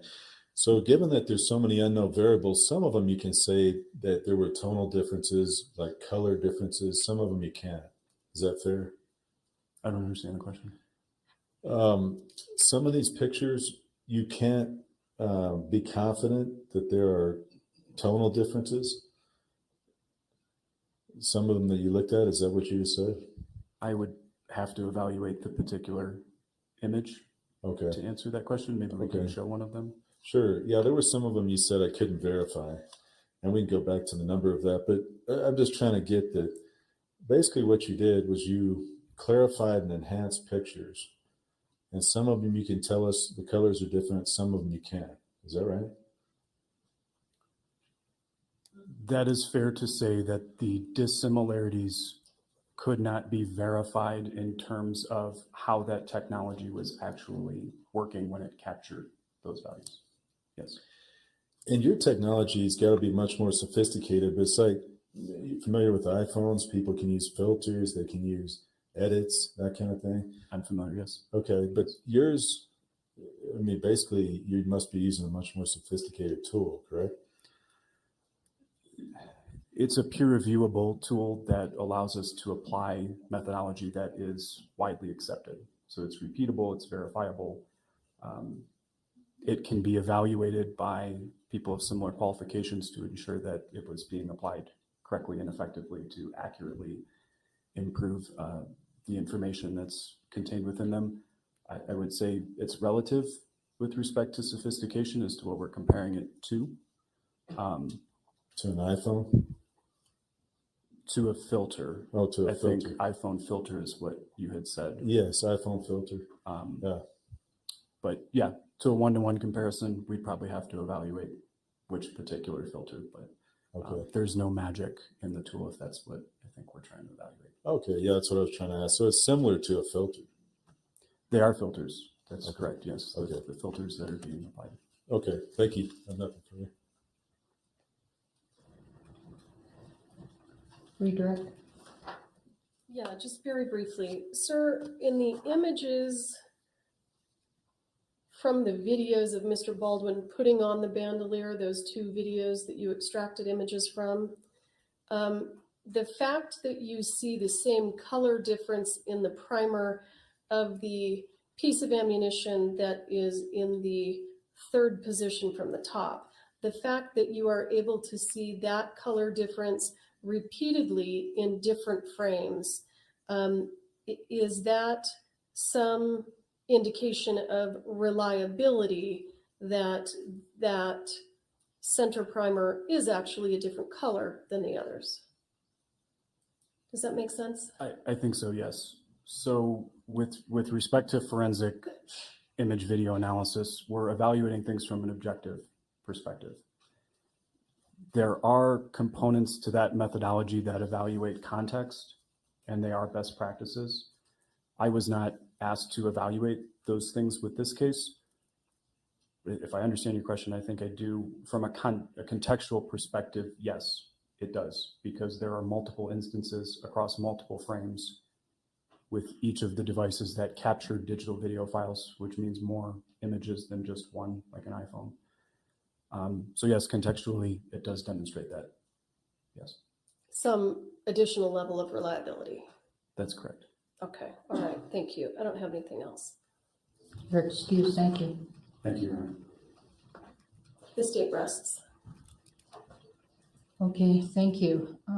So we are going to take our break for the day. I have some court I need to do at 4 o'clock. So the state is rested, so the defense will go forward. Counsel, please approach for a minute.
All right, so tomorrow morning, we're gonna have a couple of housekeeping matters, so you all should be downstairs at 10, not 8:30, 10, okay?